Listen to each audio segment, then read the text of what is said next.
Chapter 1. The Emperor Ascends to the Throne.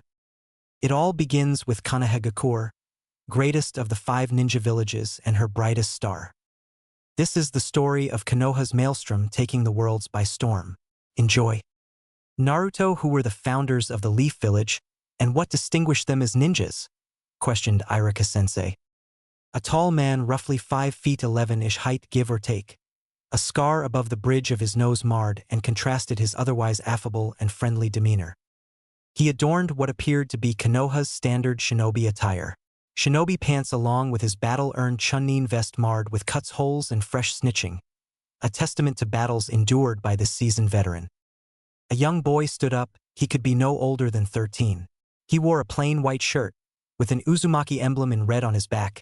He wore black umbu pants, black shinobi sandals, and black fingerless gloves. He had long spiky golden hair with crimson highlights that went to roughly about the middle of his back. 2 adjacent bangs adorned the side of his face. He was a bit on the peckish side, resembling more of Pop Teen than that of a shinobi. Naruto Namikaze, son of the famed Yellow Flash, Konoha's 4th Hokage, wielder of the Rinnegan, container of the Kyuubi no Yoko. He was touched by greatness. Naruto spoke smoothly and gracefully as if a harp was inserted into his vocal cords. The founders of Konoha were Madara Uchiha and Hashirama Senju. Madara was widely known as the leader of the Uchiha clan. He was said to have been the only Uchiha to have truly mastered all forms of the legendary Sharingan. He was known for his proficiency in ninjutsu, genjutsu, taijutsu, and kenjutsu. It was also stated that he was able to control and tame the Kyuubi through the use of his Sharingan. Hashirama, in contrast, was the leader of the Senju clan, rival clan of the Uchiha clan. He was known as Kami no Shinobi due to his mastery and efficiency in all of the shinobi arts. However, his fame was built in particular on his unique power to use Mokutan Jutsu, a feat no other shinobi was capable of using till this day. Irika smiled, practically glowing. Good job, Naruto, excellent as always. Inwardly, Irika was fist-pumping, crying tears of joy after suffering through brats. He finally had a star pupil. Naruto said nothing in retort, quietly returning to his seat, shifting his gaze, allowing it to drift towards the windows. No, it was as if something was calling him, beckoning him, awaiting him. The Genin graduation exams were held tomorrow. He knew with utmost certainty from that day his life would change forever. And if he had his way, the world would follow suit. Tomorrow, the graduation exam. In the classroom, the young eager minds were bubbling with life. You could hear Inuzuka Kiba, a feral looking with shaggy brown hair with 2 twin fang tattoo on each cheek, jubilantly boisterously announce loudly that he was going to become a genin. Man, that kid had a pair of lungs on him.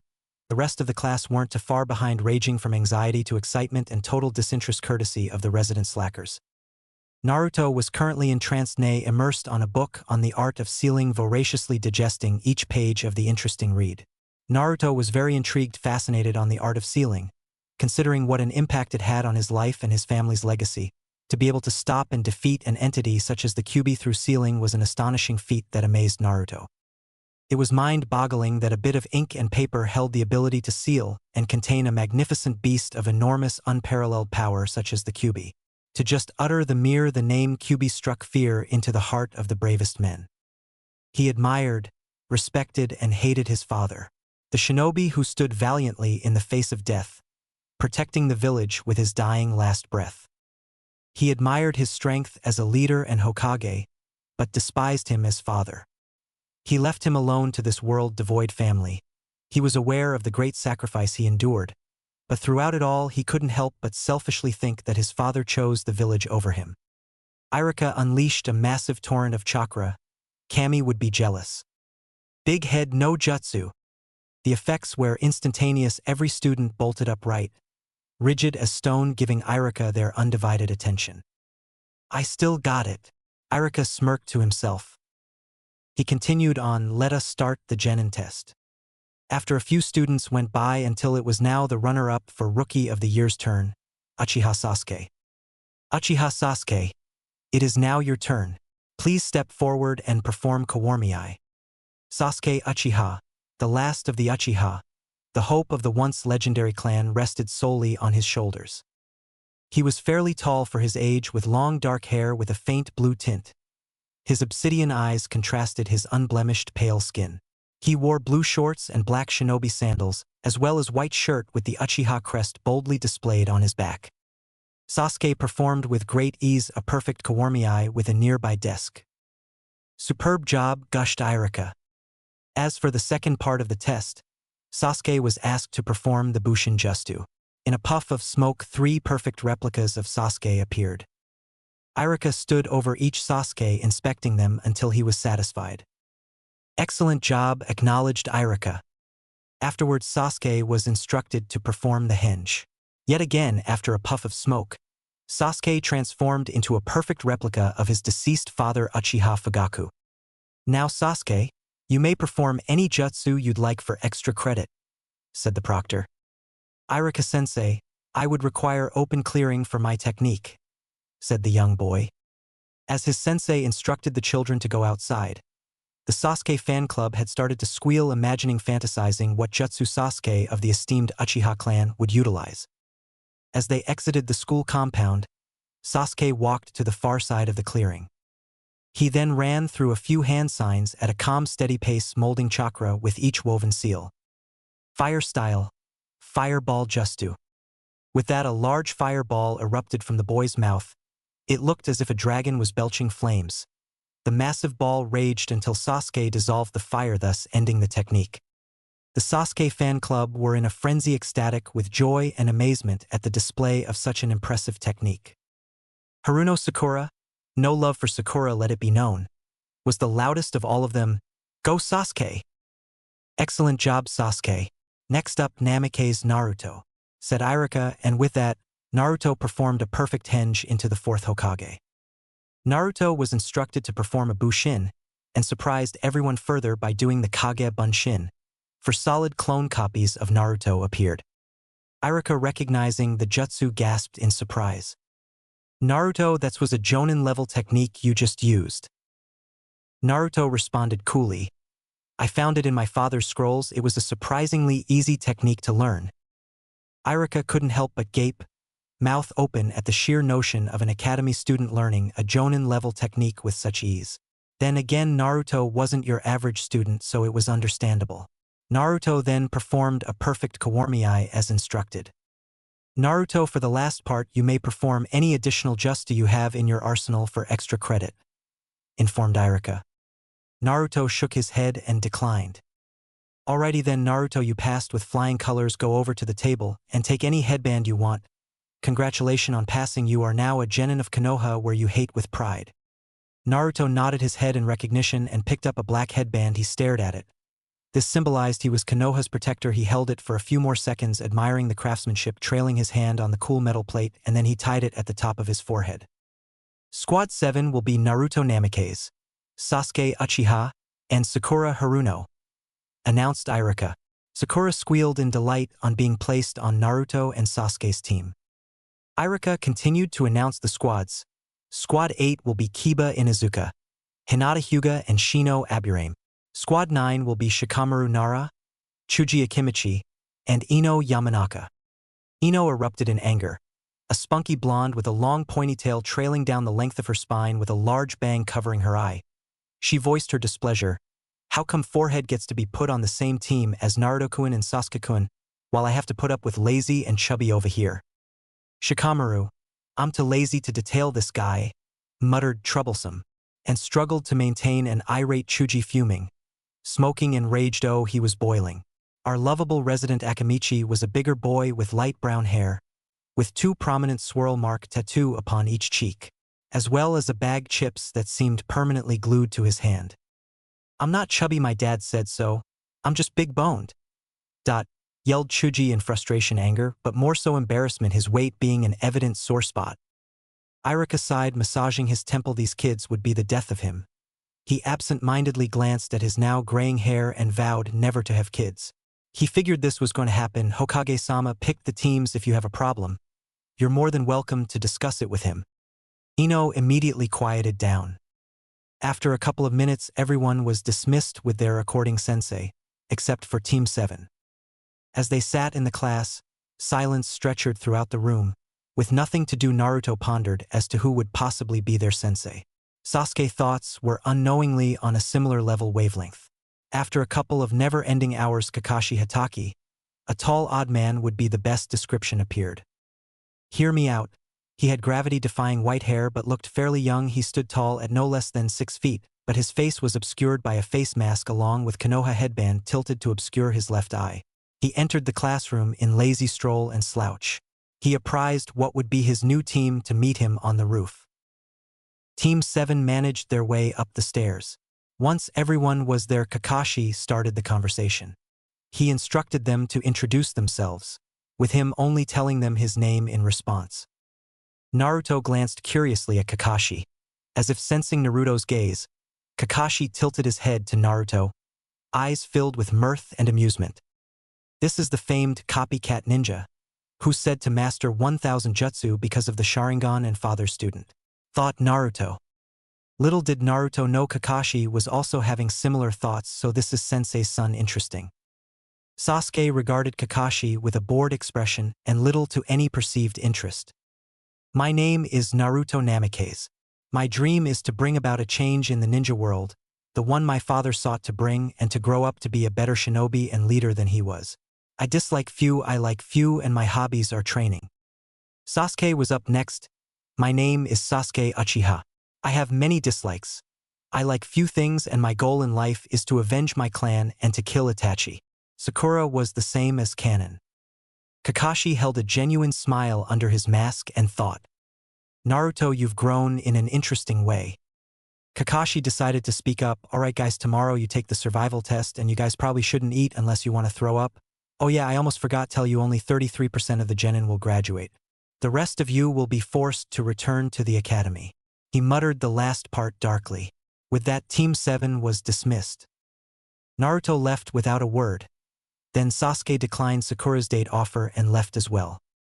The next day, Sakura was the first to arrive at the training grounds. Naruto came strolling shortly after to the training ground with such grace it looked as each step he took he glided on air. Good morning, Naruto-kun. Naruto glanced at her and gave a short smile in return. Good morning, Sakura, are you ready for the test? She smiled. Hi, with our team I'm sure we'll be able to beat any test Kakashi-sensei throws at us. Naruto just nodded in response. However, his thoughts were not the same. No average team would be able to take down Sharingan Kakashi. Sasuke eventually arrived and decided to perch himself under the Sakura tree and began to brood, only to be pestered by Sakura soon after. 2 hours later, Kakashi finally arrived. Kakashi strolled in as if he just rolled out of bed and said, This is the survival test. The point of the test is to get these 2 bells. Those who don't will be forced to go back to the academy for another year. Kakashi set an alarm clock down and announced and commenced the test. Sakura, seeing the alarm clock, seethed in anger. Kakashi-sensei, how were you late when you have an alarm clock? Kakashi had the decency to blush from embarrassment. But no one could see under his mask. He sheepishly scratched the side of his mask, averting his gaze, and said, Well, you see, Sakura, I bought the clock today and that was why I was late. Sakura kept her gaze on Kakashi for a minute before nodding her head happily, completely satisfied with his answer. Kakashi, in a dramatic long gesture, straightened his back and continued, Ahem, you guys can start any time. Amusement rolling off him in waves, he would enjoy this. Both Sakura and Sasuke vanished to hide, while Naruto stepped forward, ready to engage Kakashi in combat. Kakashi rose a single eyebrow in surprise and countered, You know, out of the 3 you're kind of odd. Naruto activated his Rinnegan in response. His Rinnegan was gold in coloring with 3 rings around the pupil. It practically exuded power. Mama, activating your Rinnegan so soon, Naruto. So those are the legendary fabled Rinnegan. Let's see what they can do. Kakashi began to lift his headband in order to use his Sharingan. But Naruto wasted no time and lifted his hand and calmly muttered, Bansho Tenin. Immediately the bells were flung to Naruto, in which Naruto was able to safely secure them. Naruto afterwards deactivated his Rinnegan. Kakashi's eyes widened greatly in shock. Never in his entire career as a shinobi had he seen such an attack. What the hell was that? Both Sakura and Sasuke walked out the hiding spot with shock plastered in bold letters on their faces. Naruto began to exit the training ground, but was halted when Kakashi appeared out of thin air right in front of him, one hand on his Naruto, what do you plan on doing with those bells now that you have them? Kakashi asked. Naruto riposted in a bored manner, the bells are useless to me, but since I have acquired them I am now a full-fledged genin. I Naruto Namikaze hereby invoke Article 13b of the Konoha Constitution. Kakashi's eyes widened to the size of saucers. He staggered back in shock as if he was hit with a haymaker. His expression transformed from shock to rage to disbelief. He voiced his outrage with a sneer. Naruto, now is not the time for any jokes. Naruto decided not to validate Kakashi with a response. Sakura and Sasuke were utterly confused with what was transpiring. Kakashi-sensei, what are you talking about? What is Article 13b? Inquired Sakura. Kakashi shot Naruto an angry glare and grounded out, Article 13b allows any ninja born in Konoha with ancestry of any Kage to challenge the current Hokage for rights to rule the village. However, if the challenger were to lose, they would be stripped of all rights and privilege they once held and dishonorably discharged from Konoha should they survive. Sakura's eyes widened in shock and shot a worried glance to Naruto. Sasuke, after digesting all the information, asked monotonously, has anyone ever invoked Article 13b before? Kakashi, still angry no furious, took calming breaths and managed to reply, no one was ever foolish enough to challenge the Hokage, let alone the Kami no Shinobi at age 13 no less. Hissed Kakashi angrily. Both Sasuke and Sakura winced at Kakashi's jab towards Naruto. However, Naruto, completely unfazed, kept a mask of indifference. He maneuvered around Kakashi and began walking towards his destination. Kakashi wasn't through yet. Kakashi grabbed Naruto's arm roughly and said, Naruto, stop this now. Why risk it? You have the talent, potential, and prestige to become Hokage in future. Give it time. You have the makings of a great ninja. Don't ruin it now. Don't allow your arrogance be your downfall. Supplicated Kakashi. Naruto's head slowly turned so that he was now facing Kakashi. Any other words Kakashi had planned to say died in his throat. The ice-cold glacier glare Naruto pierced him with, froze him dead in his tracks. Those eyes so cruel, so cold, I can't breathe.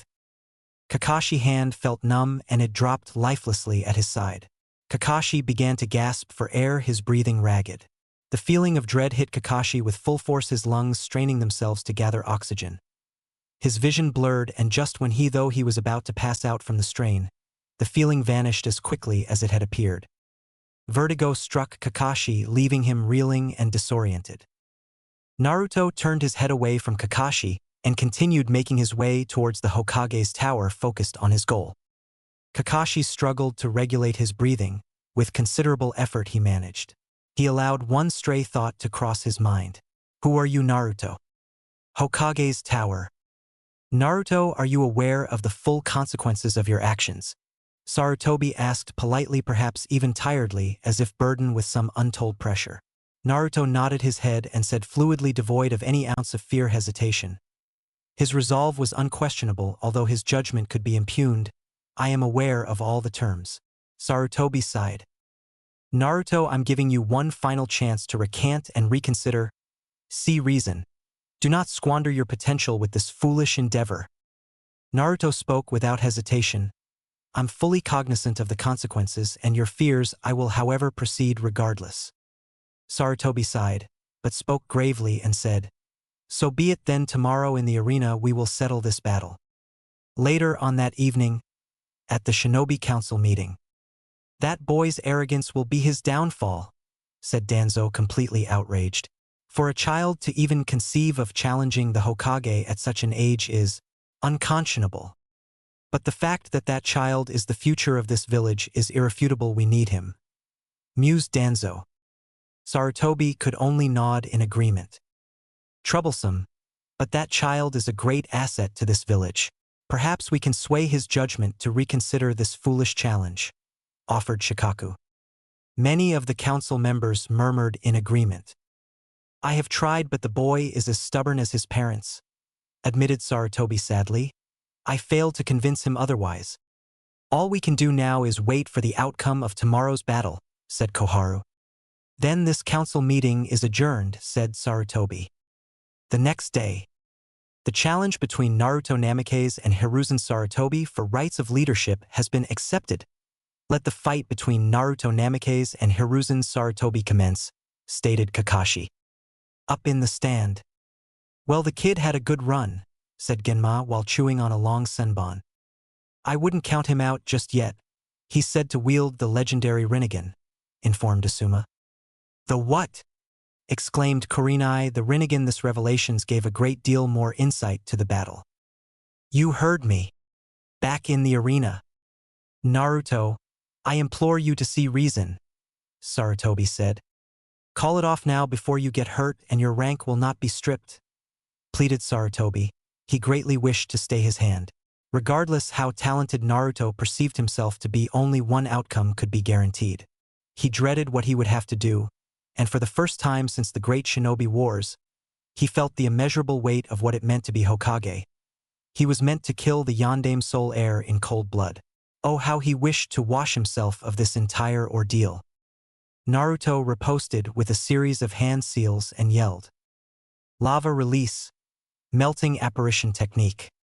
Sarutobi's eyes widened briefly in surprise before quickly schooling his features and flashing through his own set of hand seals. He then yelled in response. Earth release, earth-style wall. Afterwards, a large pillar of earth erected from the ground before the aged Hokage. However, as soon as the lava made contact with the wall of earth began to melt. Sarutobi managed to stay on top of slab of earth, and eventually the lava subsided. However, its effect were horrendous. Various scars and burns riddled the battlefield from one attack. What a devastating attack.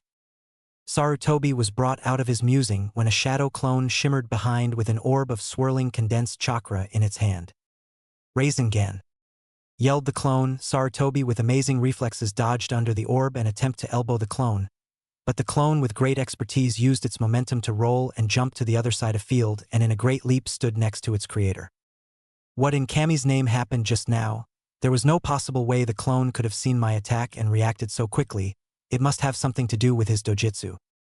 Sarutobi flashed through some hand seal of his own. Fire style. Flame bomb dragon. Immediately a dragon of enormous proportion rose with great speed and descended onto Naruto. Naruto and his clone flashed through a set of seals and intoned simultaneously. Water style. Supreme water dragon. Immediately the water vapor and the moisture in the air grew rapidly, condensed to form a large dragon. Both dragons connected, and created a large explosion. It appeared to be a stalemate, but that didn't last for long. Fire release. Fire dragon flame bullet.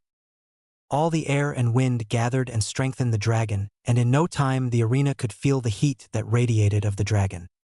Back in the stands. Wow, who knew the kid was this good?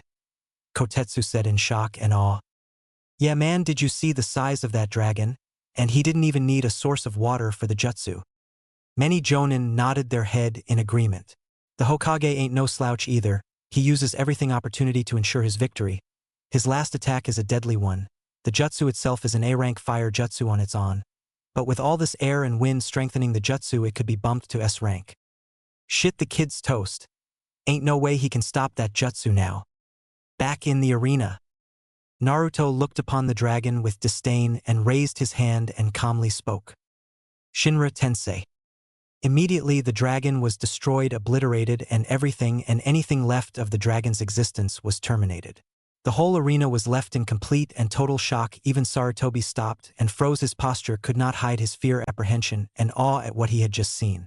For a moment he wondered, is the ability of a god? A random shinobi yelled, "What the hell was that?" Many shinobi murmured and voiced their agreement. Naruto paid no attention and quickly went on the offense. Bansho Tenin. Immediately Sarutobi was flung with great speed towards Naruto. Naruto wasted no time and flew through an additional set of seals. Wind style. Wind pressure damage. A large blast of pure condescend wind shot at Sarutobi with breakneck speed. Sarutobi, seeing his imminent doom, acted quickly and yelled hastily. Earth style. Dragon earth bomb. The head of dragon immediately rose and shot rapid blast of mud bullets towards the condensed wind. The effect were instantaneous. A large explosion occurred, blasting everything away in its path. There was a looming dust cloud that ensnared the entire arena, blocking the view from everyone except maybe a few talented Hyugas. The dust eventually subsided. Naruto was first to be seen. He appeared to be encased in some type of orb that surrounded his whole body, and he was perfectly fine. Sarutobi was found lying battered and bruised, bleeding heavily on the ground. Naruto released his jutsu in recognition of his win. When suddenly the earth beneath Naruto's feet broke, and two hands clasped Naruto's legs, dragging him down. Sarutobi appeared looming over Naruto. The false Sarutobi poofed, revealing itself to be a fake and a ploy. You put up a good fight, but now it ends. Sarutobi was interrupted when the Naruto in the earth erupted into smoke. Naruto was seen about 10 meters away from Sarutobi, with his eyes watching him intently. Sarutobi was thinking a mile minute, how is this possible? It's simply impossible for him to substitute so quickly, and I not notice the influx in chakra unless Genjutsu? Kai, he yelled immediately. The illusion was disrupted, revealing a perfectly clean, intact arena, as if the whole battle scene had never took place. But Sarutobi was no fool. He quickly muttered an additional Kai, disrupting the second illusion. Sarutobi was left standing in the middle of arena with Naruto on the other side. How? Questioned Naruto. Sarutobi rose an eyebrow. How did I realize it was a double-layered Genjutsu? Simple, my boy, it was a small mistake on your part. It was very possible that at the start of the battle you put me through Genjutsu and that the whole fight was through the work of your Genjutsu, but it failed to explain the crowd's reaction in the stands. There was no way you who never met my shinobi could accurately predict their reactions. Knowing this, I concluded at the very least that part must have been real, destroying your illusion. However, Sarutobi was not finished. Forgive me, my child. Now that I know how gifted you truly are, Naruto, I can no longer hold back against you. Immediately the air around Sarutobi began to distort. Rocks, pebbles and small boulders began to levitate and break under the pressure of Sarutobi's chakra. Tendrils of blue chakra began to widely whip the ground, leaving scars, until all of the chakra subsided and moved to a calm state surrounding the aged Hokage. He now held a blue glow around himself. I see. So you've finally taken me seriously, Eni? Naruto held a smirk of full confidence. Sarutobi's eyes narrowed. Even with me unleashing my chakra, he still has full confidence in his win. It seems I was right about the boy's arrogance. Such a shame. You would have made a fine Hokage. Sarutobi flashed through some hand seals and yelled, summoning jutsu. A large plum of smoke appeared, and when it finally died, standing in all his glory was the Monkey King, Enma. You've called me to fight a mere boy? I must say you've grown senile in your old age, my friend. Enma joked. Sarutobi spoke seriously, showing the reason why he reigned for Hokage so long. Enma, this boy is not to be taken lightly. He is a dangerous threat who must be dealt with as accordingly. Enma, realizing the situation, nodded and transformed into an adamant staff. Naruto looked on curiously. This was the first time he seen Enma. Of course, he heard of him in the academy, but seeing him firsthand was surreal. Naruto quickly raced through another hand seal and yelled. Water style. Great exploding water colliding waves. Immediately Naruto unleashed a large torrent of water that quickly flooded entire arena. Sarutobi's eyes narrowed. This boy knows all my abilities, while I know little to none about his. I see now he challenged me knowing full well of capabilities and planned accordingly. This will not be an easy battle. So far he used lava release, meaning he can use earth and fire release, although assuming the fact that he used it once could mean it drains a lot of his chakra or he's a novice at that skill. He seems to be more proficient in water release. If his early feat is anything to go by and he used a wind style attack already, it's not that hard of a gamble to assume he can use all 5 elements, and that may just be surface of his power. He may have other techniques like that Shinra Tensei. Why not use the technique again? It has devastating attack. Is there a time limit? Does it require a substantial amount of chakra? Can he only use it one time? There's no point in overthinking it. Guess I'll just have to wing it. Sarutobi dashed forward with speed. An aged man should not posses. Naruto seemed to have expected and anticipate this to happen and yelled. Water style. Water dragon bullet. A dragon head immediately formed and launched a barrage of water blasts toward Sarutobi. Sarutobi managed to dodge and evade every blast with great flexibility and continued his race towards Naruto, not slowing down in the slightest. If anything, he picked up speed. Naruto's golden Rinnegan eyes showed great surprise. It seemed he was not prepared for Sarutobi to be able to maneuver around those blasts so easily. Naruto released his jutsu. Sarutobi rose an eyebrow in confusion but wasted no time and continued his advance. Naruto held his hand out. Sarutobi froze immediately and jumped away, fearing it was the deadly Shinra Tensei. Naruto muttered calmly. Rain across the frosty heaven. Hyarinmaru. An immaculate katana of tremendous craftsmanship appeared in Naruto's hand. The hilt was blue and the blade was a pearly white. Sarutobi's eyes narrowed. Where exactly did that katana appear from? Storage seal? No, it's not that. It appears to be some type of sentient sword. Whatever it is, I must be careful. This boy is dangerous and full of surprises. Sarutobi dashed forward, lashing out with his staff. Both weapons clashed fiercely, creating sparks and shock waves.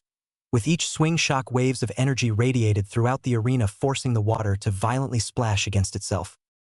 Naruto slashed downward, but Sarutobi showed great expertise and blocked the strike and quickly spun on his heel, knocking the katana to the side, leaving Naruto unbalanced for a split second. Sarutobi followed up by delivering a viscous side kick to Naruto's abdomen.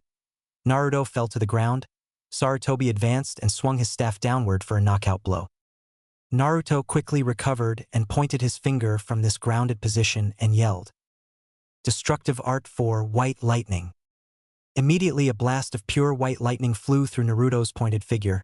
Sarutobi quickly moved his staff in front of himself to deflect the blow, but the blow was so strong that he was lifted off his feet and blasted to the other side of the arena. Sarutobi laid in a crater in the side of arena with smoke rolling of his body. Naruto slowly got to his feet and glanced at Sarutobi, wondering if had finally beaten the aged Hokage. He slowly and cautiously walked with his katana firmly in his grasp towards Sarutobi's position. He finally got to Sarutobi's position. He was not shocked to find that Sarutobi turned into mud, revealing this to be another ploy to lure himself in. He immediately hopped back to retreat and gain distance, but was stopped when Sarutobi appeared behind with his staff poised for attack. Naruto quickly yelled, "Shinra Tensei." Sarutobi was blasted once more and skidded on the water to regain his balance. He got up, albeit slowly and gingerly.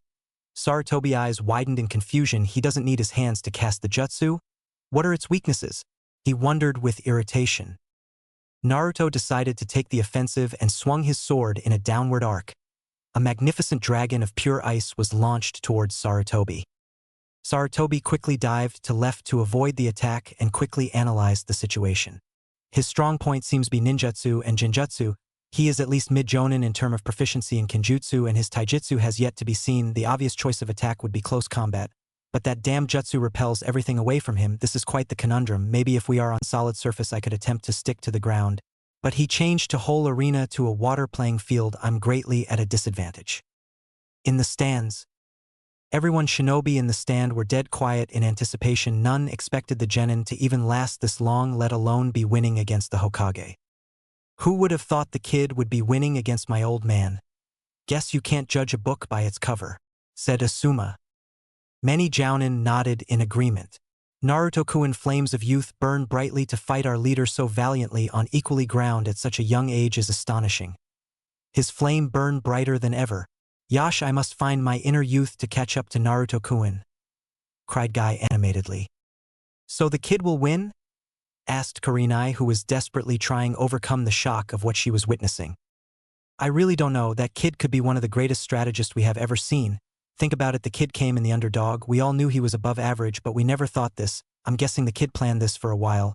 In the academy it's normal for you to learn about the Hokages, so Naruto came here with a full understanding and knowledge of the Hokage skills and battle style, while we on the other hand knew next to nothing about him. Most of the fight was trying to discover his fighting style, and so far it's safe to conclude his ninjutsu is his strongest, followed closely by genjutsu then kenjutsu. However, it taken a toll on the Hokage to fight this kid because he underestimated him, forcing him to needlessly spend chakra and not fight as seriously as if we was to say fight against a known elite shinobi. Added Gunma. Many started to get worried for the aged Hokage, believing this to be his last battle. Kakashi decided to put his 2 cents in. I wouldn't count Hokage-sama out just yet. It's true Naruto is greatly gifted, perhaps the most gifted shinobi we have ever encountered, but he's lacking severely in experience. It's true he's winning the battle now because of his vast skills and enormous ability in ninjutsu and chakra reserves, but he can't seem to end the fight in his favor, something our Hokage took notice of. If this goes on for long, Naruto will lose even though he has more chakra of the two. But he's been launching high-level jutsu since the start off the fight. It must be taking its toll on him. So Hokage-sama is trying to stall? Asked Kurenai. That's my guess. We can only wait and see. Back in the arena, Naruto kept on a face of indifference. Another than his labored breathing, he looked perfectly fine. The Hokage, on the other hand, was tattered with bruises and scraps but looked strong nonetheless. Naruto dropped to one knee and stabbed his katana in the water.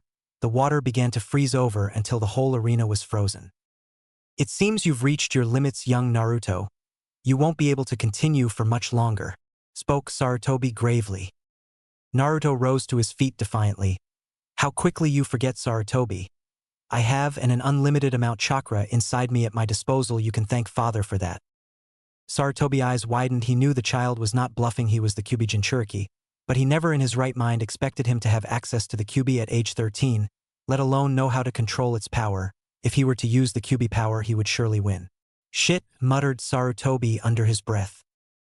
Sarutobi's eyes narrowed and he sped across the iced field. Naruto swung his sword and the field acted towards his will. The ground erupted with ice spears, forcing Sarutobi to jump to high grounds. He's preventing me from engaging him in close combat. This is going to be hard, Sarutobi thought. Enma, I need you in that form. Enma nodded, understood.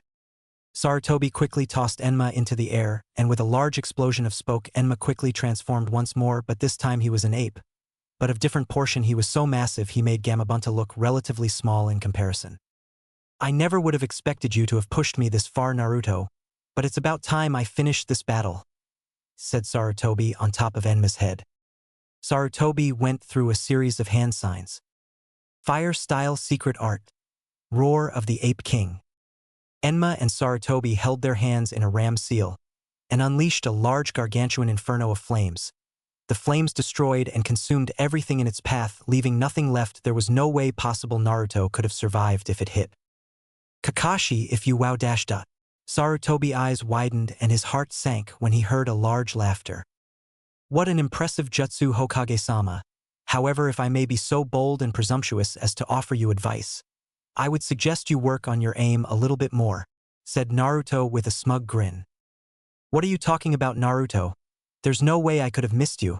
You should be dead right now, said Sarutobi with full seriousness. It's quite simple, really. I knew the true reason why you summoned Enma. Sarutobi's eyes widened greatly. So you knew?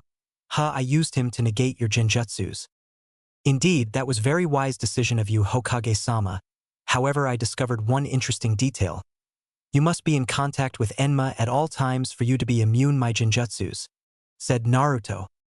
That does not make this sense. I was never out of contact with Enma. No, you couldn't have. Finally, it dawned on Sarutobi. When I launched Enma in the air for the jutsu, you used your genjutsu? Correct. With those words, the genjutsu was unraveled. The field was still encased in ice, showing the attack never hit. Enma was in his giant ape form, but was now encased in a frozen block of ice. Sarutobi was on his knees breathing very hard. That attack was S-rank forbidden technique. It utilized all of the remaining chakra the user had and some of his life force along with the sum of the summons as well. In the audience. What the hell is going on? Yelled Anko. Yeah, why did Hokage-sama just shoot his strongest attack in the air when he could have beaten the kid? I see none of you were able to see it, huh?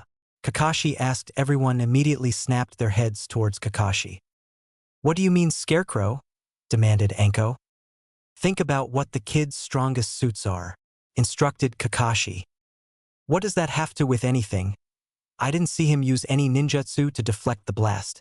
Does that mean he used genjutsu? High in the heat of the battle, Naruto managed to put ensnare Hokage-sama in a genjutsu and forced him to alter the direction of his attack.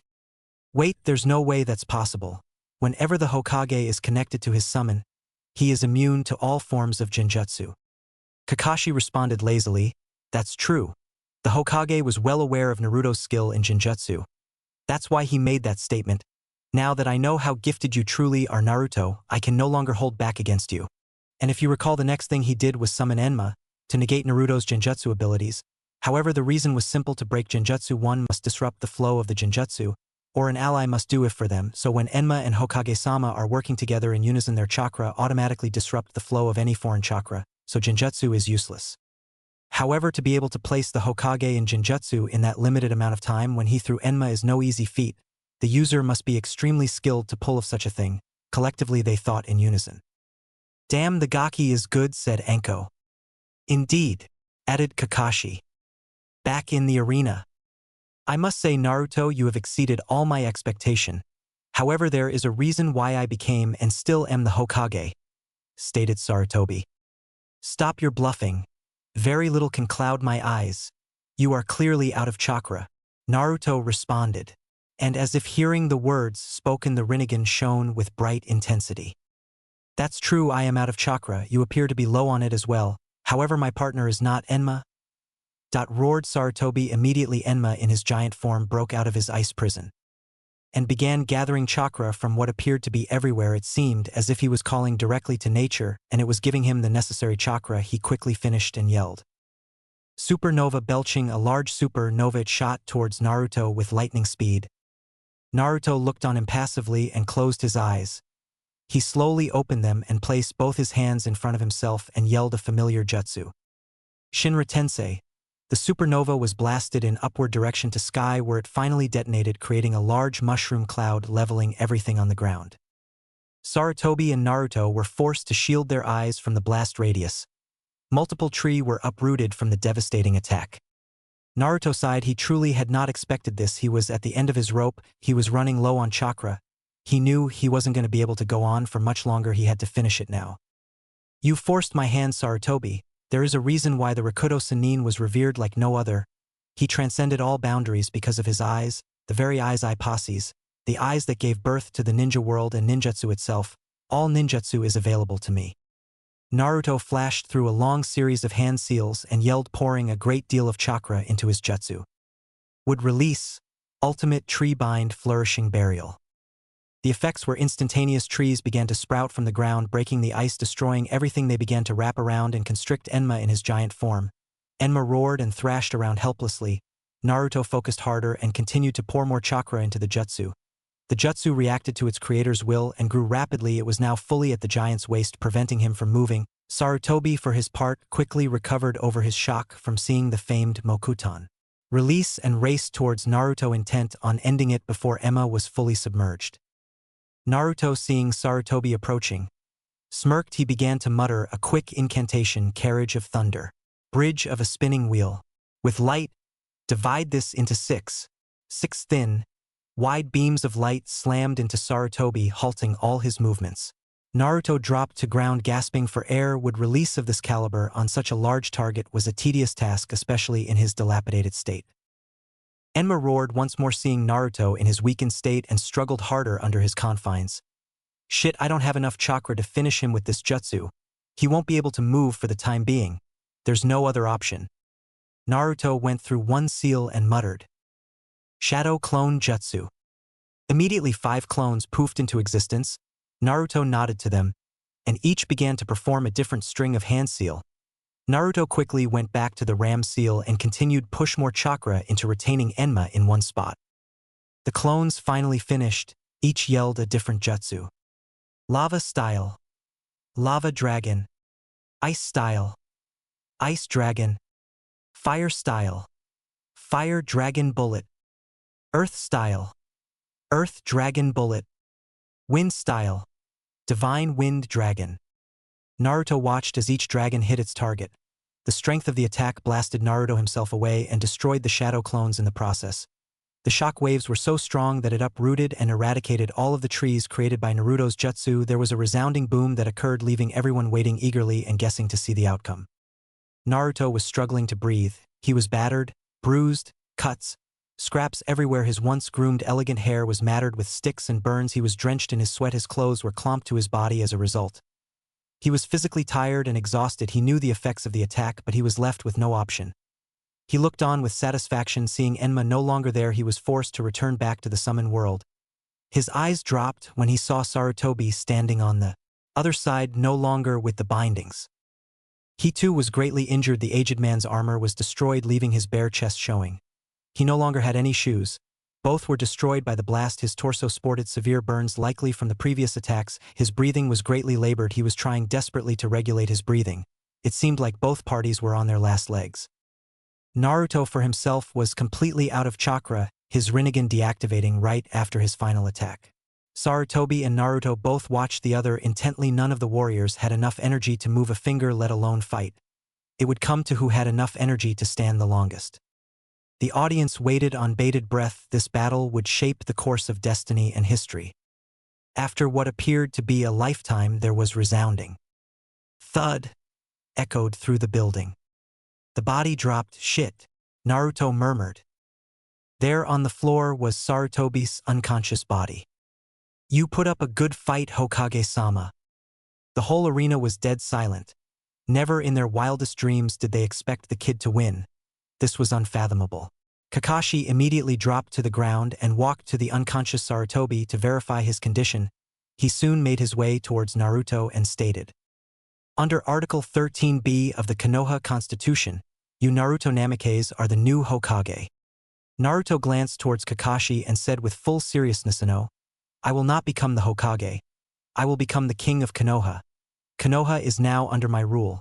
As stated in article, I may rule the village however I deem fit. Address your new ruler as Supreme Emperor." Chapter 2. Dawn of a New Age. Council Room. The room was in full attendance.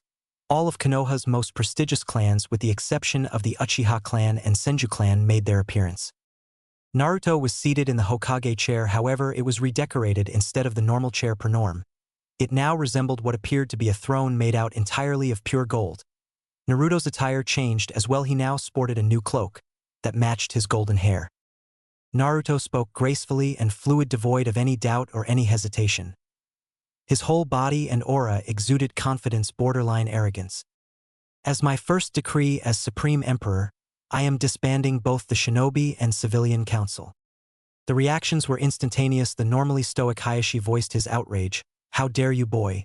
The second Hokage created this council. It was ensured so that we always held some power in decision, waging that of the good of Konoha." Naruto looked on impassively towards Hayashi. Silence. "The true reason for the council was for you to act as advisor.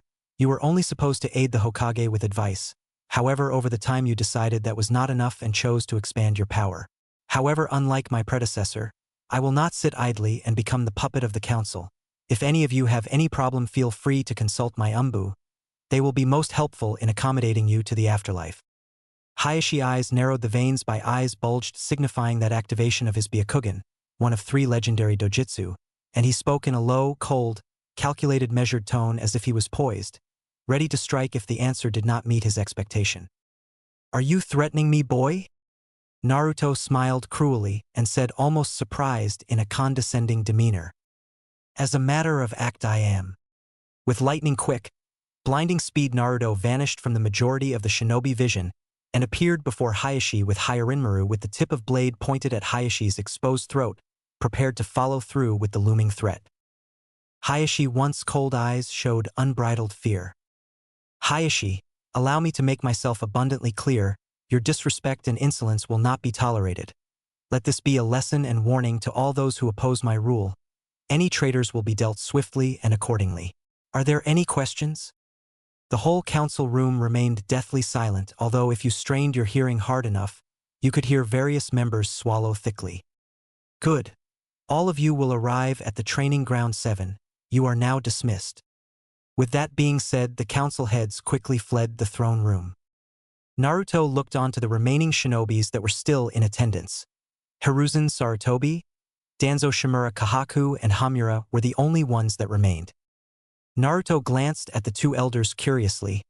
"I suppose you 2 are to be my advisors?" "Hi, my lord," spoke Hamura and Koharu in unison.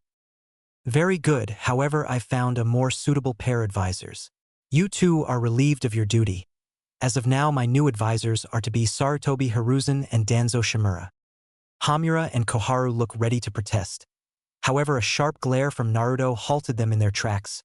"Hi, my lord, if that is all." Naruto nodded to them and the 2 elders made their exit.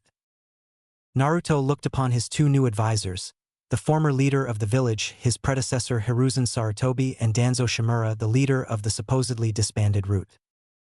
As leader of the village, Naruto currently held access to all of the events that transpired in his village, and with the use of his shadow clones he was quickly up to date. "Sarutobi Hiruzen, the 3rd Hokage Kami no Shinobi, you will aid me in all political matters concerning the ninja world, and you Danzo will aid me in enforcing my rule. Sarutobi, you are dismissed. You are currently on leave to recuperate from your wounds. Spend your time wisely." "Hi, my lord, thank you." With those words, Sarutobi left as well, leaving Danzo and Naruto alone. "That was quite the performance. Konoha requires a strong ruler like you. A shame your father died so early. He was a remarkable leader. You remind of him." said Danzo, dripping with saccharin. Naruto activated his Rinnegan. The intensity of his eyes would have made any lesser man crumple. But Danzo remained standing defiantly. Danzo, I'm in no mood for games. I've called you here to see where your loyalty lies. With this, Naruto eyes increased pressure, analyzing every detail about Danzo, his breathing, his blinking rate, his heartbeat to the movement of his hand. Danzo spoke sharply and firmly. My loyalties have always and will always lie with Konoha. That is most reassuring. Take solace in the fact that I believe you. Danzo, I am aware that you play a valuable and pivotal role governing this village. I'm not blinded to the truth of the shinobi world. However, I'm going to make this very clear. If you cross me in any manner of speaking, I will kill you. Understood? With this said, Naruto rose from his elevated seat, poised like a god ready to deliver righteous divine judgment. Danzo, instead of being angry, fearful, or put off by the threat, he smiled a genuine smile and said, "Hi, I understand, my lord." That smile did not go unnoticed by Naruto. Do you acknowledge me as your leader, Danzo? I will not lie, prior to meeting you, I believed the idea that a mere boy dictating this village was ludicrous, ridiculous, perhaps even insanity, regardless of your surprising feat in defeating Sarutobi. However, as I see you firsthand, I can't help myself but to slowly believe in your leadership. You are the type of leader Konoha needs, charismatic and loved by the people, but deadly and ruthless shinobi when need be. Naruto nodded his head slowly. Words were just that. Words. This pleases me, Danzo. I must say that this is coming from you. This is most surprising. You are guileful, deceitful, shrewd, pragmatic, perhaps duplicitous, and you are seen as a detestable person. However, if there is one irrefutable truth concerning you I am to believe. Above all else, your loyalty to Konoha is never wavering.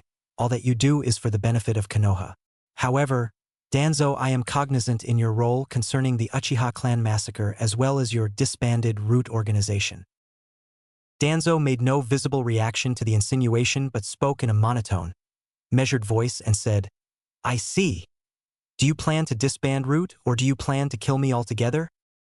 Naruto waved his hand dismissively and spoke calmly, reassuring. I apprised you once before, Danzo. I am aware to the truth of the shinobi world, and all your deeds were done for the benefit of Konoha. Disbanding Root would be a foolish decision. However, I will not allow you to acquire any more Root agents. It would project Konoha negatively in a horrible light if we were seen to use orphans to do our bidding. Danzo nodded his head in understanding. If that is all, my lord. Danzo, you are not dismissed yet. There are few things I wish to discuss with you. By all means, my lord. What is it? Spoke Danzo in sort of politically neutral tone. I told you I knew the truth of Uchiha massacre. I find myself baffled to sudden disappearance in all the deceased Uchihas who had activated the Sharingan. And with my Rinnegan I can see the various type of chakra flowing through your right arm and eye. Naruto eyed Danzo carefully, waiting to gauge his reaction. However, Danzo masked his emotion expertly and responded. Do you believe I had a hand in the disappearance of the Yuke Dash? Danzo was interrupted when Naruto suddenly swung his katana with alarming speed. Because of the fact he was unprepared for such an assault, he was not ready to move, and Naruto successfully lopped his right arm off. Danzo grunted in pain and displeasure. The force of the blow knocked him to the ground.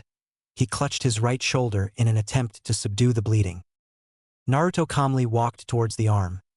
He swung his katana once more to break the contraption that surrounded the arm. After further inspection, he was not surprised to see Danzo's right arm implanted with many Sharingans.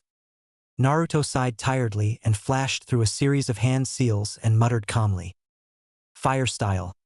Fireball jutsu. A small ball of flames erupted from his mouth and incinerated the arm, only to leave ash and a scorch mark on the floor. Danzo, from his down position, began to unwrap the bandages on his right eye. He was forced to halt his movements when he was reacquainted with an all too familiar katana positioned across his neck. He looked up to see Naruto's Rinnegan eyes blazing with full power, ready to eradicate him if need be. It would seem you hand an arm in the disappearance of the Uchiha clan, and not only a hand, quipped Naruto. So you plan to kill me, huh? I will not beg. All I do for Konoha. I am her protector. Naruto retracted his sword and began to go through a series of hand seals and said quietly, Inyang Art, Age of Rebirth. With those words, Naruto touched Danzo's shoulder, and in a quick instant a new arm was formed in Danzo's right socket. Naruto got up to his feet and retreated to this throne. He sat down and rested his head upon his fist in a what to do with you kind of fashion, clearly tired and bored with the whole predicament at hand.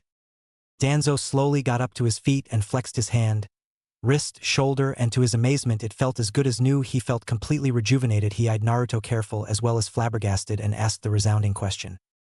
Why? Naruto rose an eyebrow, clearly a bit amused as well as annoyed. I told you before, Danzo, when I made you my advisor you will aid me in enforcing my rule. However, I will not be made a fool of by anyone. This is your one and final warning, heed it. If you ever attempt to deceive or hide any matter to me, regardless of how minute it may be, it will result in your immediate demise, but seeing as there was no real harm done, I've decided to gift you with a Kekkei Genkai. That right arm is not a normal arm, it is gifted with the water affinity, and if I am correct in my understanding you have a wind affinity. With enough time I'm sure you will be able to use Hoyoten release. Danzo for his part was simply astonished and amazed. Never before in his life had he seen such a thing. Is this the Rinnegan's ability? Hi, it is one of the ability that's gifted to me because of the Rinnegan. I am not aware of all the abilities that are awarded to me through the Rinnegan. However, through these eyes, I will bring Konoha and the world into a new era, where I reign as the undisputed king. In this world there will be no need for war and poverty. I will create the perfect utopian society. I am no fool, Danzo. A world like this cannot be achieved by one man alone. That is why I am asking you, Danzo, will you aid me in my attempt for a new world order? Danzo from his position was captivated by Naruto. He seemed to radiate such power and confidence. He was practically glowing with an otherworldly light. He spoke with great discipline and dropped to both knees prostrated, with his head bowed submissively and said respectfully, Hi, my lord. I will aid you for the rest of my life. I will ensure that your dream sees fruition as the roots of the village. I will be the foundation that secures your victory, my lord. Naruto slowly arose from his throne and descended the 3 short steps until he stood before Danzo. Danzo, however, kept his gaze locked on the floor, refusing to make eye contact, until Naruto gently placed one hand on each side of Danzo's face and lifted his head to reach his gaze and said softly, almost intimately and affectionately, Your resolve is to be admired, Danzo. Through your help Konoha will reach heights which before seemed unattainable. Arise, Danzo, you are the roots that supports the trees of Konoha.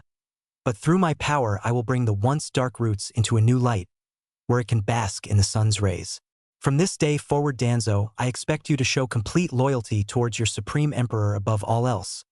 You're no longer Konoha's child, but my most trusted advisor. See to it, you never force me to regret my trust in you. Danzo struggled to form a word, his face clearly displaying immense gratitude. He could only help but nod dumbly. The next day at Training Ground 7. Naruto was walking towards Training Ground where he was accompanied by both Sarutobi and Danzo. They finally reached their destination. The whole training ground was filled with shinobi of all ages and heights. Every currently active shinobi was at attendance and all clan members were also there. The Aburame clan, Akimichi clan, Hyuga clan, Inazuka clan, Kahaku clan, Kurama clan, Sarutobi clan, Yamanaka clan were all there. Naruto peered through all the shinobi with his Rinnegan. The Rinnegan, being the father of Sharingan, also has the analytical abilities of the Sharingan eyes. Naruto could remember faces and jutsu, and they would be engraved in his memory forever. Naruto calmly went through some hand seals and waved his hand, and immediately a wooden chair sprouted from the ground which Naruto simply sat in. He looked on impassively. Throughout the years of Konoha's existence we believed firmly in the will of fire, that to be our greatest source of strength. However, throughout the years our belief has been the reason for our greatest failures. Countless of times our will of fire belief has been the reason for the demise of many of our greatest shinobis. The first Hokage foolishly believed that he could buy peace. He held the ability to control and subdue all bijus. However, he decided to split the beasts equally through out the 5 great nations instead of conquering them, believing that he could satisfy the needs of the other rivaling nations peacefully. And instead of gratitude, the nations we gifted bijus with have abused those very gifts in attempt to secure our destruction. They have failed time again, but not without taking countless of lives with them, and look at us now. The once mighty Konoha has diminished greatly. Our 2 founding clans are left with 1 loyal member each, both on the verge of extinction. The last of the Senju clan is an old battered woman who wallows in her self-pity because of her deceased loved ones. The sheer notion is foolish. We are well aware the dangers we face as shinobi, and the last of the mighty Uchiha clan is a mere boy who is bent on erasing the other member of his once mighty clan and has yet to activate the renowned Sharingan his clan is famed for. Naruto took a breath to gauge the reaction of his shinobi. Many saw the truth of his words. A great deal slowly nodded their head in agreement, seeing the logic in his words, while others chose to ignore it, clinging to their ideals. My people, I dream of a world where violence and bloodshed is no longer a part of human life. I dream of a world where we do not have to commit such heinous acts to protect the people we love. I dream for a world where the ninja world and class system no longer exist. Many shinobi gasped and shouted in outrage. Naruto calmly turned his head towards Danzo and nodded, and with the snap of Danzo's finger multiple shinobi ranging in the 100 appeared behind Naruto. All were root members. Everyone went into a stunned silence, even Sarutobi looked surprised. My people, through my power I plan to unite the 5 great nations under one mighty empire, and when I succeed the ninja world shall fail to exist. There will be no reason to build troops and fight pointless battles. We will finally be able to live in peace, and there will be no needless and pointless deaths. And how do you plan on bringing the 5 nations together? Hayashi asked hotly. Naruto smiled towards Hayashi and said, Simple, I'm going to conquer all of them. With my power I will reshape this world to benefit me, and those who oppose me will die. Hayashi's eyes narrowed. He could no longer hide his anger or disgust. He spoke quickly and passionately. What you propose is world domination. Naruto spoke quickly. And what of it? What is wrong with the idea of uniting the world under one person? Your eyes are deluded and myopic. You cannot see the bigger the picture. But my eyes are different. I envision a world where I won't have to subjugate children, kids to train at such young age just so they have a chance of living in this accursed world. I envision a world where we can come to understand one another as brethren. I envision a world where the so-called peace we speak of truly exists. My people, what I say to you is no easy task. However, through your help and our united power, this world will be ours for the taking. Hayashi once more voiced his concern. I can no longer listen to your senseless drivel. I formally challenge you. Although I'm not of direct blood of any pre-existing Kage, I am of noble blood. That should be enough to appease the council. Naruto sighed animatedly. My, how quickly you forget the council has been disbanded. I control everything existing in this village, schools, shops. Every district in Konoha is now under my direct command. Even your compound is under my rule. You have no power to oppose me. This is my village and I'm allowing you to live in it. The very air you breathe right now is a token of my generosity. However, I will indulge you in your little battle. I will not use my Rinnegan or any Kekkei Genkai posses against you, to give you a fighting chance. So, it's true your arrogance knows no boundaries. You assume because you beat our Hokage you believe you have enough power to defeat me without your Kekkei Genkai. You are a fool. Naruto spoke elegantly and said, You are the fool to assume you know the limit and depth of my power. Who's to say I showed a fraction of my skills? A ninja's greatest asset is deception, no? Who's to say I didn't hide off a fraction of my abilities? As the Kyuubi's Jichikariki, I do have access to its power. Why did I not use it? Wouldn't it have made my victory easier? It could only mean that I was assured of my victory and forgo using it. All ninjutsu is available to me. It will do you well to remember your place, and it's far beneath me. Enough, I've grown tired of your senseless babble. With those words Hayashi charged with his hand poised for the kill. His Byakugan was flaring wildly correspondent with his anger. Naruto did not move from his seated position and he calmly activated his Rinnegan, and suddenly Hayashi felt a great wave of pressure hit him. He dropped to all fours and was in the kneeling position. Hayashi spoke through gritted teeth and said angrily, You said you wouldn't use your bloodline abilities. Naruto smiled cruelly and said with an amused, sinister smile, I lied. What fool would honestly believe anything his opponent tells him? Didn't I tell you a ninja greatest tool was deceit? And now look at you groveling in the dirt. It suits you well. I do recall telling you your place was beneath me. It feels refreshing to have obedient subordinates who know their place. Ho ho, it seems you are quite good at bowing to your superior after all you needed was a little discipline, don't you think? No smart retort? What's the matter there, Hayashi-kun? Are you having trouble breathing? Anko's eyes narrowed. She had a feeling she'd seen this man before. The resemblance were uncanny. Although they looked nothing alike, they both held such similarities. Both were ruthless and hated any forms of disobedience more than anything, and they were quick to act if the need should arise, excessively so. Both were highly gifted shinobi, and above all else they knew what it meant to be a shinobi and would use any underhand trick they needed to ensure they win. She hated Naruto, he reminded her too much Orochimaru. Her eyes were glaring at him with righteous fury, something Naruto took notice of. He gave Anko a charming smile and asked with concern. Is there something the matter, Anko-san? Anko eyes narrowed once more. That smile, it's fake, I can see through you. He masks all his emotion greatly, it's hard to tell what he is thinking. It was the same with Orochimaru. I used to always think he cared for me, but I know all that was a lie. I will not be put through this pain again. I'll have to kill him now before he can achieve his twisted ambitions. Anko wasted no time and went through a series of hand seals and yelled. Hidden shadow snake hands. Naruto smiled maliciously. The snakes wrapped around Naruto and constricted all of his movements. Naruto, however, began to shed his skin until he resembled a man Anko knew all too well, Orochimaru. With quick speed, Orochimaru's tongue lashed out and wrapped around Anko's neck, restricting her breathing. She spoke between pants of breath and asked, What are you doing here? Is that any way to talk to your long-lost Sensei Anko-chan? Cut the crap, Orochimaru, what are you here for? Simple, my dear. I'm here to kill you. With that, Orochimaru held out the legendary Kasangi and beheaded Anko. Anko let out a piercing scream. What's the matter, Anko? Asked a wary Kurenai. Anko quickly glanced around the field and realized everyone was staring at her. She glanced at Naruto, and he gave her a knowing smirk. I see all of that was his illusion, Orochimaru was never here, thought Anko. Naruto strolled calmly to Anko until he was standing over her. He knelt down and placed his hand on her cheek and asked in a concerned voice, Are you all right, Anko? Anko pulled her face away from Naruto's hand and spoke angrily, I'm fine. Naruto gave her a heartwarming smile. I am glad. Anko's mind was going a mile a minute. What the hell is with this kid? He puts me in a genjutsu, then asks me if I'm okay. Is all this an act? I just don't know.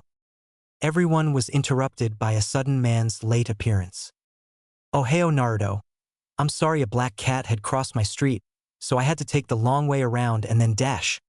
Naruto lifted his pointer finger towards Kakashi and spoke coldly. Destructive art for white lightning.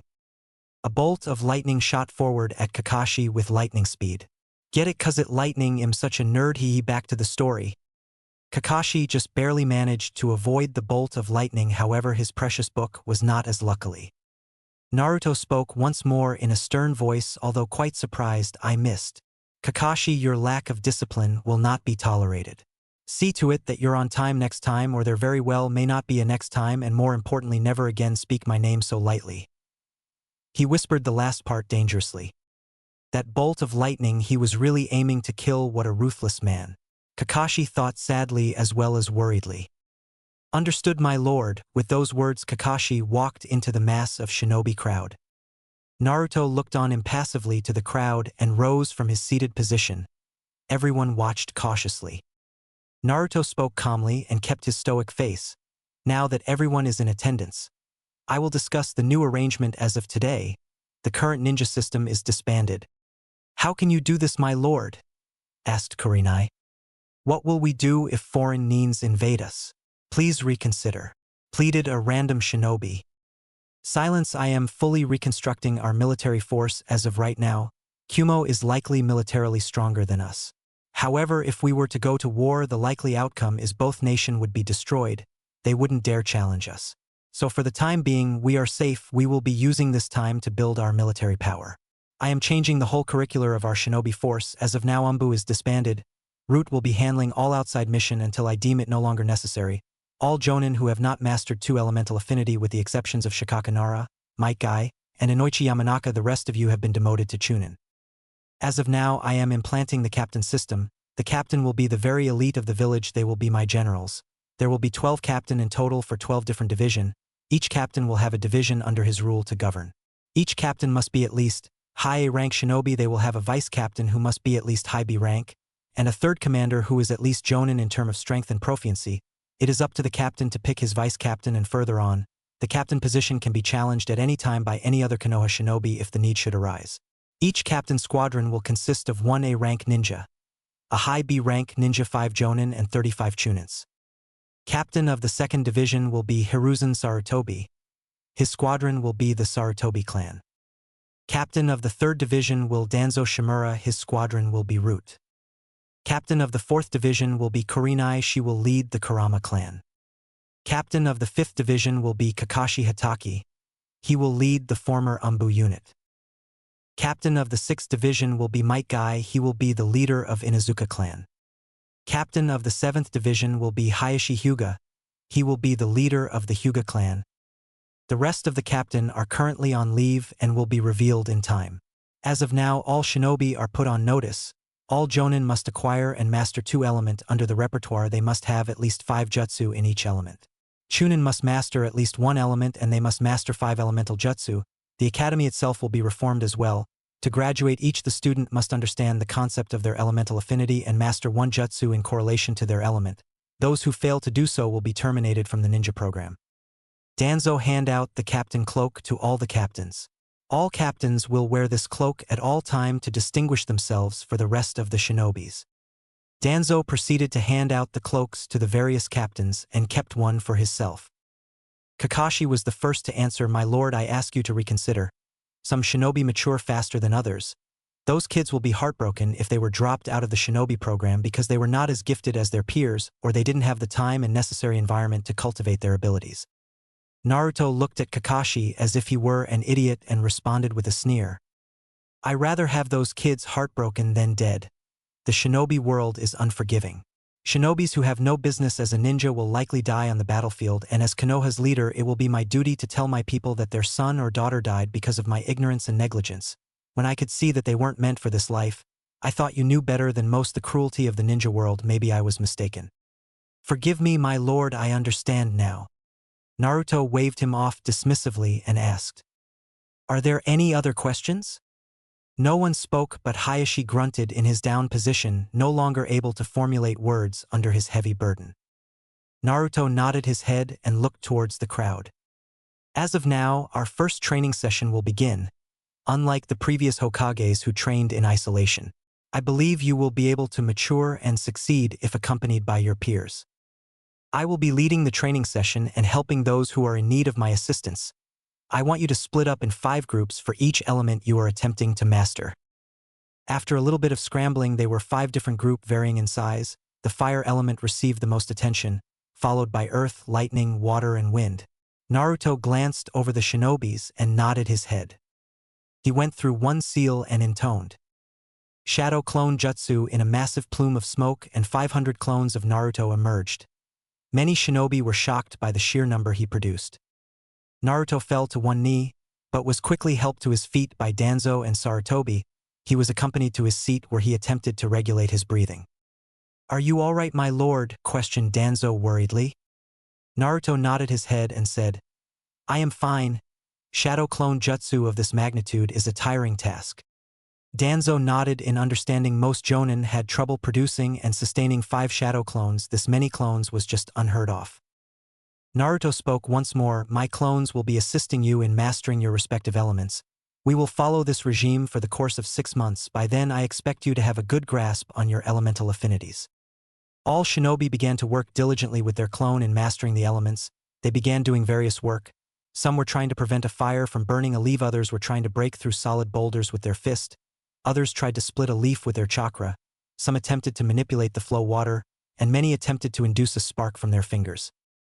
Naruto walked to Hayashi's down position and waved his arm. Immediately Hayashi felt the wave of pressure release him. "Why did you name me as one of your captains? I'm sure you could have found someone better suited?" Naruto looked at him impassively and spoke tiredly. "Hayashi, I have no time for such asinine and pointless dispute. I plan to reshape this world where the weak don't have to live and cower in fear of the strong. To do this, I must become the strongest being of this world. Survival of the fittest is the one truth that holds true in this world, and if I am the strongest, I can rule this world however I see fit. Imagine it, Hayashi, a world where your daughter Hinata won't be forced to branded with the cage seal because of her weakness. I know that beneath your cold exterior you care deeply for your daughter. My eyes are gifted, very few things can cloud my vision. I can see it all in your eyes. I'm sure you know it is possible, however you are not truly convinced you should take such drastic matters. Maybe you're waiting for the right opportunity. However, there is no such thing. It is only those who are bold enough to make a decision who go down as legends. I am asking you to believe in me and my power." Hayashi remained silent, contemplating everything he just heard. He glanced up at Naruto and was captivated by the intensity of the Rinnegan. It held such power, such fierce cold determination. This boy is indeed a strong shinobi. Through his leadership and power, it may just be possible, began to think Hayashi. Hayashi bowed his head in a submissive act, spoke clearly. Hi, my lord, I will follow you word and your word alone. I am your loyal subordinate. Good catch. Naruto tossed a rather large blue scroll towards Hayashi. Hayashi grunted from catching the heavy scroll, his eyes widened greatly. This is the lost secrets of the Uzumaki water ninjutsu. Why would you give such sacred clan ninjutsu to me? Hayashi, I told you once before, this is my village. You are my family. As your leader, I take it upon myself to help you as my people. Take those jutsu, master, and teach those jutsu to those you deem fit. Those jutsu are very dangerous and rather difficult to master, however, I'm sure you will be able to accomplish it. I have faith in you, Hayashi. Hayashi's eyes widened and he smiled. Thank you, my lord, I will not fail you. Naruto nodded. I'm sure you won't. Go on, master your water affinity. You will play a pivotal part in upcoming plans, Hayashi. I need you top B at your strongest, train hard. Hayashi nodded and walked to his comrades and assumed his training. Kakashi, POV. How can you abandon us, Kakashi? Demanded Sasuke. I need power in order to defeat him. He hissed, clearly furious with the entire predicament. I'm sorry, Sasuke, under new orders. I myself am forced to undergo a training schedule. Sakura, but sensei, isn't there something you can do? I mean, can't we talk to the Hokage or the council? Kakashi responded, I'm sorry, but you won't get much help there.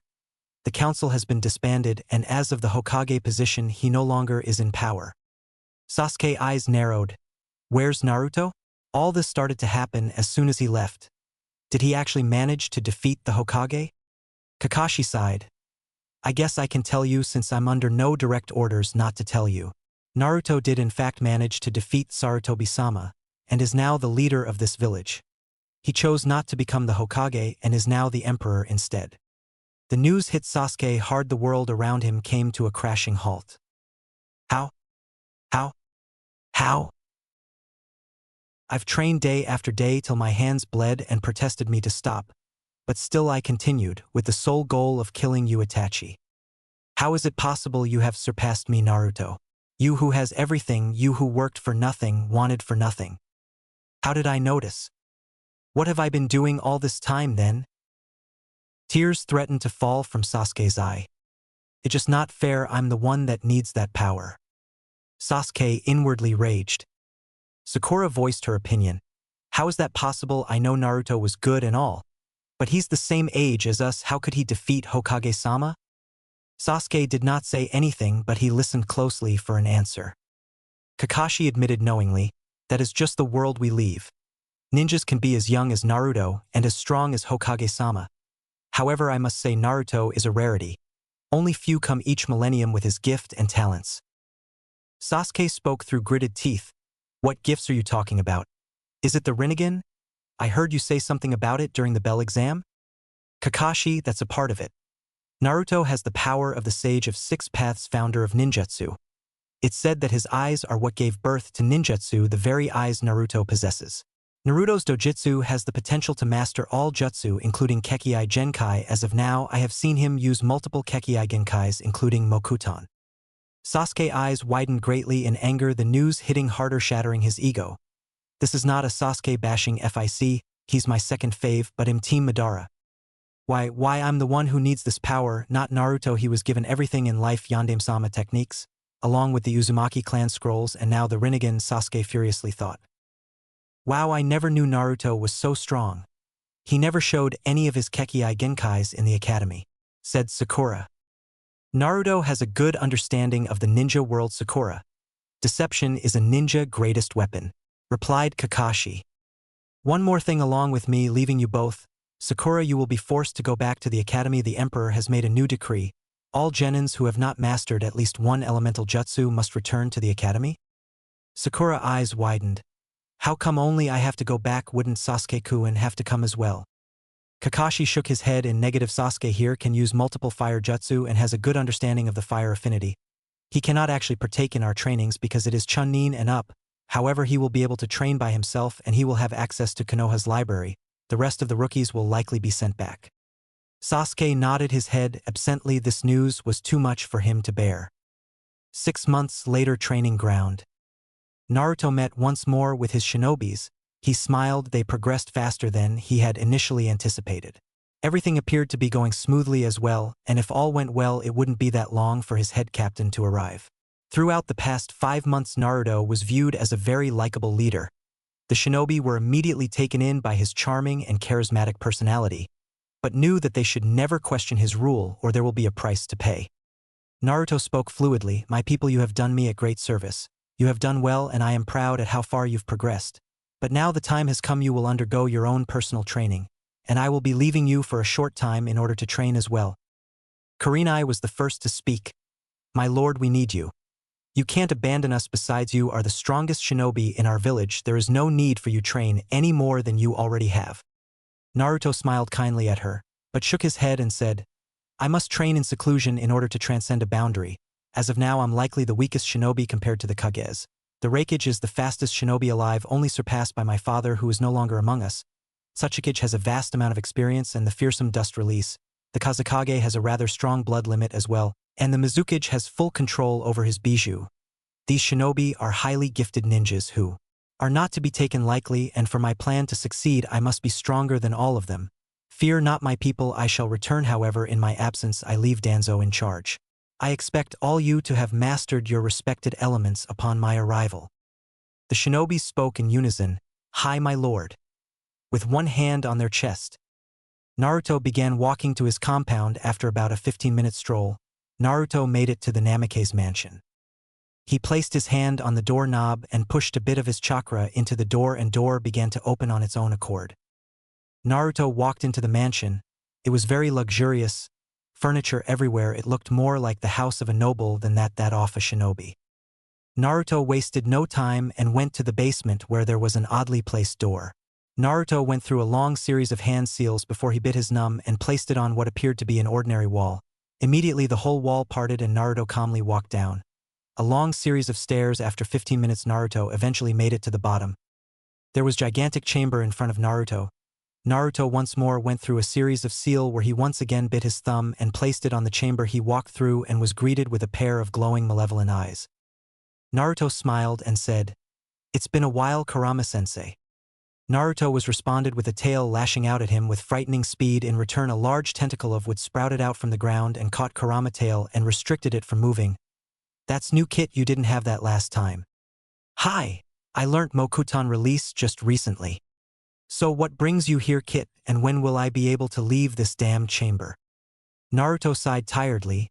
It seemed they already went through this particular speech before. It amazed him that an immortal being like Kurama was so impatient. Naruto spoke. "Kurama, I told you once before, when I released you from my body, you will be given your freedom, but only in due time. As of now, I have only just established my place as ruler of this village. My power, however, is not as secure as I would like it to be. It is tenuous at best, and you making a hasty appearance will undoubtedly throw Konoha into chaos. You are still perceived negatively. The village still fear you and believe that you attacked the village for your own amusement." Kurama snarled in anger and repeated himself with more authority. "How long will I have to wait, Kit?"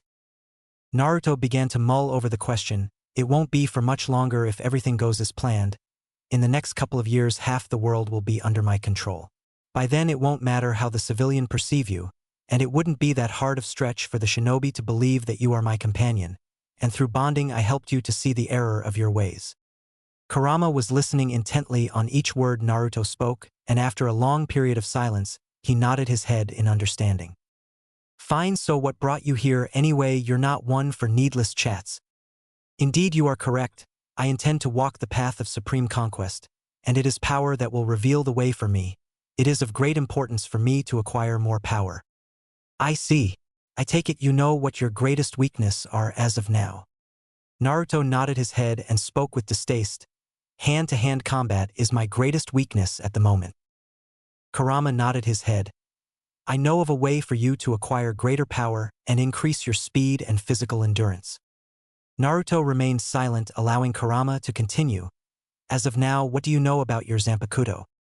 Naruto looked down in thought. "His name is Hyarinmaru. As of now, I can use ice ninjutsu without any hand seals." Kurama roared in laughter.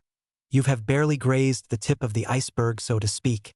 Your Zanpakuto wields unimaginable power. Right now you have mastered the Shurkai state of your Zanpakuto, however, that its first stage. For you to transcend your current limit, you must achieve Bankai. Once you have achieved Bankai, you will have access to Hirinmaru's full power. Naruto was silent throughout Kurama's whole speech. His face made no visible reaction to what he heard. And how exactly do I train with Hirinmaru? Kurama gave a knowing smile and said, "That is where I will come in. I know of a technique that will help with just that. Be warned, many have died through this procedure. However, if you were to succeed, your power will surely increase exponentially." Naruto looked on with not an ounce of fear and said with smirk, "Let the procedure begin." Kurama went through a long-winded series of seal and 9 tails encircled Naruto, creating an orb of white light that formed a gigantic orb around Naruto. After an hour, Kurama finally stopped in the ram seals and said, "Space-time ninjutsu technique. Frozen time." Naruto looked at his surrounding for the first time in his life. He was truly baffled and confused. The whole vicinity was white. The entire place was empty. Naruto quickly noticed that the air here was much denser, and it seemed as if the gravity here was a lot stronger as well. Naruto smiled. "I see the stronger gravity of this world will increase my speed and muscle strength. However, how will this aid me in wielding Hirinmaru?" Naruto was given his answer when Hirinmaru's appeared in his human form. He was a tall, young man with long, wild, teal-green hair, an icy blue X across the center of his face, and gray eyes. He wore a loose samurai-like garments that consisted of a dark green and purple chest plate underneath a light purple kimono with a chain around his waist and a dull gold adornment on his chest. His arms and legs are covered in ice, and he has a prehensile tail with an icy tip.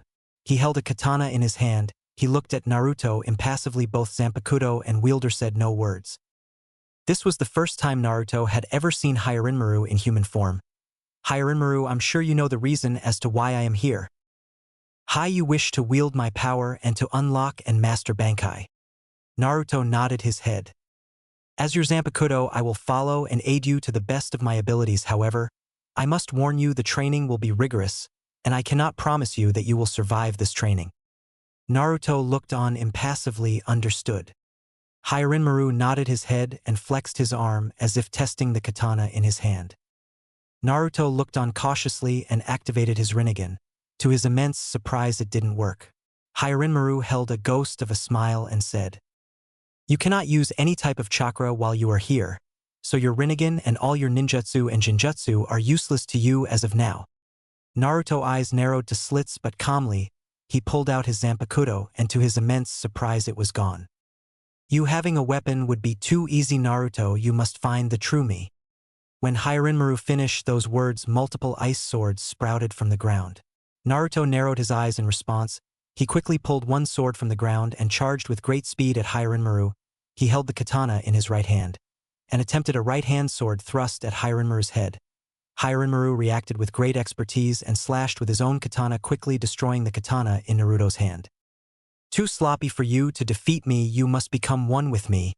Hone your instincts." Naruto's eyes widened. There was a large cut across his chest. He gasped in pain. "How?" Hirinmaru smiled. "How was I able to inflict damage to you?" Naruto said nothing, so Hirinmaru continued. "In this realm I can control it to better help you. You are not actually hurt, but you feel all the physical pain you endure here. Pain is your greatest teacher." Naruto calmed his breathing and closed his eyes. Picking out random swords would be useless. This is a test of some sort. I must find the real Hirinmaru. Naruto's eyes snapped open, and with a quick burst of speed, Naruto grabbed a unique-looking katana. It had a strange chain attached to the end, but was an immaculate piece of work. Hirinmaru clapped and then smiled. "You did well in discovering me so soon. However, that is only part of the battle. The war has yet to begin." And with that, Hirinmaru charged with lightning speed. With a quick overhead strike, Naruto dodged and aimed with a quick slice toward Hirinmaru's torso. Hirinmaru parried quickly and struck with a downward slash aimed at Naruto's torso. Naruto grunted when the sword made contact. He did multiple backflips to gain distance. "Even knowing these wounds are not real does not lessen the pain I feel," thought Naruto. "This will be an interesting 3 years," said Naruto. "Indeed it will be." And with those words, both parties attacked each other with quick speed. 3 years later, Naruto's appearance greatly changed. He stood at a respectable 6 feet 1 inch. He had a slim build, the swimmer type. His face was rather feminine and acute, giving him the pretty boy look. His hair grew greatly as well. Due to the snowy terrain environment, his once tan skin slowly faded to a lighter white tone, more like his father. He now held multiple bangs that completely covered his forehead and a part of his eyes. His golden locks traveled all the way down to his back, and they lost the crimson highlights they once held. The adjacent bands that adorned the side of Naruto's face now rested firmly on his shoulders. Naruto, once cerulean eyes, turned a dark shade of navy blue. Naruto attire remained the same. He wore his golden captain's cloak. However, underneath it he wore a black kimono. He was now in a heated battle with Rinnegan. He was currently in his Bankai mode with a pair of ice wings and tailed made purely out of ice was located on his body, and Rinnegan was in his full dragon form. Destructive Art 4 White Lightning, muttered Naruto. A large blast of lighting raced out of Naruto's finger at Rinnegan. Rinnegan showed great agility and was able to dive down under the blast. Naruto wasted no time and muttered another attack. Destructive Art 31 Shot of Red Fire. Naruto shot multiple blasts of red heated fire at Rinnegan. Rinnegan roared in response and sent a large beam of ice towards Naruto, creating a large steam obscuring both parties' vision. Naruto wasted no time and quickly executed another attack. Destructive number 88. Flying Dragon Striking Heaven Shaking Thunder Cannon. Naruto shot a gigantic electric blast of spiritual energy, hitting Rinnegan dead on, blasting him out of the sky, forcing him to take a dive. However, Rinnegan managed to shake it off at the last moment and regulated his flying. Is that all, Naruto? I must say you've gotten quite good at Hado. To be able to use such high destructive spells without an incantation is impressive. However, I'm surprised you haven't used any of my abilities. Naruto merely rose an eyebrow in response. Do you take me for a fool, Rinnegan? What good would an ice attack do against an ice dragon? If anything, it would likely make you stronger. Good. I'm glad that my master appears to be intelligent. Naruto remained silent to Rinnegan. Trying to think of a way to beat me? Questioned Rinnegan. Naruto showed no reaction and calmly put his hand up. Bakudo number 63. Locking Bondage Stripe. A gold chain appeared and shot forward at Rinnegan with great speed. Rinnegan launched an ice beam in response. However, the chain managed to snake around it, wrapping around Rinnegan, preventing him from moving any part of his body, including his wings, forcing him to crash into the ground. Naruto continued his offense and clasped his hand together as if he were praying and muttered. Bakudo number 75. Iron Pillars. Multiple pillars were summoned and were hovering over Rinnegan's downed position. Naruto slammed his hands in a downwards position, and the pillars reacted to his will, quickly embedding themselves into Rinnegan, prevent him from moving. Rinnegan roared in pain and began to thrash on the ground. He began to fire beams of ice at various directions. Naruto's eyes displayed no emotions. It seems you rather tied up at the moment. I would say I've won this battle. Rinnegan stopped his thrashing and glanced at Naruto in amusement. Do you honestly believe you have beaten me because I can no longer move? Naruto's eyes narrowed. Rinnegan sounds too confident. Rinnegan spoke. Naruto, I'm sure you know my power. Water of any type is my weapon. Look at the arena. As of now, the snowy terrain is suited perfectly for me. Watch closely, this is your final lesson. The effect were instantaneous. The arena began to darken. A cloud out of nowhere appeared in the sky and quickly enveloped the whole arena. The glacier and snow began to act accordingly to Rinnegan's will and rose off the ground and began to swirl around Rinnegan, quickly shattering the pillars, and through brute strength alone Rinnegan managed to destroy the chain. Naruto showed no emotion. I see, Rinnegan, this was your final attack? Frozen Heaven 100 Flower Funeral? It is your strongest attack after all. Rinnegan said no words, but his power continued to rise and the temperature continued to decrease. Snow began to fall from the sky and the pelts of snow began to form into flowers out of pure ice on any surface they touched. Naruto paid no mind to technique even though part of his body was being covered in ice. What will you do, Naruto? There is a vast difference in our power, spoke Rinnegan. Naruto nodded his head in agreement. You are correct, Rinnegan. I have long ago surpassed you. Way of Destruction number 90. Black Coffin. A large box of black energy surrounded Rinnegan. Soon after, multiple black spears pierced the box. After a few seconds, the whole box itself disappeared, leaving Rinnegan there. Rinmaru's form was battered and covered with multiple cuts. His wounds were horrendous and blood was openly flowing from his wounds. His attack long ago faded from the destructive power of the Hado. Rinmaru collapsed on the ground and reverted back to his human form. Such a destructive technique, and I only managed to use half of its true power, pondered Naruto in amazement. Naruto deactivated his Bankai in response. I can no longer feel the cold of your ice. Your attacks are useless against me, Rinmaru. Rinmaru slowly got up from his down position and glanced tiredly at Naruto. I have nothing left to teach you. You have surpassed my expectations. However, I have one piece of knowledge I will impart with you. Do not let your power consume you.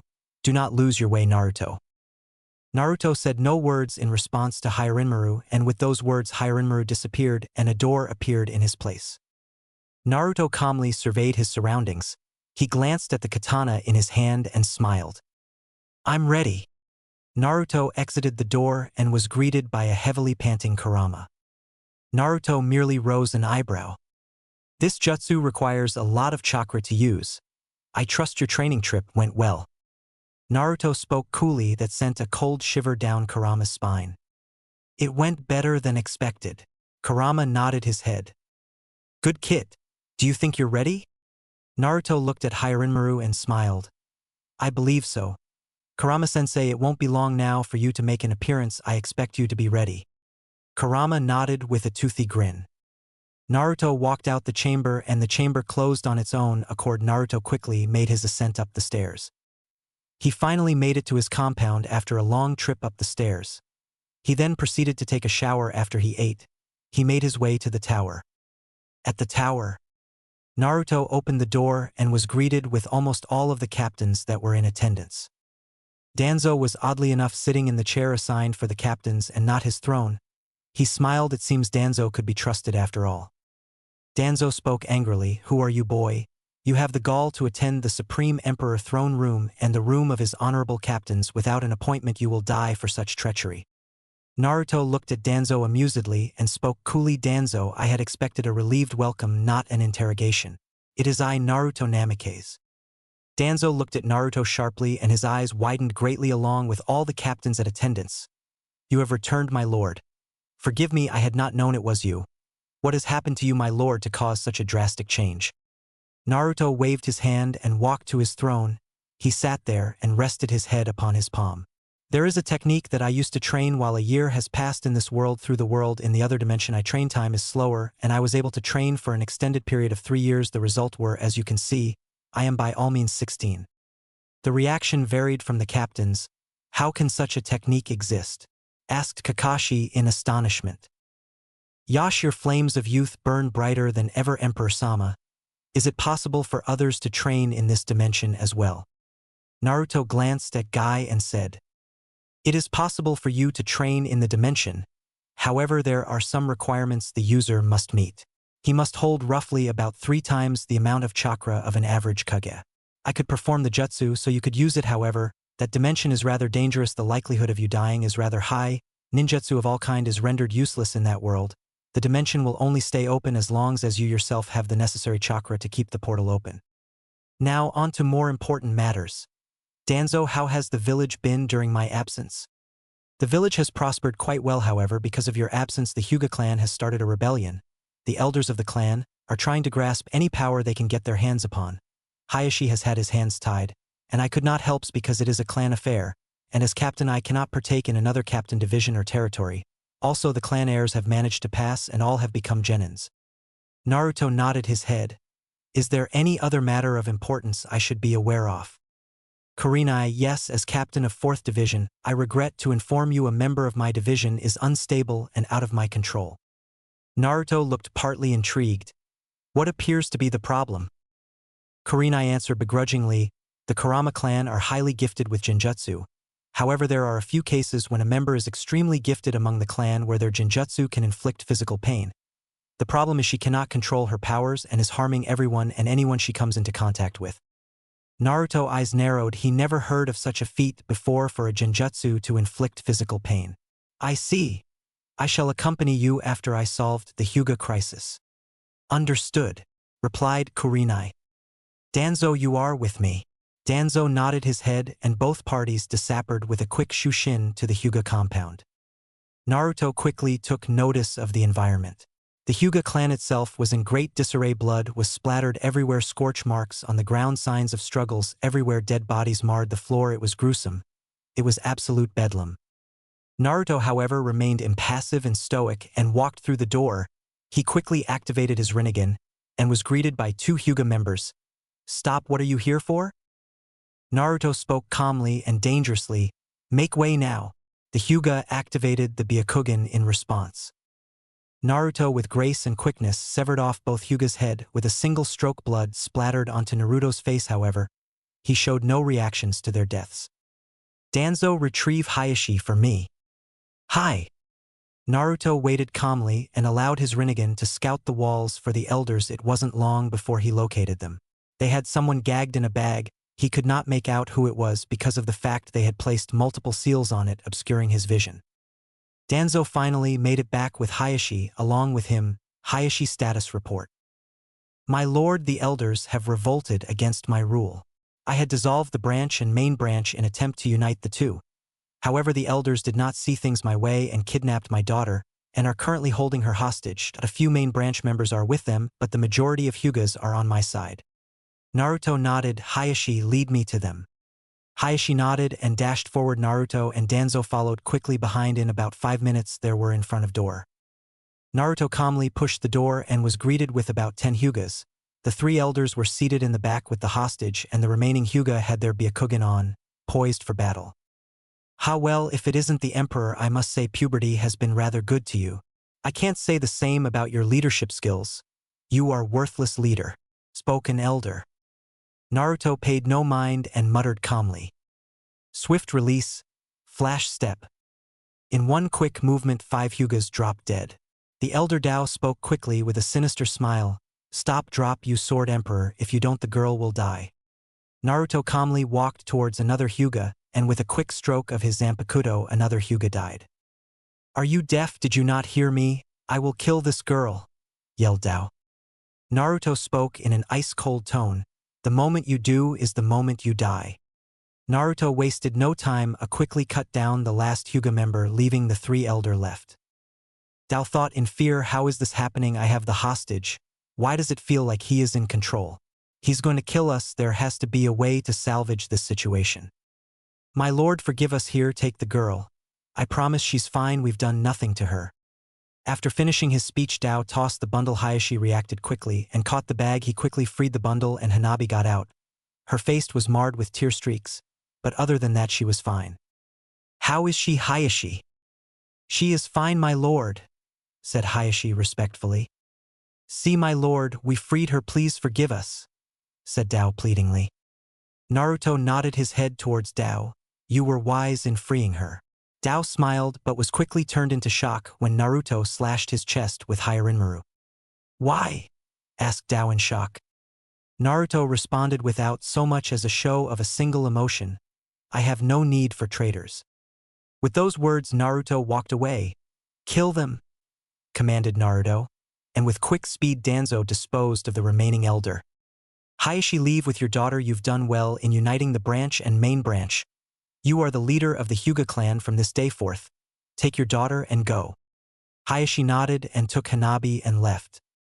"Danzo, have someone clean this mess." Danzo nodded. "You are indeed the leader Konoha needs." Naruto made it back to the tower. "Kurenai, let us go." Kurenai looked at Naruto's bloody form in shock. "My lord, you're bleeding." "It is not my blood." Kurenai nodded and both left quickly to the Kurama compound. During the journey, Naruto asked, "What exactly are her abilities?" Kurenai glanced at Naruto and couldn't help but blush. He somehow transformed from the little 13-year-old to a hunk. Yakumo has the ability to bring her drawings to life. Whatever she draws will happen, and that's just the beginning of it. Her other form's powers are unknown to us, but is undoubtedly a lot more powerful. Naruto nodded his head. "You speak as if you knew her personally." Kurenai looked down in shame and said, "I was her former sensei. I couldn't teach her to control her special power, so I had to seal a part of her away and she was never the same again. But now Ito is released and is causing mayhem." Naruto nodded his head in understanding and stopped out of nowhere, grabbed Kurenai, and jumped to ground under Kurenai. "What are you doing?" She stuttered. A second later, lightning passed right over them. Kurenai's eyes widened. "Is this Yakumo's doing?" asked Naruto. "It is quite possible. How did you see the lightning?" Naruto looked at her for a second. Causing Kurenai to blush, he spoke coolly and said, "I didn't see the lightning. I just knew something was going to happen." Kurenai nodded in understanding. All shinobi had a sixth sense when it came to sensing danger. Some were greater than others. "Let's go," spoke Naruto, who was already walking towards the compound. Kurenai quickly got to her feet and hurried to catch up to Naruto. After a short walk, they finally made it to the district. To Naruto's surprise, there was a mass of shinobi standing before him, ready to kill him if need be. Naruto's eyes narrowed. "This is the work of her genjutsu?" Kurenai nodded. "Hi." Naruto closed his eyes briefly and opened them. His Rinnegan was on full display. He began walking to the mass of shinobi with Kurenai by his side. Naruto placed his hand before them and muttered calmly, "Shinra Tesnii." The effect were instantaneous. A large explosion was created and all the shinobi were blasted away, and after a few seconds they all phased out of existence. Naruto continued walking towards the tower. "That's Shinra Tensei. What a devastating technique," thought Kurenai. Naruto made it to door and attempted to break it, but was blasted away. Naruto landed gracefully on his feet. "Kurenai, there is a barrier set up around the compound. It is a high-level sealing jutsu. Can you break it?" Kurenai nodded and went into a rapid succession of seals and quickly dispelled the barrier. Both parties entered the compound. It was empty. No rooms, no doors, no furniture. It was blank. Until a series of stairs appeared in front of the two. "She dares mock me with her genjutsu. All is futile to my Rinnegan." Naruto held his hand up once more. Blocking technique, absorption seal. This is used primarily for ninjutsu, but it should work on genjutsu as well. She is using chakra to make this dimension. Hazard Naruto. The jutsu began to work and created a barrier around Naruto, which began to absorb all the chakra around Naruto. After a few minutes, the whole dimension began to break, leaving an ordinary compound. Naruto quickly scanned the area with his Rinnegan and spoke quickly.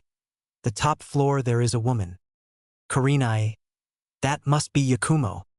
Both shinobi dashed up the floors and quickly made it to the room. Yakumo turned to Naruto and asked in a demonic voice, "Who are you?" Naruto retorted, "Silence, vermin. Release Yakumo or perish." Ito began to laugh. "You are a fool. I am Yakumo. Yakumo and I are of one entity. If I die, she does as well. Now die." With a quick stroke of paint, a large red line appeared upon Naruto's right arm, and in a second blood began to pour out of Naruto's arm. Naruto, however, showed the visible reaction to his wound on his arm. Kurenai said, "Stop this, Yakumo." Ito replied innocently, "Stop this, you say? Stop what? This is just the beginning, sensei. I will destroy you and this villi irk." Naruto appeared out of nowhere and was currently crushing Yakumo's windpipe. Kurenai's eyes widened. She looked at the Naruto that was next to her, all for it to dissolve in a flock of crows. Naruto was currently suffocating the air out of Yakumo. Yakumo began to claw at Naruto's hand in an attempt to remove his hand, however. Naruto's grip remained firm. Ito smiled cruelly. "Are you willing to kill a defenseless girl?" Naruto said no words and calmly lifted up his hand. An orb of swirling dense chakra was quickly created. Yakumo's eyes widened to the size of saucers. "You can't be serious. You would honestly kill a defenseless girl?" Naruto said no words and brought his Rinnegan down to Yakumo, ready to end her existence, only to stop an inch away when Ito reverted back to Yakumo. "Aw!" yelled Yakumo in fear. Naruto calmly released her and jumped away from her to gain distance. Kurenai quickly hurried to Yakumo and began to mutter soothing words to her former student. Out of nowhere, Naruto dropped to the ground and clutched his right hand. Kurenai eyes darted to Naruto. "Are you all right?" Naruto said nothing and violent chakra began to swirl around him. Also a head formed around above his head. It was Ito. "Yes, this is the body I desire. Such power. Such raw power, it's so delicious." Yakumo was weak, but with this body, the whole world is mine for the taking. Kurenai's eyes widened. "Ito." Ito smiled cruelly. "In the flesh, this foolish human chose not to kill Yakumo along with me. That was the opportunity one needed to switch hosts. When his guard was weakened, I acted. You will die today along with Yakumo, Kurenai. Ito began to release an unfathomable amount of chakra. Kurenai looked on in shock. How can one person have such dense and potent amount of chakra? I can't breathe. I have to save Yakumo though. Kurenai struggled to breathe from the horrendous amount of chakra Ito was exuding from Naruto's body, until it all suddenly stopped. Naruto spoke through gritted teeth. Release me, you parasite. Ito spoke over Naruto. Oh, I must say you have a rather strong will to fight me like this, but it's futile. My power is stronger than yours. Naruto's eyes closed and Ito once more gained full control. Ito smiled cruelly. See, even your emperor was no match for my power, Kurenai, and now it's your turn to die. Silence, fool. Shock was equally evident in Kurenai and Ito when the words came out of Naruto's mouth. You dare assume to have caught me off guard? You and Yakumo are one in the same. If I were to kill you, she would die as well. All I needed was for you to release her and show your true form. I merely played the decoy. Now you shall be punished for your insolence. Ito roared in agony and rage. What are you saying? You planned that I would leech onto you. Naruto said nothing and only raised his power level. Ito was immediately expelled out of Naruto's body. Naruto calmly rose to his feet. His Rinnegan activated on its own accord. He glanced calmly at Ito and roared. Perish from this world, Amaterasu! A gold flame sprouted onto Ito until it completely enveloped her whole body, ending her existence. Naruto grunted in pain and dropped to the floor. Emperor! Yelled Kurenai. She quickly hurried to his downed body and placed his head upon her lap. His breathing was ragged. Emperor-sama, what's wrong? Call me Naruto, Kurenai, said Naruto calmly and slowly. Kurenai blushed a bit but quickly hid it. Kurenai spoke. We have to get you to the hospital or a medic need. No, I can't allow anyone to see me like this. As a leader, I must remain strong and undefeatable. To my people, anything less than that is viewed as a sign of weakness. You will not speak of this to anyone, Kurenai. I am trusting you. Hai Naruto-kun. Naruto smirked. Since when did I become Naruto-kun? Kurenai blinked owlishly. It just came out, I didn't mean to say it. Not that I don't view as a great friend and all, it's just that. Naruto interrupted Kurenai's rambling when he started to laugh a small laugh. What are you laughing about? Asked Kurenai a bit angrily. You are pretty when you're flustered, Kurenai-san. Kurenai pulled a Hinata and her face turned a deep red. Do you really think so? You are indeed a great beauty, Kurenai. The likes I have never seen before. Kurenai blushed more, but spoke quietly. Where is all this coming from? And why tell me this now? Naruto said nothing and looked at the ceiling, and for a moment Kurenai thought he wasn't going to answer. I always had a crush on you, Kurenai, from the moment I first laid my eyes on you. As the leader of this village, my priority is to protect this village, and I'm not capable of doing that with you. Kurenai spoke angrily. So what am I to you, a distraction? Naruto spoke calmly. Yes, you are a distraction to me. My greatest distraction. My once cold heart was defrosted by your beauty. My steel resolve melt when I come into contact with you. I can't focus when I see you. I'm not sure what these feelings are, but my heart always speeds up when I'm in close proximity with you. It's one of the reasons why I made you my captain, so that you always were close to me and I could protect you. Kurenai was quiet throughout Naruto's confession. I see. Naruto glanced up at Kurenai and spoke in a concerned voice. Forgive me, Kurenai, I had no intention of hurt. Naruto was silenced when Kurenai kissed him. This was no average kiss. Kurenai began to slip her tongue into Naruto's mouth.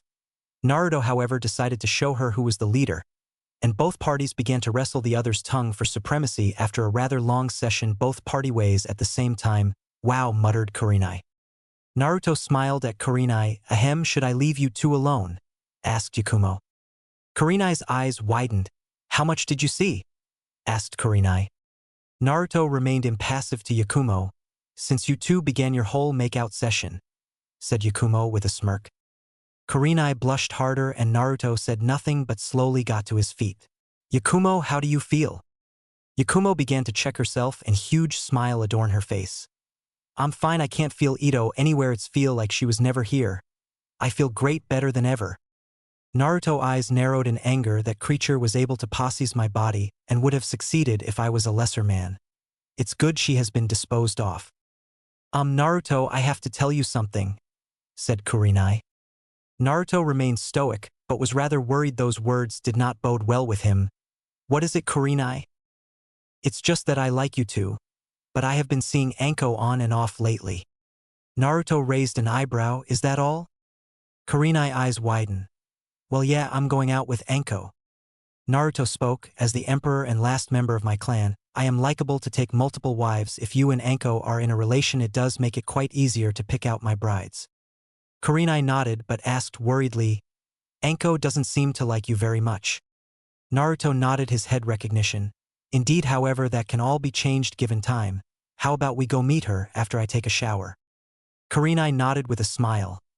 Yeah, you are in desperate need of a bath. HN. Naruto grunted in pain. What's wrong? Asked Kurenai in concern. Yakumo was the one to answer. When Ito inhabits someone's body, she attempts absorb all their power and leave it for herself. She first destroys a person's mind and mental barriers, leaving them a shell of their former selves. But when Ito left me and went to Naruto-sama's body, she took all of the viruses and toxins she put in me and transferred it to Naruto. His body is going to recover due to the fact Ito is now destroyed, but it needs time to recover. Kurenai looked at Naruto and he seemed to be fine. But under closer inspection she could see that his eyes were glazed over. He had a large gash on his right arm, showing he did in fact get hurt. Naruto's legs began to buckle, and Kurenai quickly helped out by placing one of Naruto's arm over her shoulder. Thanks. No problem. Both left with a quick shushin. Konoha Tower a week later. Naruto was accompanied by all his captains and Anko, who was currently seated on his lap. Anko enjoyed Naruto transformation, and even though Orochimaru and Naruto held a lot of similarities, that's what Anko enjoyed most. She never admitted it to anyone, but she was secretly in love with her sensei, making his betrayal that much more devastating. Rudo-kun, these meetings are so boring. Naruto said nothing but allowed his eyes to drift over his captains. Things were movingly rather smoothly after the whole Hyuga incident. The Hyuga came together rather nicely, under Hayashi's rule. It was about time for Naruto to make his move. However, one pivotal piece was necessary. They are needed. Besides me, you and Kurenai can have fun after the meeting, he whispered huskily into Anko's ear. Oh really? I might just take you up on that. Bang bang, suddenly Irika opened door and bowed. My lord, we're under attack. Naruto eyes narrowed. Even Anko was more alert. Who are attacking us? We're not sure. It's two men. Both are wearing cloaks with clouds on them. However, one of the man is Itachi Uchiha. Division Squad Asuma, vice captain of Captain Sarutobi, has already made contact along with Captain Kakashi Hitaki. Naruto nodded his head. You did well in reporting this to me. Anko. Kurenai, let's go. The rest of you remain here. The trio vanished with a quick shushin. My Itachi, it's a pleasure to see you in person, spoke Naruto. Oh, Itachi, you know this man? Asked Kisame. Itachi eyes narrowed. Not at all. Naruto smiled. Itachi, as leader of this village, I must thank you for everything you have done for this village. We are forever in your debt. Itachi eyes showed no emotion. What are you talking about? Itachi, I know the truth of Uchiha clan's massacre, and as my loyal shinobi I expect you to follow all my orders. Exterminate Kisame, responded Naruto. Kisame looked at Naruto as if he was insane. It slowly turned to realization when Itachi swung a katana at his head, which he narrowly dodged. What's the meaning of this, Itachi? Why follow this man's order? Itachi remained silent and shifted his stance, readying to attack once more. Kisame's eyes narrowed. He knew he was strong, but he was no fool. These many shinobis along with Itachi would mean his immediate demise. With a quick shushin, he made his escape. What's going on here? Asked Anko. All will be revealed at the tower. With quick haste, all the shinobi made it to the tower, including Itachi. As I said before, Itachi is a loyal shinobi of Leaf Village, said Naruto. How can that be? He killed his own clan. He is a traitor to the village, said Kakashi uncharacteristically with anger. Naruto and Itachi remained impassive, but the majority of the captains nodded their head in agreement with Kakashi. He was ordered to kill the Uchiha clan, announced Sarutobi. The captains were devastated. Complete, total, and utter shock. Yes, Itachi was ordered to kill his clan. The Uchiha clan were planning a coup. Can you imagine what loyalty it took for him to kill his very own family? His mother, the women who gave birth to him, his very family he killed in order to remain loyal to his village. He chose to live his life as a traitor, and still he remained a loyal Konoha shinobi even to this day. The captains were speechless. This was unthinkable. Killing your own family was an order? Could they do the same if asked? This is the world we live in, where sacrifices like this are needed to ensure the greater good, spoke Naruto. However, Itachi, I have other plans for you. You will be my second hand. You will become my first captain. Does anyone in this room deny Itachi to be loyal and most deserving of this position? No one spoke. They couldn't, still reeling from shock. To massacre your entire clan on an order, this was insanity. Good. As of now, captain of the 1st Division will be Itachi Uchiha. Chapter 3, Battle of Kirigakure. Konoha Tower Balcony. My people, I have gathered you here today to celebrate the return of Itachi Uchiha, spoke Naruto. He was interrupted with a chorus of boos and, "He's a traitor, kill him." It was a gruesome sight. Naruto nodded his head in understanding. He had anticipated this, but this was necessary. My people, I am here to enlighten you to the truth of the Uchiha massacre. The crowd grew silent and began whispering to one another as to what the emperor could possibly be talking about. My people, the Uchiha clan planned to betray us. Yes, they planned to launch a coup d'état. The only reason this had not transpired was because of one faithful, loyal Konoha ninja, Itachi Uchiha. The whole crowd gasped in astonishment. Many of the ninjas were just shell-shocked. He butchered his clan for the sake of the village? Even still, many wondered what type of person was capable of killing their family in cold blood regardless of their transgressions. Yes, my people, Itachi Uchiha is a commendable shinobi. The sacrifices he made for this village alone should be honored. However, he is not done yet. As of today, I would like to introduce you to my first captain. Itachi walked into the balcony and held a small smile adorning his handsome visage. Most people in the crowd gave hesitant, polite applause, still unsure how they felt on the matter, except for one person. Is this the truth, brother? Were you ordered to kill the clan? Why didn't you tell me? I will find out, thought Sasuke. Naruto calmly glanced at his shinobi and civilian alike and smiled. There would undoubtedly be a few bumps along the road, although for the most part, at the very least, they seemed willing to give Itachi a chance, wish all he could ask for. Itachi, I would like to discuss a few matters with you in the throne room. Quickly gather the other captains, it is of great importance. Itachi nodded, and with a quick shunshin he vanished. My people, that is all. Naruto waved. And with that, the crowd slowly, begrudgingly dispersed. Naruto began making his way towards the room where he sat. He placed his head upon his palm. He looked on impassively. The work of an emperor is tiresome, but such is my burden, sighed Naruto. With a quick gust of wind, all of the captains were seated in their rightful chairs. Good. I'm glad everyone was on time. Naruto's eyes lingered on Kakashi for a brief moment, silently conveying a hidden message.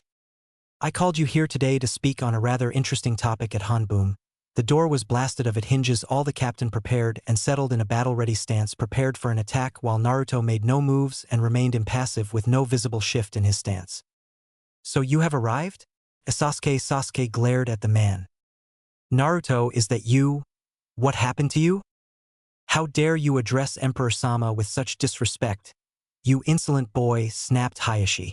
Naruto waved his hand in a dismissive motion. It's quite alright, Hayashi-san, his disrespect is rather refreshing. However, Sasuke, I must warn you, my tolerance can only go so far. Anything less than obedience is met with certain death. Naruto quickly flared his ki to insane levels. Hai Naruto-sama, stuttered Sasuke. Sasuke glanced at Naruto, but he didn't see Naruto, he saw a monster. That chakra was too vile to belong to any human, too potent, too dense. It was just so otherworldly. Good, what brings you here today? Asked Naruto with a knowing smile, amusement written on his face. Oh, he definitely was a sadistic asshole. Sasuke gritted his teeth in annoyance with false politeness. I'm here to speak with my brother, my lord. Oh, Itachi. It seems you and your brother have some unresolved business to attend to. You may take your leave to assort this matter. I'm putting this predicament in your capable hands. Itachi nodded. understanding the underlining meaning. Both Uchihas exited with a quick bow. Naruto sighed and said, "Now on to more important matters. I have found the current whereabouts of Tsunade Senju. However, the Umbu I have sent to ascertain her have come back with intensive injuries. Although all them are alive, I will not condone these actions. I will capture her myself if need be." "My lord, that is not the wisest idea. Tsunade is well known for her temper. If you attempt to force her, it will only result in utter chaos," advised Sarutobi. Naruto glanced at him and replied, "Her power hardly compares to mine's. I have no time for spoiled brats. You allowed her to roam free in honor of her lineage. I, however, do not share the same sentiments." Naruto flashed through a set of hand seal, and a door immediately replaced the door that was broken. Knock, knock, knock. Naruto raised an eyebrow. He was not expecting any visitors. "Come in," ordered Naruto. Arika came in, bowed, and said, "My lord, these ninja requested an audience with you." Naruto glanced at him and nodded his head. "Send them in." Arika calmly ushered a trio in.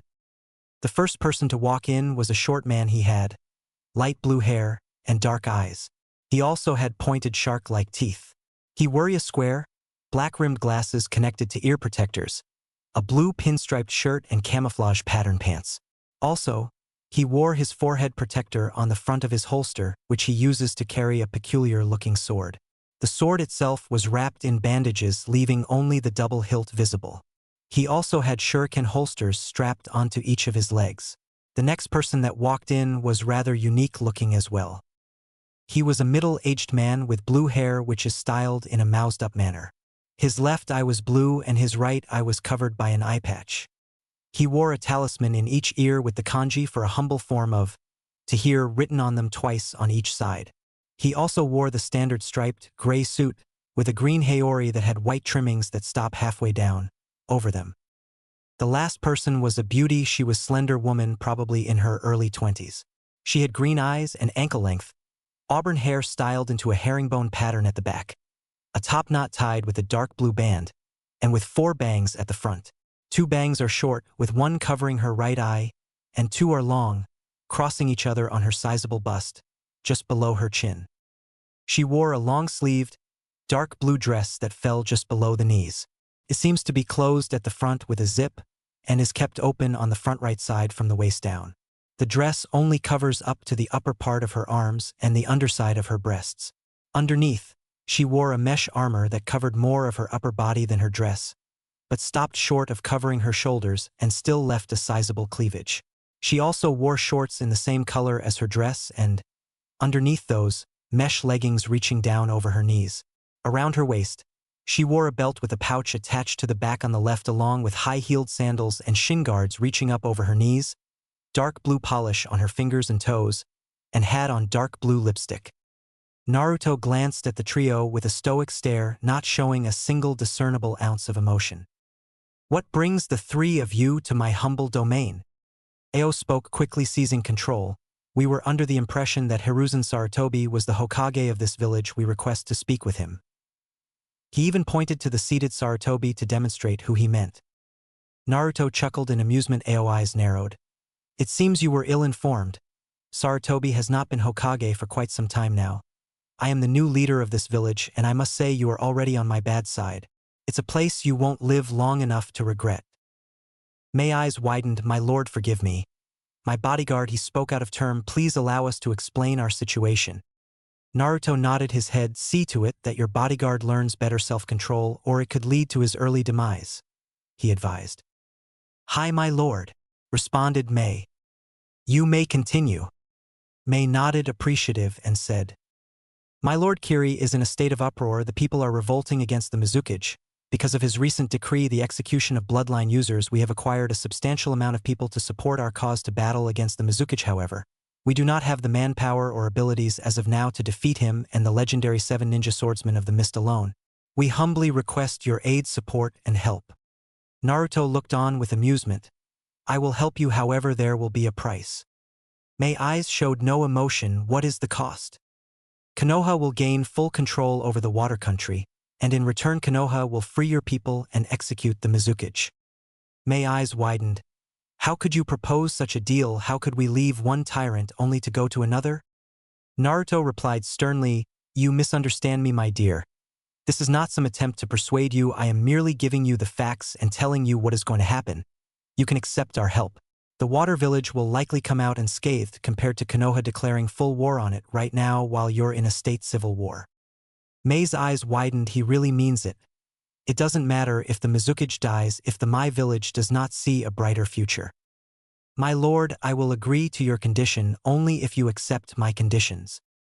Naruto shifted his stance and gazed at Mei with an intense stare, daring her to propose an outrageous term. "Speak plainly," he ordered. "If you were to conquer Kiri, you must treat all the natives there with same respect and equality that is shown in Konoha. Everyone must equal, and there must be no discrimination among us." Naruto nodded his head in understanding. "That is quite admirable of you. I give you my word to abide by your rules. As of today, the Kiri rebel faction will unite with Konoha." Mei and Naruto quickly shook hands. Naruto calmly glanced at Ao, who was currently giving Naruto an ominous glare. "Is there something the matter, Ao-san?" "Yes, in fact there is. I'm not so sure I should put my faith in a scrawny-looking boy like you. How exactly did you even become the leader of this village? Was it a raffle of some sort?" Mei eyes widened. "Ao, you fool, all the work I did to secure this treaty you go on destroy in 2 seconds, you thickhead baka." Multiple captains voiced their outrage and began to shout obscenities at Ao and the trio. However, Naruto remained perfectly calm. He said in a silent tone that spoke volumes. "Silence, it's only natural that another party would like a demonstration of my power. I mean, it is rather peculiar for a boy my age to be the leader of such a village, although I would believe that by now, Ao-san, you would be a little bit more knowledgeable of the ninja world." Ao scoffed at the insult. "I would like to be the one test your worth if that is all right with you, Emperor." Naruto smiled. "Be my guest, Ao-san. I'll even permit you to use that Byakugan hidden in your left eye." Ao eyes widened greatly. "How could you know?" Naruto smiled and activated his Rinnegan in response. "My power transcends yours." Ao eyes widened. The words were not what scared him. It's where he heard them. He turned his head to see Naruto looking at him intently. "WUMOV?" Mei and Chojuro were simultaneously thinking the same thing. My Ao-san, if you can't keep track of me, how will you hope to defeat me?" Ao eyes narrowed before he quickly schooled his features. "Don't get arrogant, boy. It was a simple trick on your part. Probably the doing of those eyes of yours with the Byakugan on eye will be able to see through your trickery." "You fool, Ao, that was no trick, just pure speed," thought Mei. "I never pegged you to be delusional, Ao-san. However, if you truly wish to continue with this pointless endeavor, I will indulge you." Ao smiled. "Good, I'm glad to hear you not chicken out. When will the fight take place? It's not every day I get to defeat the leader of a village." Naruto smiled. "Big words for such small vermin. I am a busy man, there is no need to prolong your defeat, we will do it now, and as an act of good will all my captains will remain here." The captains showed no reaction to Naruto's statement.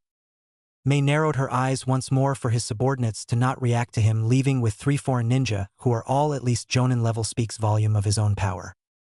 "Ao, I think you should reconsider," suggested Mei helpfully. "Don't worry, my lady, I'll show this punk what we Kirinin are made of." Naruto looked onto the group impassively. "If you are ready, let us go." Ao, Mei and Chojuro nodded, and with a couple of Shunshin the group was at Training Ground 7. "Hey pretty boy Emperor, if you quit now, I won't have to disgrace you, and because I'm such a nice guy I won't even tell your captains that you lost to me." Naruto remained silent and casually looked at Ao. "I grow tired of your drivel, Ao-san. Please let's begin this battle. I have more important matters to attend to." Ao's eyes narrowed. "Who does this brat think he is to dismiss me like this? In my day that boy wouldn't even have the courage to talk to me like that." "First move is yours, Ao-san." Ao wasted no time and quickly deactivated the seals that surrounded his eye. He quickly flashed through multiple seals and yelled water style. Explosive water shock wave. Ao unleashed a large torrent of water from his mouth, quickly turning the forest terrain into a water terrain. Naruto looked on with boredom and said, "That was quite possibly the worst move you could have possibly made." "Oh," scoffed, "silence, boy. Soon enough you will be regretting those words." "Water style. Water dragon bullet," yelled Ao. The water dragon rose quickly and quickly launched itself at Naruto with freighting speed. Naruto calmly rose his hand and activated his Rinnegan simultaneously, and he calmly muttered, Shinra Tensei the dragon was immediately destroyed. However, it didn't stop there. The strength of the attack lifted Ao off his feet and blasted him into several trees, uprooting all of them. Naruto sighed in boredom. "Oh-sen, that was rather anticlimactic. I was expecting more of a challenge." Ao attempted to move from his down position but was unable to do so. To be able to defeat Ao with one jutsu is no easy feat. With him we just might be able to defeat the Mizukage, thought Mei in complete shock and excitement. Naruto looked at Ao and sighed dramatically. "I guess this battle is over. It was entertaining while it lasted. But if you're not going to get up, I have other matters to attend to." Ao in response staggered to his feet. Naruto merely raised an eyebrow. "Ao-san, it is not a cowardly act for you to admit defeat against a stronger foe. Silence, we Kiri-nin fight with honor and to the death. Losing in battle is the worst dishonor for a shinobi," said Ao fiercely, passionately. "And it because of that very mentality you are currently the weakest hidden village as of right now," stated Naruto. Ao eyes narrowed in anger. "How dare you SP-?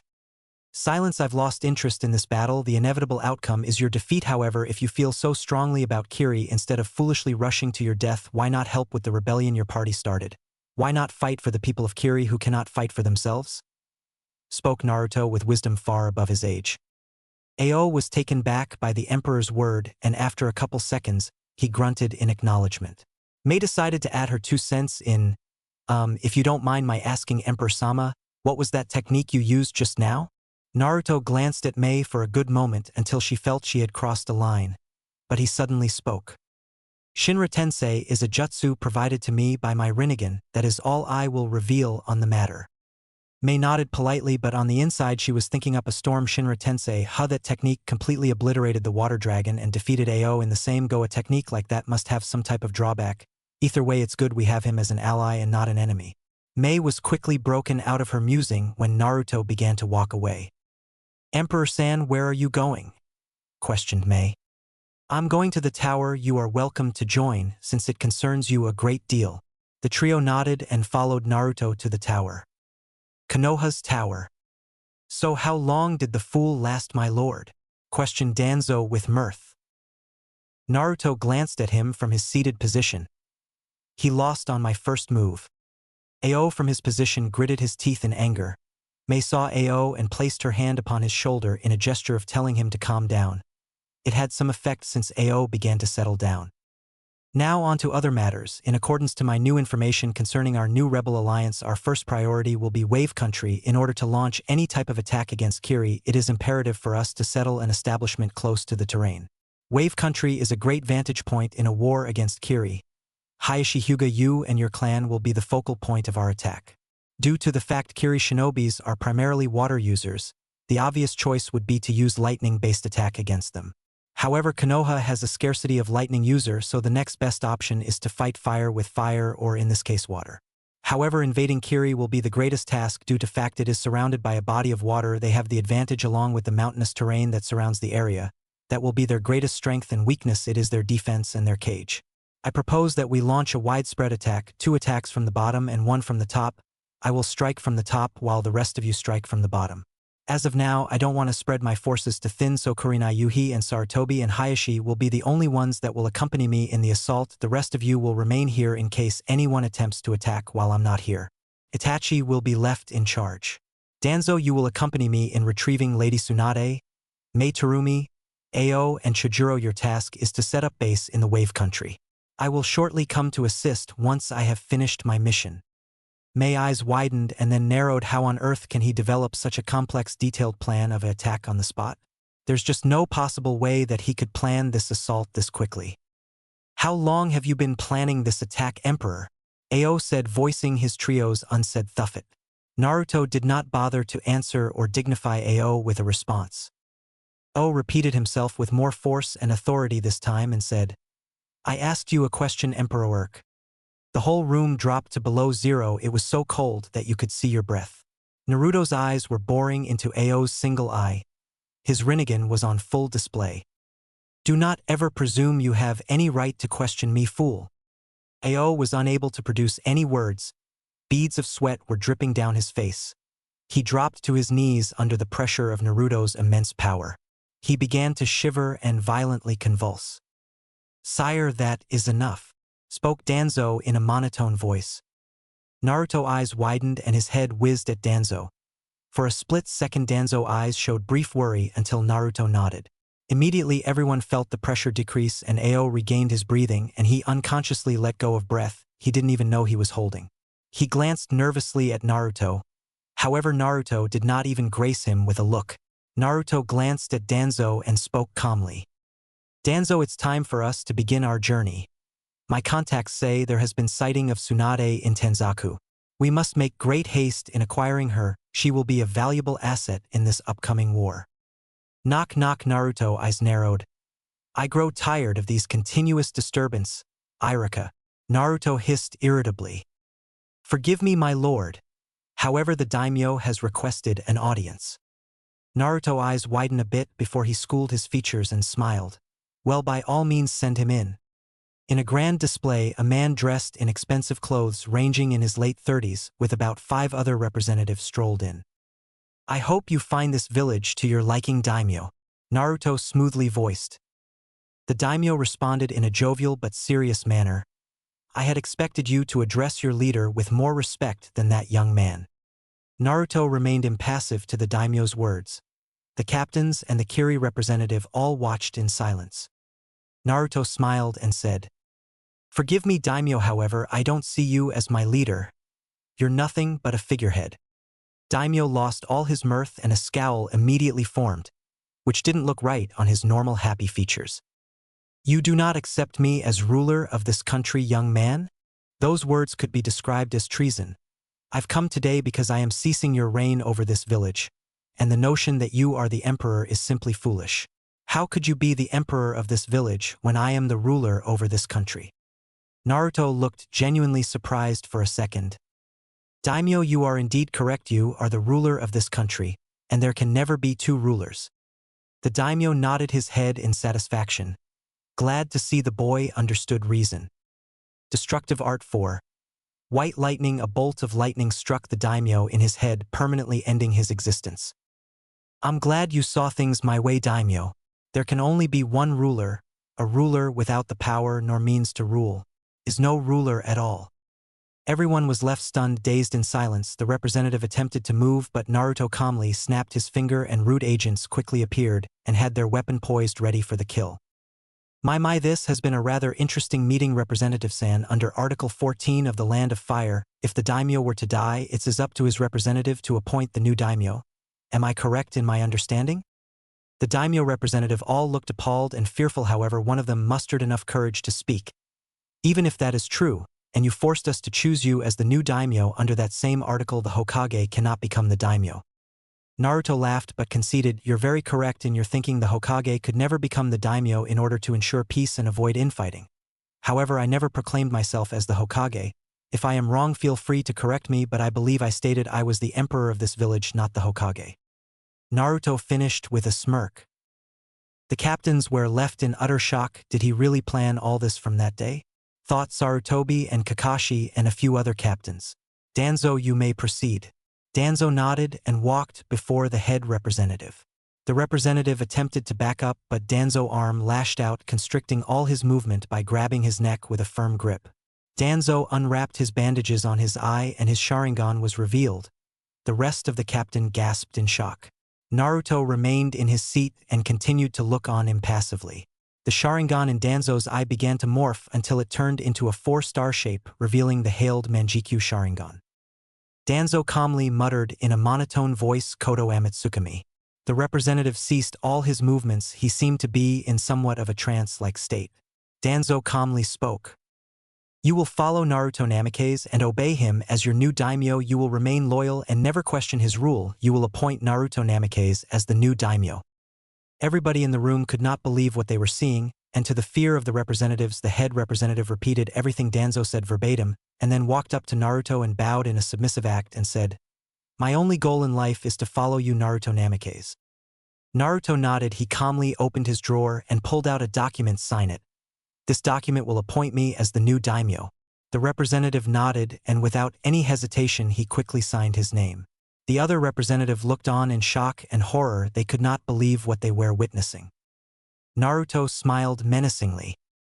Root dispose of the rest of the other representative. I have no further use for them. Blood marred the floors and bodies hit the floor. Everyone in the room was in total silence, not believing what they had just witnessed.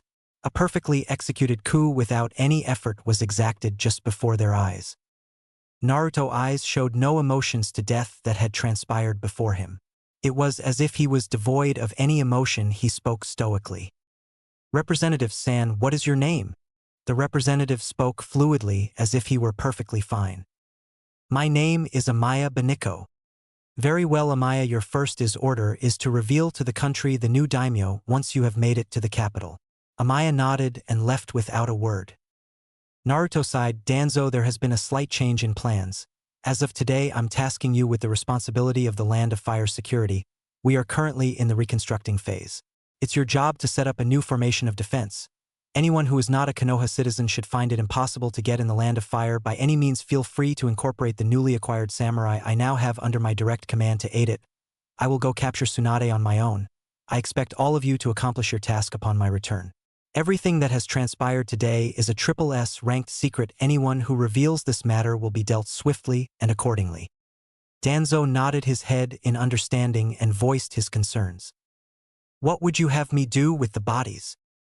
Naruto paused for a second, briefly glancing distastefully at the deceased daimyo and the representatives on the floor, and spoke firmly, cover up this matter and plant evidence of their betrayal.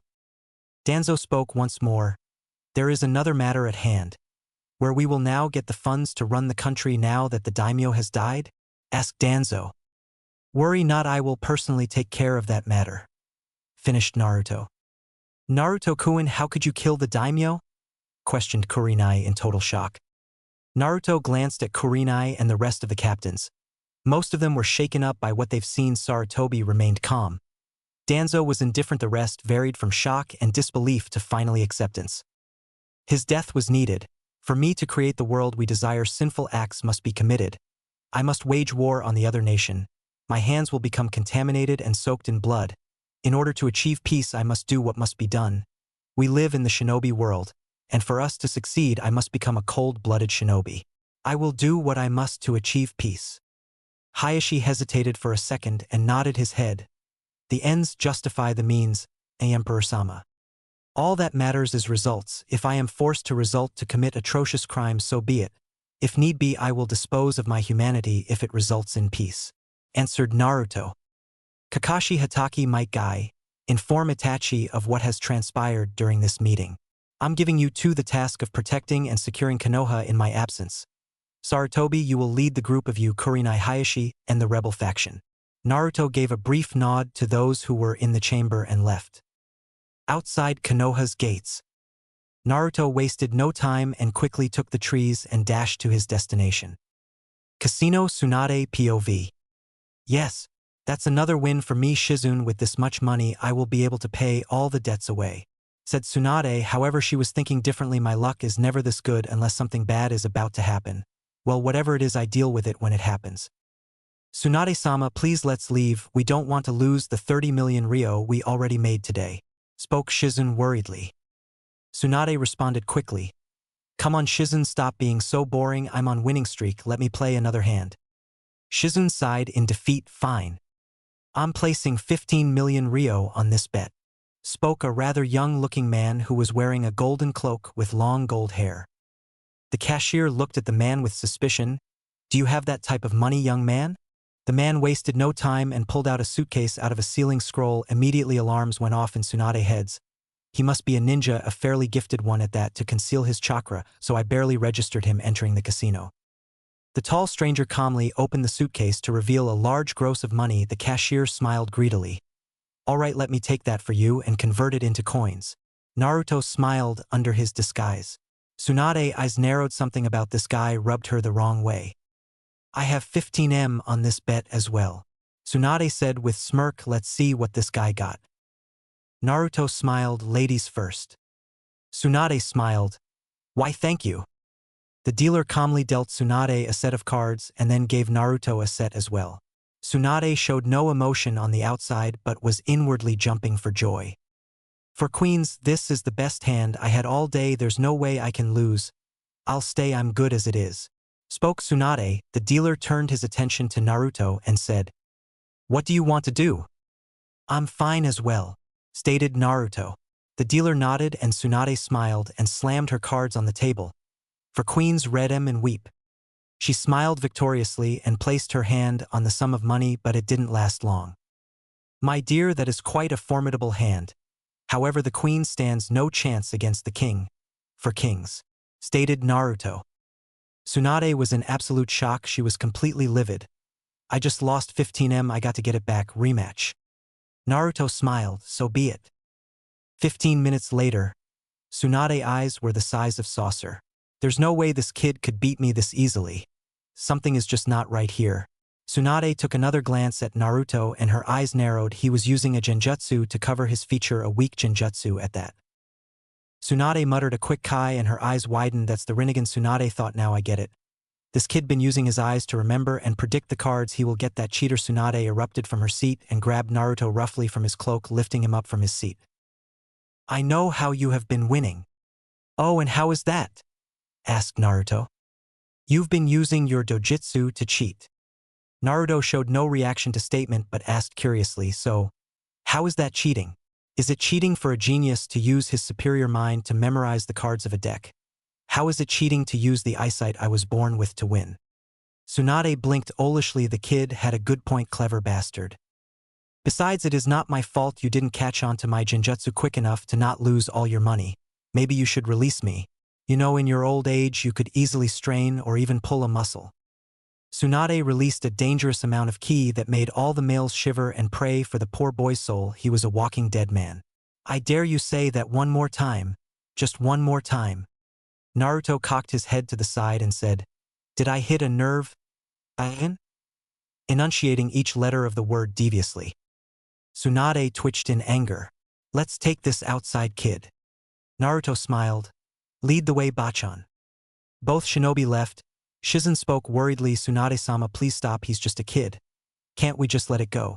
Besides, if you cause any more damage we will be in a larger debt than we already are in, if that is at all possible. You should listen to your friend Bachan. I mean, if you are who I think you are, you must be rolling in debt, and me beating you won't change that. On second thought, it might just help you out. Allow me to propose a bet. If you beat me, I'll give you all the money I won as of today." Tsunade's eyes widened, and then she got a large grin on her face. This kid may sound confident, but he has no idea who is going against. "Man, my luck sure is good today. And what happens if you win? You'll become my loyal subordinate." Tsunade's eyes twitched in anger. "You pervert. I'll beat the perversion out of you before it gets too far." Naruto looked on and said with smug grin, "Don't flatter yourself, Bachan. You're like, what, 50? Besides, I already have 2 girlfriends. You're not needed." This did not appease Tsunade's anger in any way. In fact, it made her angrier. You whore. I know your type. You use everyone girl you meet and never commit to one." Naruto sighed. "You've got the wrong idea, Bachan. I'm the last of my clan. I'm required to marry multiple brides to ensure that my clan does not meet extinction." Tsunade scoffed in disbelief. "Oh, and pray tell, what clan do you belong to, boy?" "The Uzumaki clan." Tsunade responded angrily. "Bullshit, I know the Uzumaki clan very well. I am part Uzumaki myself, and there is only one other Uzumaki alive." Naruto smiled. "You correct, I am Naruto Namikaze." Tsunade's eyes widened and then narrowed. "I'll admit you do look a lot like Minato. However, I'm not stupid. If you're Naruto, you should only be 14. By the looks of it, you're 16 pushing 17. If there are techniques to slow down the aging processing, wouldn't it only be logical that there are techniques to speed up the process as well?" argued Naruto. Tsunade paused momentarily. The kid does have a point, and he does look awfully like Minato. "Say, I believe you. What business do you have with me?" "Oh, I'm pretty sure I told you already. You will become my subordinate." Tsunade roared in laughter. "And why on earth would I become the subordinate of anyone bar the Hokage?" Naruto looked on impassively. Shizen decided to interrupt. "My lady, if he is indeed Naruto Namikaze, then he is not only the Hokage but the daimyo of the Fire Country." Tsunade glanced at Naruto and then Shizen in shock. "When did this happen?" Shizen sighed tiredly. "I told you this before, but I guess you don't remember because you were heavily intoxicated." Tsunade nodded her head in understanding. Well, I must say that is certainly a surprise. I can't see Sensei handing the title over to you no matter how gifted you might be. You misunderstand, he did not hand the title over. I took it. I defeated him in a duel for leadership over the village. Tsunade laughed loudly. There is no way you could have defeated Sensei. Even I couldn't even do it. Indeed, you weaker than me, that is all, Naruto stated. Tsunade's eyes twitched in anger and her nostrils flared. What did you say, brat? Naruto spoke calmly. I'm stronger than you, Tsunade. Tsunade nodded her head and took off her coat and said, That's what I thought you said, Shizen. Give me 5 minutes, that's all I'll need to beat this kid. Shizen sighed but nodded. Okay, Tsunade-sama, but if you're gonna fight, can we at least change the location? I don't want to have to pay for any more damages. Tsunade nodded in agreement. Hey kid, follow us and you're on.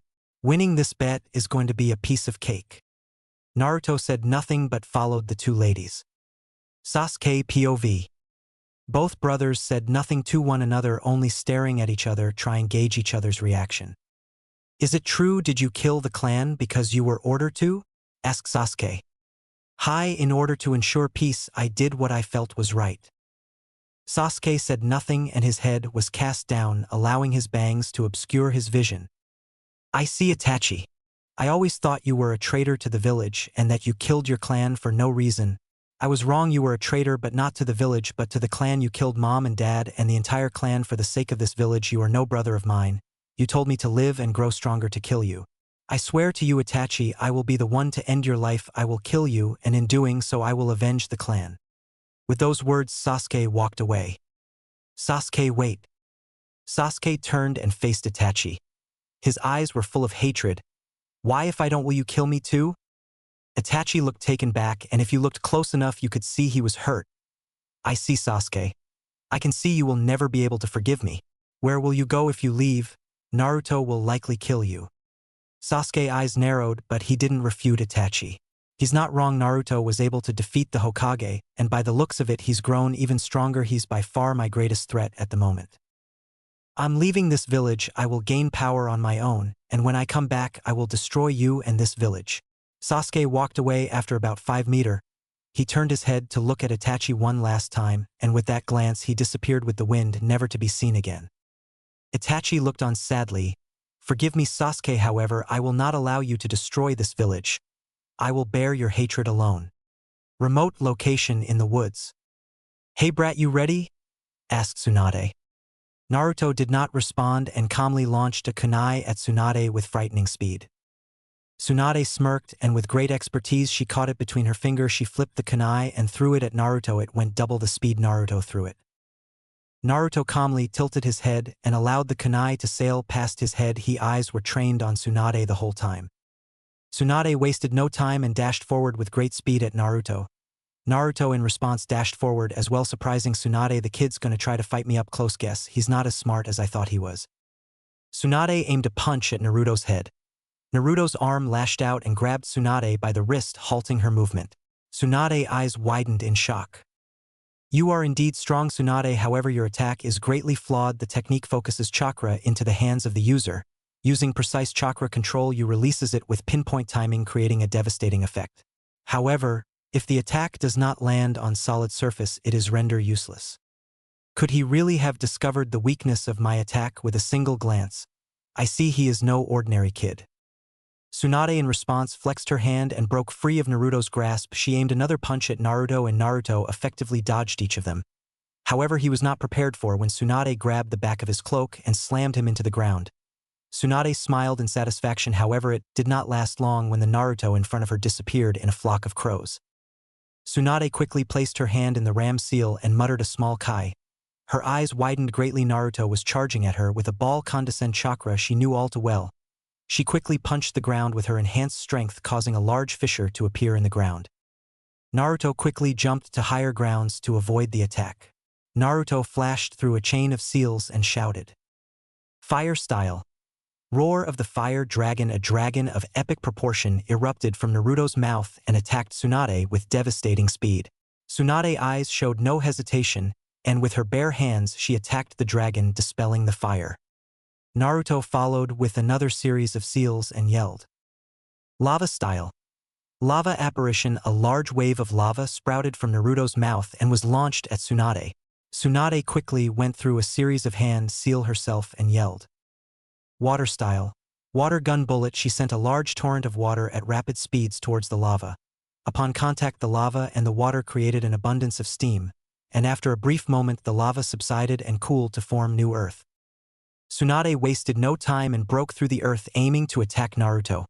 Her eyes widened greatly when she saw Naruto in the ram seal already finished with his jutsu. Wind style. Great break through. A large gust of wind blasted Tsunade. Naruto eyes showed brief surprise when Tsunade erupted in a plume of smoke. Shadow clone. Naruto questioned, surprised. Naruto allowed his eyes to survey the area. She conceals her chakra well even with my Rinnegan. I am unable to detect her presence. I guess that only leaves one option. I'll have to flush her out. Would release.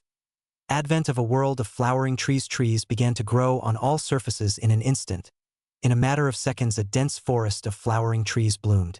Pollen was then released into the atmosphere from the flower. Naruto watched patiently for any signs of Tsunade in her hiding spot. Tsunade was in shock. That's Mokutan. How does he have it? Shit, I know this jutsu. That pollen is gonna render me unconscious if I don't destroy them soon enough. Tsunade dashed to the center of the forest, and with one devastating punch, she destroyed all of trees, uprooting all them. Such terrifying destructive force. It seems I'll have to take this a bit seriously, thought Naruto, impressed by Tsunade's strength. Tsunade's eyes narrowed and were focused solely on Naruto. Naruto, however, remained impassive to Tsunade's stare and calmly placed his hand in the crossed seal and muttered shadow clone jutsu. Two clone appeared next to Naruto and immediately went through a series of hand seal and finished in the ram seal. Both clone inhaled a large quantity of air and yelled fire style. Grand fireball jutsu, unleashing two gigantic balls of fire, which combined together to create a larger inferno of flames.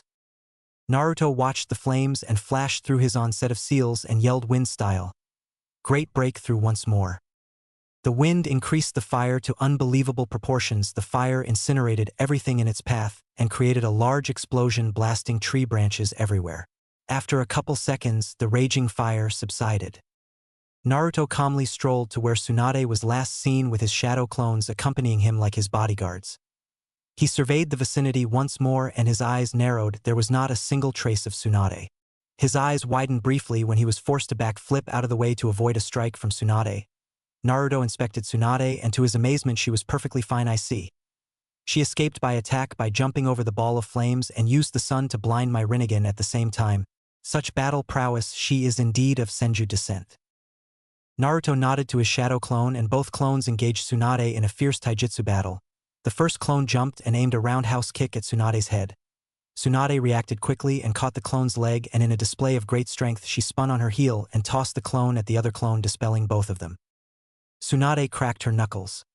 I must say you not half bad, brat. I almost have a mind to think you beat the old monkey. Naruto remained unresponsive and pointed his finger at Tsunade. Destructive Art 4. White lightning. A bolt of lightning blasted out of Naruto's finger towards Tsunade. Tsunade reacted quickly and attempted to move the side, but Naruto yelled in response Bansho Tenin and aimed his hand at Tsunade's legs, forcing her to tilt her body, leaving her off balance, allowing the beam of lightning to penetrate her in her collarbone. Tsunade dropped to the floor and clutched her shoulder in pain. She looked at her. Blood. Shit, what was that just now? It felt like I lost control of my body, thought Tsunade. Her hand momentarily glowed green, and in matter of second when she was fully healed. She calmly rose to her feet and glared daggers at Naruto. I was going to take it easy on you because you're Kushina's kid, but because of that last stunt you're probably going to die. Naruto merely rose an eyebrow. His eyes widened a fraction when Tsunade raced through a string of seals and bit her thumb and slammed it on the ground, yelling summoning jutsu. In massive plume of smoke Tsunade appeared standing on top, Katsuyu the Slug Queen in all her glory. Naruto looked on in boredom. I must say that was rather disappointing. What use is a slug in battle? Tsunade's eyes twitched at the insult. Katsuyu, show this brat what you're made of. Hi Tsunade-sama, responded Katsuyu.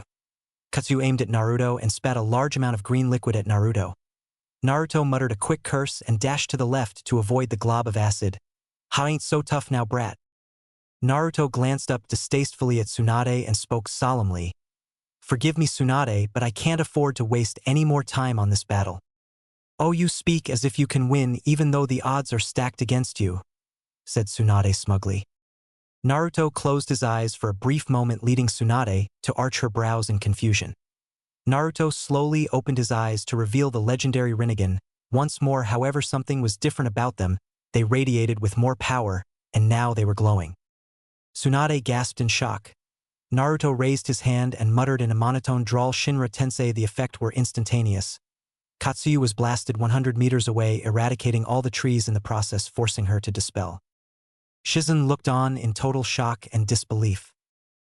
Naruto sighed and calmly strode to Tsunade. In a matter of minutes, Naruto was standing over Tsunade, who was currently submerged under a pile of multiple trees with blood covering her face.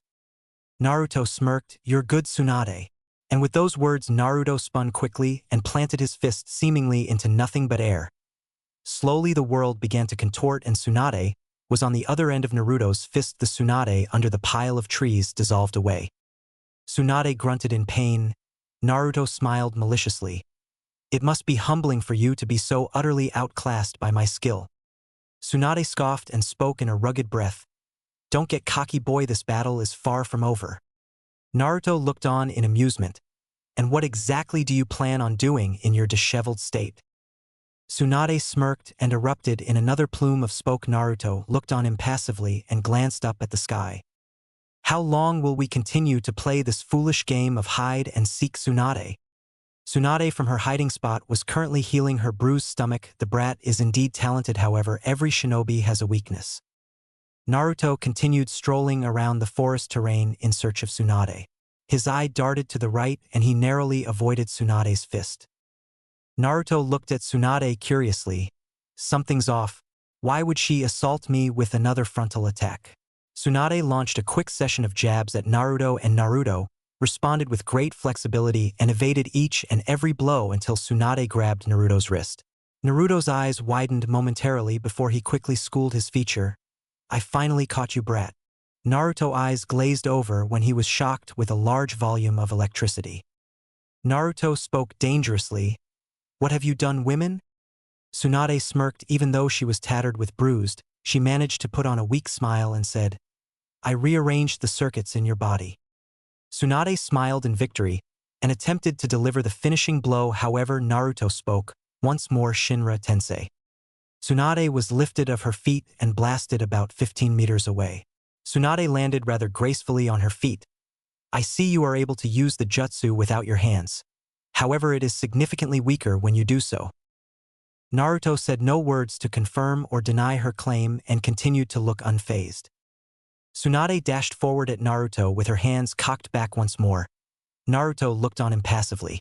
Tsunade's eyes narrowed. How can he still be so calm? Tsunade was about 5 feet away when Naruto finally made his move and calmly spoke his signature jutsu, Shadow Clone Jutsu, and immediately a clone of Naruto appeared. Tsunade's eyes widened to the size of saucers. A shadow clone without any hand seals? The clone wasted no time and delivered a perfect sidekick to Tsunade's abdomen, sending her sailing away. She fell to the ground with a low thud. Tsunade grunted from her down position and rose to her feet once more. "I get it now. Although he managed to hold his own against me in taijutsu, but his real strength lies in his ninjutsu and jinjutsu, and right now his only means of defense is that shadow clone." Tsunade cracked her knuckles and slammed her fist with great force into the ground, creating a devastating earthquake. Naruto's clone quickly scooped Naruto and dodged the assault. Naruto looked at Tsunade and said confidently, "You have reached your limit, Tsunade. You no longer have any chakra to use. If you continue anymore, it will only be harmful to you." Tsunade looked at Naruto, who was currently standing in a tree alongside his clone. "I won't give up so easily. I'll show how I earned the moniker as the legendary Sannin." Naruto glanced amusedly at Tsunade and then laughed. "What's so funny, brat? You're a fool, Tsunade. You earned the title Sannin because Hanzo took pity on you. In a 3-on-1 handicap battle, you were forced to submit and he allowed you to live. You earned your title Sannin because you survived against him and he pitied you. That is not an accomplishment to be proud of. It seems I allowed this battle drag out long enough." Tsunade glanced at Naruto tiredly, but with a quick succession of seals, Tsunade muttered one last jutsu. "Een seal. Release." The diamond on Tsunade's head dissolved, revealing markings of some sort. Tsunade flashed through another seal and yelled strength of 100 technique. The strange markings on her forehead began to spread throughout her body. Naruto watched with curiosity, allowing her to finish. "Are you done, Tsunade?" Tsunade said no words and settled into her fighting stance and fixed Naruto with an intense stare full of complete conviction and determination. "The battle starts now." Naruto shook his head in a negative motion. "On the contrary, Tsunade, this battle is over." Rain across the frosty heaven. Hyarinmaru. An immaculate Zanpakuto formed in Naruto's hand. Naruto calmly dropped from his position in the tree and calmly strode towards Tsunade and spoke. "Swift release." Flash step. Tsunade's eyes only saw blood. A large splash of blood erupted in front of her face. She looked down only to see a katana protruding from her belly. She glanced behind and saw Naruto looking at her. "I see, all this time he was holding back. I avoided all your organs. This is merely a flesh wound." Naruto gracefully retracted his sword and swiped his blade to remove the blood that once coated it. "Is that any way to treat a lady, Naruto?" Naruto showed no reaction to the new presence. "Grandpa, what are you doing here?" questioned Naruto. Jiraiya appeared 10 feet away from Naruto and he had a frown upon his face. He spoke in a serious tone. "I was on my way to Konoha when I saw a large explosion in this area. I decided to go investigate." "Naruto, what are you doing attacking Tsunade?" Naruto deactivated his Rinnegan and turned his head towards Jiraiya, allowing his cold blue eyes to pierce Jiraiya's soul. "Is that how you talk to your leader, Jonin?" Jiraiya looked at Naruto in disbelief. "Jonin, I'm one of the 3 legendary Sannin," responded Jiraiya. "The Sannin is nothing but a title, it is not a rank. In all actuality, you are nothing but a Jonin, and as your emperor you required to follow all my orders." Jiraiya sighed in defeat. "So my intel was right, you managed to defeat Sensei in a duel, and you're the new Hokage, as well as daimyo of the Land of Fire." Naruto simply nodded. "Grandpa, I'm putting a temporary stop on your spy network. You're needed in the village for my upcoming plans." Jiraiya nodded his head. "And what plans are we talking about?" "In a month, Konoha will invade Kiri." Tsunade and Jiraiya's eyes widened in shock. "You can't be serious. If we attack Kiri, it will unequivocally lead to a 4th Great Shinobi War. Why are you doing this?" "Grandpa, do you remember what you told me before you left?" Jiraiya intelligently replied. Flashback. 5-year-old Naruto was currently sitting in a ramen stand accompanied by Jiraiya. "Oh, is that Namike-sama? You've grown so big, you're a spitting image of our beloved 4th Hokage. We all expect great thing outs of you, young man, study hard." Naruto nodded calmly and spoke in stoic voice. "Hi." Jiraiya looked down at Naruto sadly. The boy was having too much pressure pressed on him. This type of pressure led many shinobi to crack. Jiraiya smiled and ruffled up Naruto's head. "Now don't go all moody on me, Naruto." Naruto glanced up at Jiraiya and smiled. "Okay, Grandpa." "Hey kid, stop calling me Grandpa. I'm not that old. I don't look a day over 35. Jiraiya spoke with mock anger. Naruto sighed sadly. "Okay, Jiraiya-san." Jiraiya looked taken back and waved his hand frantically. "I was just kidding, Naruto. You can call me Grandpa anytime you want." Naruto smiled a brilliant smile. "Okay, Grandpa." Jiraiya nodded. "There's a good boy." Naruto looked down at his bowl. Dispassionately, Jiraiya seemed to notice Naruto's downcast mood. "What's the matter, brat?" "Grandpa, why do people die? Why do we kill each other?" Jiraiya showed no emotions. It's expected, it's only natural for him to want to know the circumstances behind his father's death. Death is an inevitable part of life, Naruto. If life didn't have a limit, people wouldn't be inclined to live life. Now, the reason people kill each other is a harder one to explain. People kill each other for different reasons. People sometimes want to protect their precious people, and sometimes it results in killing other people. Does this make sense to you, Naruto? Naruto thought about it for a second. "Hi, Grandpa. Will there be a time when we won't have to kill each other and be able to get along?" Jiraiya smiled a genuine smile. "I hope so. It's said that one day a ninja who wields the sage's eyes will bring a massive change in the world that will change ninja world for the better or worse. I believe that you, Naruto, will be the one to achieve peace." Naruto's eyes widened in surprise. "Really, Grandpa?" "Of course, Naruto, I have the utmost faith in you. Never forget that I'm always here for you." Naruto smiled and Jiraiya gave Naruto a hug. Flashback end. "Grandpa, I'm going to unite this world under one empire." Once I have achieved my goal, the ninja world will fail to exist, spoke Naruto fiercely. You're still a child. Naruto, even if you unite everyone through that means, that won't necessarily mean that we will come to understand one another, argued Jiraiya. Naruto nodded his head in understanding. You're correct, Grandpa, that is up to the people of the world. I cannot give people the wisdom to accept one another. I'm not God. However, I can at least unite them under one force, the rest will be up to humanity. Jiraiya sighed in acknowledgement. I guess it's pointless arguing with you, Naruto. Besides, I said I always got your back, there's no reason for me to turn now. That's what I was counting on, Grandpa, said Naruto with a genuine smile. Tsunade watched the scene distantly. I guess you won, brat. I am a woman of my word, I'll follow you. Good. From this on you will wear this cloak at all times to distinguish yourselves among other shinobis. As of now you are my 8th Captain Tsunade. Jiraiya, you will become my 9th. And with that, Naruto pulled out 2 scrolls out of a summoning pouch. Hey kid, what was that jutsu you used against me back there? I never seen anything like that, said Tsunade curiously and grumpily. Shinra Tensei and Bansho Tenin are jutsu provided to me by my Rinnegan. It allows me to control gravity and allows me to bend it to my will, answered Naruto casually. We need to travel to the wave country, that is where I want forward operating base alpha setup. Tsunade, you will accompany me to the wave country. Jiraiya, I need for you to help Danzo set up a defense system for the land of fire with your skills in Fuinjutsu. I can think of no better man for the job. After you are finished, you are free to leave the village if you want, Grandpa. Tsunade nodded. Jiraiya slung an arm over Naruto and said jovially, Come on, Brad, I told you before, I'll be here for you. Don't expect to bail on you now. Naruto nodded his head and the group of shinobi left. Walk to the wave country. I must say, I never expected myself to be on the front lines again. Ah, it brings back memories, said Sarutobi nostalgically, who was currently walking at a steady pace. Shouldn't we hurry, Sarutobi-san? The Emperor said he wanted to set up base in wave country before his arrival? Questioned May. Sarutobi looked at her and gave her a warm, grandfatherly, disarming smile. My dear, if I know Naruto, that won't be possible. He will likely be there before we even make it to the wave village. It seems the boy has a problem trusting people, stated Ao grumpily.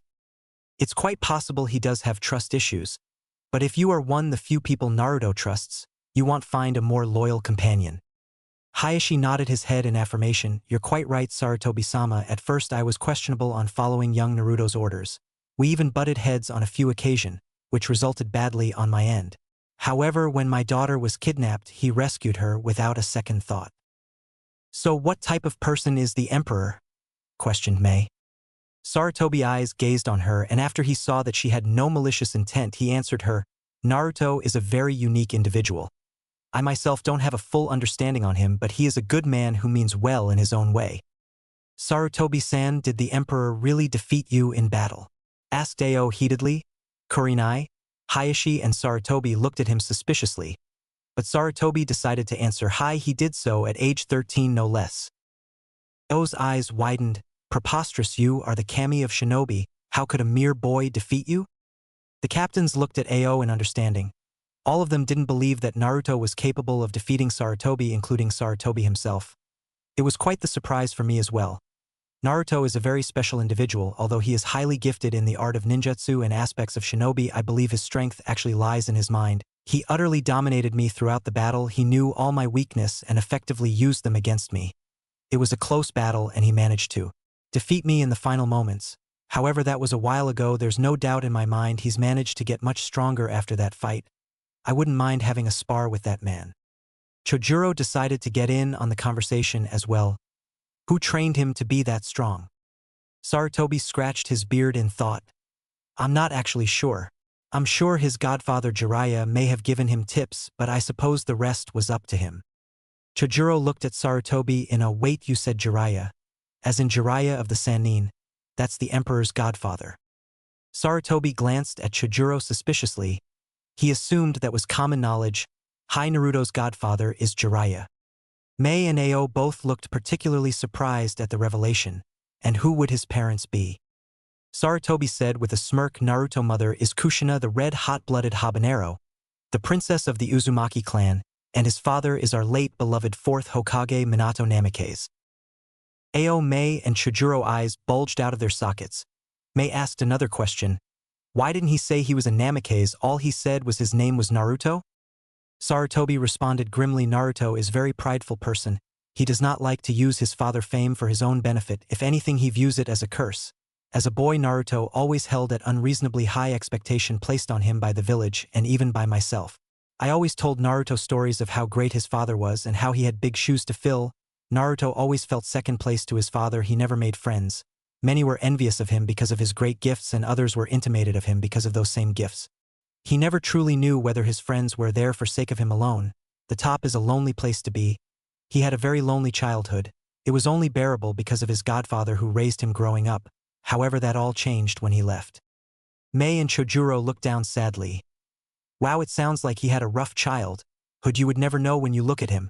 Sarutobi nodded in agreement. Yes, Naruto tends to keep to himself. He presents himself as a cold and emotionless individual. However, I believe that there are still remnants of the old Naruto somewhere. Sarutobi's eyes showed no emotion when a large hurricane appeared before him. My, Emperor-sama, you are always one for theatrics. The hurricane eventually died down, revealing Tsunade, Naruto, and Shizune. It's been a while, sensei, said Tsunade. Far too long, my dear. Tsunade enveloped Sarutobi in a father-daughter hug. Naruto watched the scene from afar and then his eyes gazed at the stars.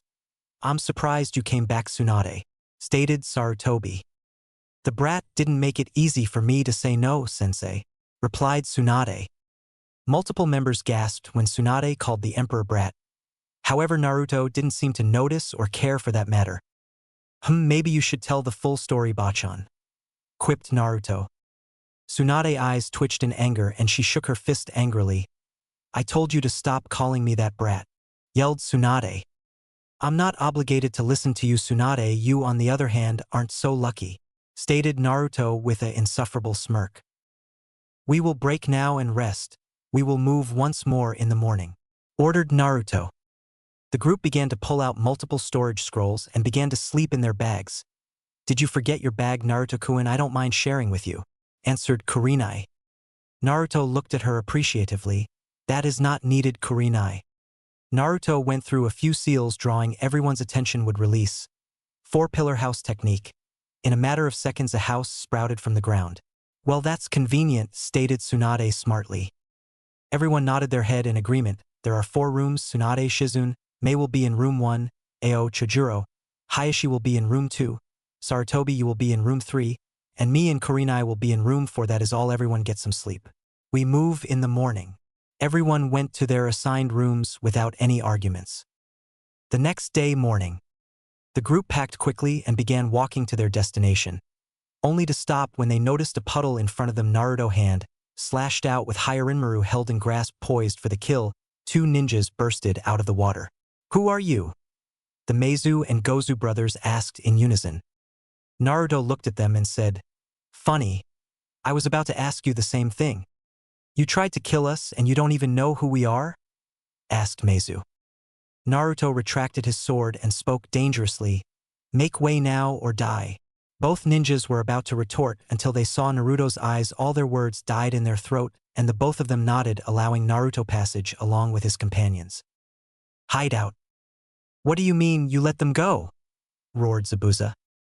Boss, there was nothing we could do. He was going to kill us. Besides, he had Sarutobi Hiruzen, Kami no Shinobi, with him and clan head Hayashi Hyuga and Jinjutsu mistress Kurenai. Along Mei Terumi and Ao there were a couple of others we both don't know. Also, the way they walked behind him, it was evident he was the strongest one out of them. Did you say Mei Terumi? Hi boss, she was with him, answered Meizu. I guess that means she did it. She secured an alliance with Konoha. I guess it's about time for a family reunion. Wave Country. The group was currently standing in front of the Wave people, the citizen of the Wave Country, all gathered upon Naruto and company's arrival. Who is the leader of this village? Questioned Naruto in an authoritative voice. Daigato scum, yelled Tazuna, who was rushing with what appeared to be some makeshift weapon. Naruto reacted with swift fluid movements. His hand lashed out, grabbing the weapon, and in the process he used the weapon as leverage and catapulted Tazuna to the ground. Tazuna looked up to see his own weapon pointed at his gullet. He looked on nervously but attempted to put on a brave face in front of his people. Naruto's eyes showed no mercy at Tazuna and he spoke dangerously. Those who attack me are usually met with certain death, however you intrigue me, old man. Why is it you attack me? Tazuna looked at Naruto suspiciously. Are you not one of Gado's men? Naruto shook his head dismissively. I'm here on different matters. I'm here to set up base here for my upcoming plans, that is all.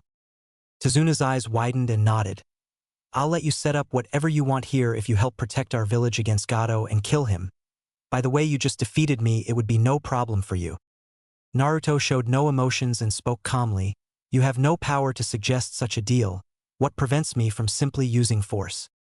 Tazuna's eyes showed worry. Please help us. Gado is a horrible man. Please stop his rule. I know I have no right to ask this off you, but please grant this old man this one wish.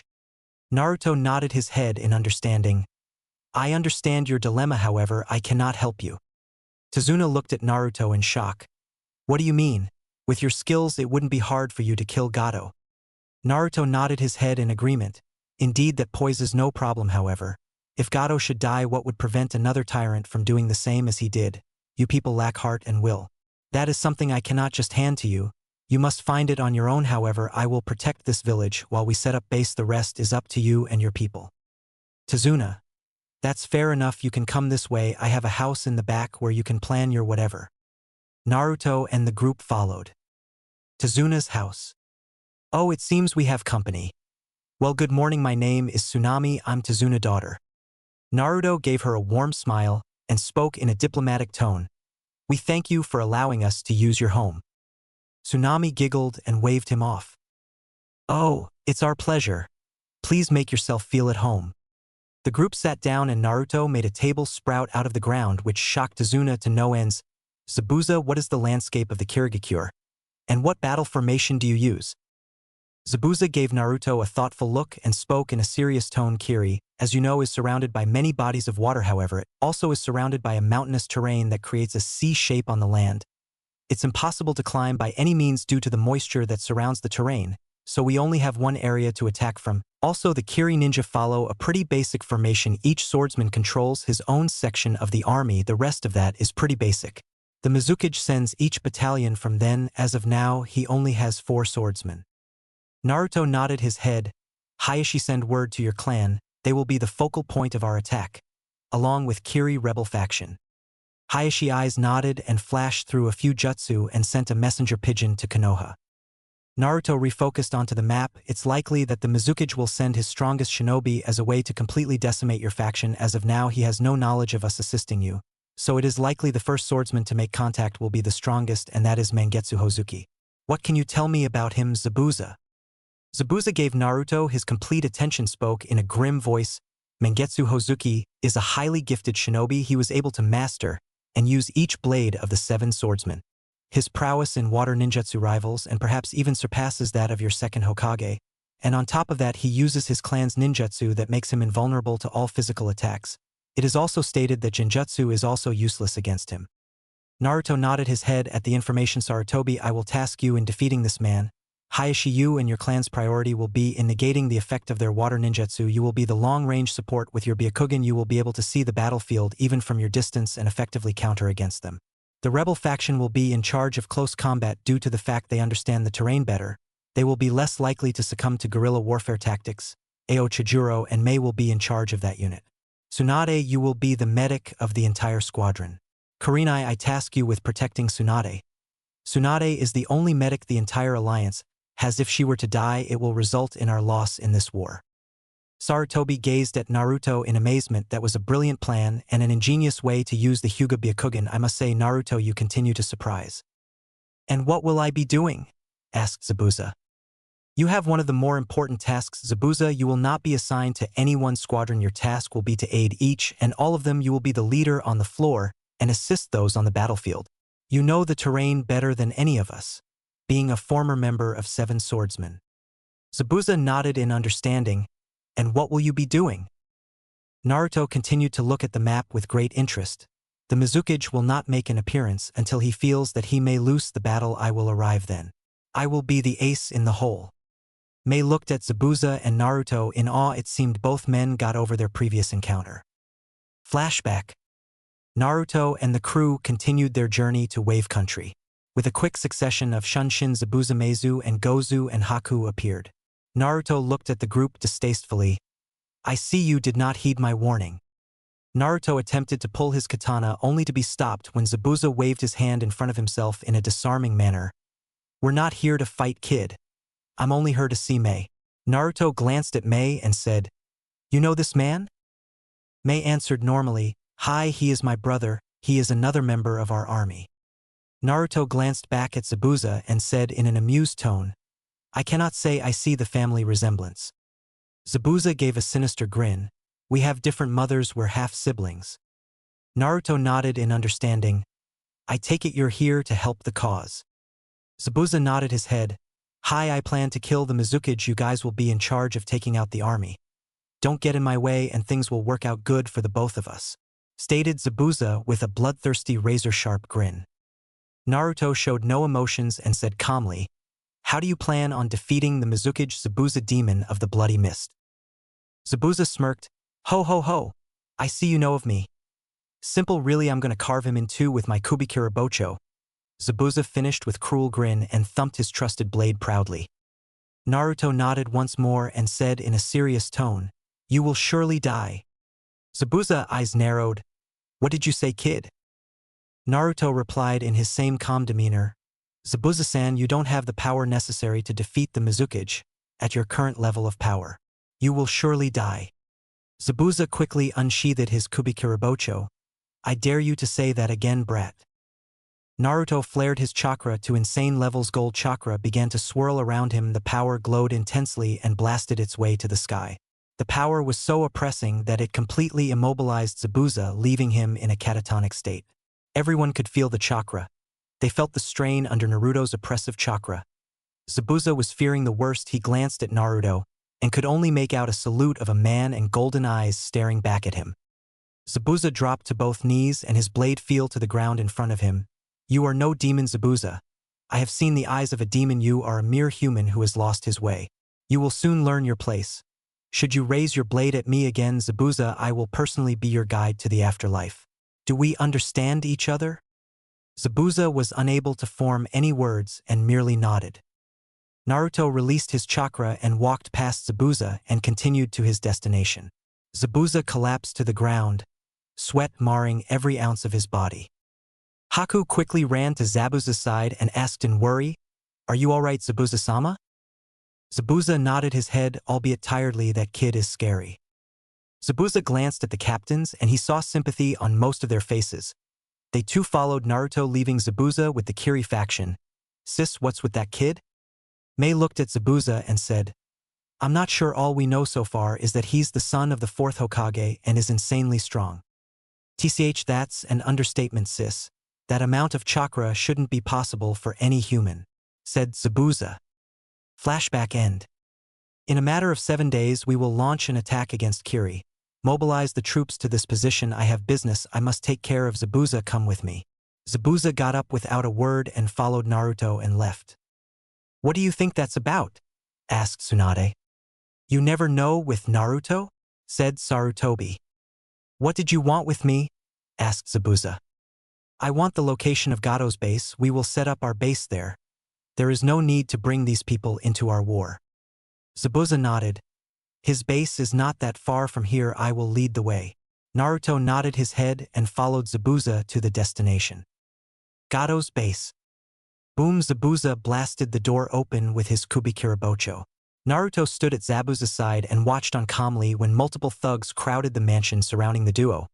They were wielding various weapons ranging from katana to oddly shaped scythe and kunai. Naruto asked in calm, cool, indifferent voice, Where is Gato? As if we'd tell you, kid, spoke a random thug. Naruto nodded his head. He predicted that sort of response. A bloodthirsty grin adorned Zabuza's features. I guess you are of no use to us then. And with those words, Zabuza slashed down the thug with lightning speed. Hey Emperor, let's see who can kill the most. That's already one for me. Zabuza shortly began to make quick work of the thugs, hacking and decimating each thug ruthlessly without a shred of compunction. Zabuza paused momentarily to see Naruto standing in the same position with his eyes closed. What's he doing? Whatever emperor, that's already 57 for me. At this rate, you'll never catch up. Is that so? Questioned Naruto.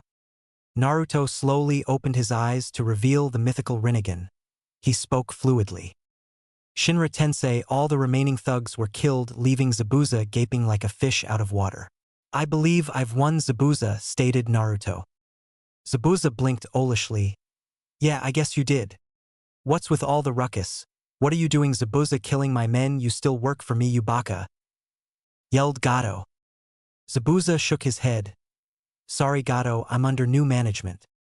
Is it the kid next you? He doesn't look so tough. But whatever, I'll pay you whatever you want, kid, just work for me and clean this mess. Naruto looked at Gato with a smile. Of course, Gato. Bansho Tenin. Gato was lifted of his feet and pulled into Naruto's palm. Gato's eyes widened in fear. His feet weren't touching the ground. He made a fatal mistake in looking into Naruto's unforgiving cold eyes. Naruto's eyes began to swirl. You will hand over all your money, investments, stock, shipping, management, company, resources, land, and everything you own to me. Gato nodded. Naruto released Gato and Gato began to walk to vault and began punching in the code. After a couple of seconds, he pulled multiple documents and handed all them over to Naruto. As of now, you own Gato Corp and all proprieties. Naruto smiled. Very good, Gato, for your cooperation. I'll give you a quick, painless death. Naruto decapitated Gato with a katana that was lying on the floor. You are not worthy to die by my blade, spoke Naruto. Naruto looked at the bodies that marred the floor into staced fire style. Fireball jutsu, all the bodies began to burn, leaving only ash and blood in their place. Zabuza, clean up this mess. Zabuza flashed through his own set of hands, seal water style. Violent water shock wave, a large torrent of water erupted from Zabuza's mouth, quickly washing the floors that were once coated in blood. Naruto looked on impassively and went through one seal. Shadow Clone Jutsu, 5 clones shimmered to existence. Disarm any and all traps that may be in this mansion, order Naruto. The clones nodded and disappeared without a word. Zabuza, go inform the group of our new living arrangement and bring Gato's body to Wave Country. Tell them it's token of my appreciation for their hospitality. Zabuza nodded and left with the body. 1 week later, Meiyu and the rebel faction move north straight into the main gates of Kirigakure, order Naruto. Hi, responded Mei. Hayashi, take your clan and the bulk of the rebel faction to your assigned posts. Hi, my lord, said Hayashi. As for you, Sarutobi, and the rest of you, you know your orders.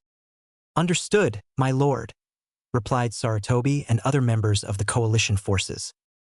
In that case, captains, headsets on and move out, order Naruto with the utmost authority. With that, all the captains and their respected units moved out to their given positions and Naruto slowly rose into the sky. Battle begins. Stop and lay down your weapons now, yelled a Kiri ninja before being struck down with a kunai. Kiri ninjas defend the main gates, yelled another Kiri ninja that looked as if he was a commander of some sort. With that, the Battle of Kirigakure commenced. War quickly ensued. Ninjas began to shoot various jutsu at one another. Blood was quickly spewed on the ground. Shinobi began dying left and right. Panic and mayhem broke out throughout the whole village. With the Kiri border commander. Sir, orders from the Mizukage. He says he is sending Raiga Kurisuke and Mangetsu Hozuki to aid us in this battle. He also says that we are not to allow any rebel faction members to survive this battle, stated a Kiri messenger to the Kiri commander. Understood. Tell each unit to stand their ground and push the rebels back. Hi, replied the Kiri messenger before shining away. With Mei and the rebel faction. Naruto, the Kiri ninjas are making an attempt to overrun our position, spoke Mei through her headset. Good, proceed to phase 2. Tell your forces to retreat. Make sure the Kirinin take the bait, replied Naruto through the headset. Hi, said Mei before turning her attention to her troops. All units retreat to Point Alpha. Move now, I will cover your retreat. Lava style. Lava globs, yelled Mei, sending a multiple globs of lava, which successfully hit multiple Kiri shinobi. Fuck you, Kekiai Genkai wielding freak, yelled the Kiri nin in agony. The Kiri-nin who weren't hit the blast quickly charged Mei with multiple kunai and yelled in anger, "Die you whore." Mei reacted with grace and flashed through a set of seals and calmly said boil release. Skilled mist technique, sending a wave of acidic gas. Multiple Kiri-nin paid no attention to the mist and ran through. "What the fuck is this? My skin is burning," yelled a Kiri-nin in disbelief and pain. The wise Kiri-nin fled the mist and yelled wind style. Great breakthrough. Immediately the deadly gas was dispersed. The Kiri-nin didn't let up and ran through another string of seals and yelled water style. 100 serpents strike. Multiple snakes shot out from the water at Mei. Mei showed no hesitation and yelled with a quick succession of seals fire style. Fireball jutsu. The ball of fire and snake hit each other simultaneously, creating a volume of steam. Mei smirked. That should be enough time, and with that she used the mist as means for her escape. "Where did that bitch go?" yelled a random Kiri-nin. "With Naruto." "Perfect, it's all going as planned," muttered Naruto to himself. "Hayashi, prepare your forces to move. I will signal you when to move," said Naruto via headset. "Hi, but what is the signal?" questioned Hayashi. "You will know when the time comes." Naruto out. Finished Naruto, but soon after started speaking again. "Sarutobi, proceed to the rendezvous point with Mei. You know what to do." "Understood, my lord," replied Sarutobi via headset from his undisclosed location. In the Mizukage Tower. Mizukage-sama, the rebels are retreating out into the country. Raiga Kurisuke and Mangetsu Hozuki along with their battalions have joined our border ninjas and are aiding them to crush the rebel forces, said a Kiri commander. "Petty rebels. Defeated so easily. Commander, issue an order. Make sure that those rebels are crushed under any means necessary. Tell Raiga Kurisuke and Mangetsu that they are part of the Seven Swordsmen for a reason, and that I expect nothing less than total victory and an end to this civil war," spoke the Mizukage. "Hi, my liege," said the Kiri commander, who then left to deliver the message. "With Mei." "Oh good, you've made it, Mei," said a rebel faction member. "Well, of course I made it," replied Mei before issuing a new set of orders. "Everyone, this is as far as we go. Dig in and hold your ground. There won't be any backup or reinforcements for us. This is where we finally end this war." "End this war?" "Yes, but you won't be a part of the victors. You and your group of traitors will die right here," interrupted Mangetsu. "Well, I see he was right. The Mizukage did send only his best," replied Mei. "And by he you mean?" questioned Mangetsu. "That doesn't matter now. All that matters is that you die," countered Mei. "And you are the ones going to kill us?" asked Raiga sarcastically. "No, unfortunately, that'd be me," said Sarutobi, appearing from what seemed to be nowhere. "Sarutobi, this battle does not concern Konoha nor you," retorted Mangetsu in outrage. "But you are mistaken. These rebels are Konoha's allies." "What? Konoha dares to go to war with Kirigakure? You send word to the Mizukage that Konoha is attacking along with the rebels now," roared Mangetsu to a Kiri-nin. "Would release 10,000 roots," roared Naruto Namikaze from a location in the sky not visible with the naked eye. Suddenly thousands of roots as thick as 3 men grew from the ground in both directions, cutting of any route of retreat for the Kiri ninjas. "Well then, looks like we have time to kill," said Mei with a wicked smile. "With Hayashi. All units, that's the sign. Move in on the village while the Kiri-nin are blocked," ordered Hayashi. "Tsunade, I know Naruto said you won't be doing much, but we could use your destructive power to destroy the main gates." "I was thinking you'd never ask." Tsunade nodded her head towards Hayashi and flexed her arm. With one mighty punch, the main gates were blasted of their hinges. Tsunade narrowly dodged a kunai from a Kiri shinobi. She reacted by sending a thunderous punch to the ground. The effect were instantaneous. A mighty fissure carved the ground, leaving many Kiri-nin to plummet to their deaths. "Fall back, Lady Tsunade, we will take it from here," said Hayashi. Tsunade nodded and jumped to rear with Kurenai right behind her. "Water style." Water Dragon Bullet yelled multiple Kiri-nin, sending multiple water blasts at the Hyuga clan. The Hyuga responded with great ease. Water style. Uzumaki's secret supreme dragon's rage. One mighty behemoth of a dragon rose from the sea the size of Gamabunta. The dragon let out a piercing roar, and attacked the Kiri ninjas with one fell swoop, drowning multiple of them. However, the dragon did not vanish. The Hyuga continued to hold the ram seal, allowing the mighty dragon to remain in existence. The Kiri shinobis responded with an attack of their own. They all went through a long-winded series of hand signs and all finished at the ram seal simultaneously. Water style, wave of 1,000 tides. A wave of mighty proportions rose, dwarfing the dragon in comparison. The Hyuga quickly flared the chakra to increase the dragon's size, but it was no match for the wave. The wave continued to grow in size. Now, yelled the Kiri shinobi, sending the massive tide at Konoha and Rebel Alliance. The Hyuga clan looked on with worry. Water style. Water bullet jutsu, yelled Zabuza, blasting multiple Kiri shinobi, quickly dispelling the jutsu. Attack now. These Kiri nin are highly gifted at ninjutsu, but their taijutsu hardly compares. We strike now, roared Zabuza. The Hyuga clan all nodded and charged the Kiri shinobi, with Hayashi and Zabuza leading the charge. With the Mizukage. Mizukage-sama, the village has been infiltrated. Hundreds of rebels are flooding in through the main gate, said a Kiri messenger. Then stop them. How many could it be? Yelled the Mizukage. Sir, they are accompanied by what appears to be Konoha shinobi. The captains, to be specific, replied the messenger. Captains? As in the Fire Country Supreme Emperor's court guards? Hi, replied the nin solemnly. Get word to all ninjas in the village, as well as to my swordsmen. And get Raiga and Mangetsu back in the village. They should have finished those rebels off by now, roared the Mizukage. What is the emperor doing with his captains in my village? With Naruto in the skies above Kirigakure. All according to plan, stated Naruto with a smirk. Sarutobi, decimate those Kiri nin. Hayashi, continue deeper into the village, stay in groups. Tsunade, heal the wounded, and Kurenai, watch her back, ordered Naruto. Your turn, Mizukage. Mizukage's tower. Where the hell is Raiga and Mangetsu? Roared the Mizukage. Sir, we received word that they are still out in the country fighting the rebels who have been aided by Sarutobi, Kami no Shinobi, replied the Kiri messenger. Why? I ordered them back to the village to cut down the invading rebels and Konoha nin. Sir, they have been blocked by what seems to be tree roots. It extends to the east and west, half a mile in each direction. What about Jinpachi and Jinin? Where are they? Sir, they are currently fighting off rebel faction members in the neighborhoods surrounding the main gate.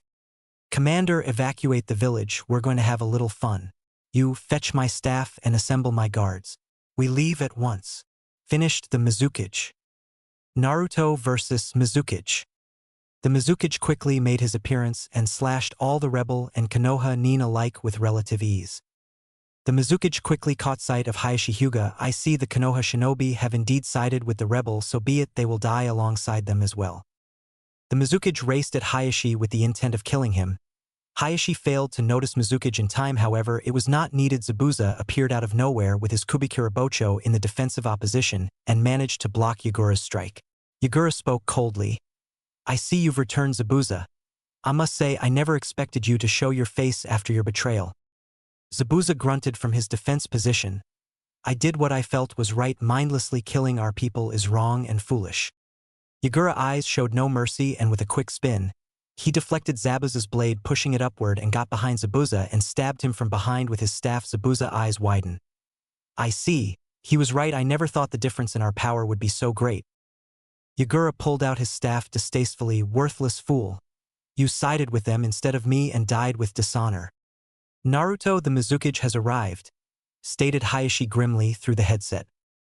A bolt of lightning streaked to the ground, blasting multiple of ninjas away, creating a blinding light, forcing everyone to shield their eyes. As soon as the light died, standing in all his glory was Naruto with his Rinnegan displayed at full force. Yagura showed no fear and spoke smoothly. I see you've finally arrived, Emperor. Forgive me, but I had to dispatch of a few traitors of mine. You now have my undivided attention. Naruto looked at Zabuza's deceased body in sympathy. Your death will not be in vain. Naruto spoke aloud. Hayashi, pull out and rendezvous with Mei and Sarutobi. This battle has no room for anyone but me and the Mizukage. Hayashi nodded grimly and gathered the remaining forces. So you have been the man behind the curtain, pulling all the strings of this battle. I knew mere rebels could not concoct such an intricate plan, stated the Mizukage. Indeed you are correct, replied Naruto. Care to explain how you came up with such an underhanded battle plan? It was simple. I relied on your arrogance and eagerness to win. I assumed you would send your strongest commanders to decimate the rebel faction, and with your two strongest commanders out of the way, you have lost this war, explained Naruto. What will you do now? Your village has lost its two remaining commanders, and now you are all that's left. With that, the Mizukage quickly looked both to his left and right to notice that Jinin and Jinpachi had been indeed slain. Ha ha ha ha. Lost? I believe you're mistaken. I'm the Mizukage, my power is unmatched, and I will crush all of you. It's their fault they died, allowing such weak rebels to do them in, disgraceful, said Yagura in disgust. With those words, the Mizukage charged at Naruto with blinding speed. With his staff poised for the kill, Naruto reacted quickly, and Hiranmaru quickly formed in Naruto's hand. Naruto quickly deflected Yagura's strike and aimed a horizontal slash at Yagura's head. Yagura reacted quickly and dodged under the strike. He quickly lunged his staff at Naruto's abdomen. Naruto's eyes narrowed. He quickly grabbed the staff, preventing any damage, and lashed out with a viscous kick at Yagura's head, send him sailing away. Yagura landed gracefully and calmly wiped the trail of blood that leaking out his mouth. Yagura, instead of looking worried from the previous attack, Yagura had an insane grin on his face. Yes, this is going to be indeed an entertaining battle. Make me feel alive, roared Yagura with his staff poised for battle once more. Yagura disappeared with great speed and appeared hovering over Naruto with an overhead strike. Naruto quickly jumped back to avoid the attack. Yagura slammed his staff into the ground, creating a fairly large crater on impact. Yagura wasted no time and jumped once more at Naruto and swung his staff in a vertical slash. Naruto reacted fluidly and calmly tilted his body to one side, allowing the staff to sail past him harmlessly. Yagura spun on his heel and launched his staff with rapid succession at Naruto's head.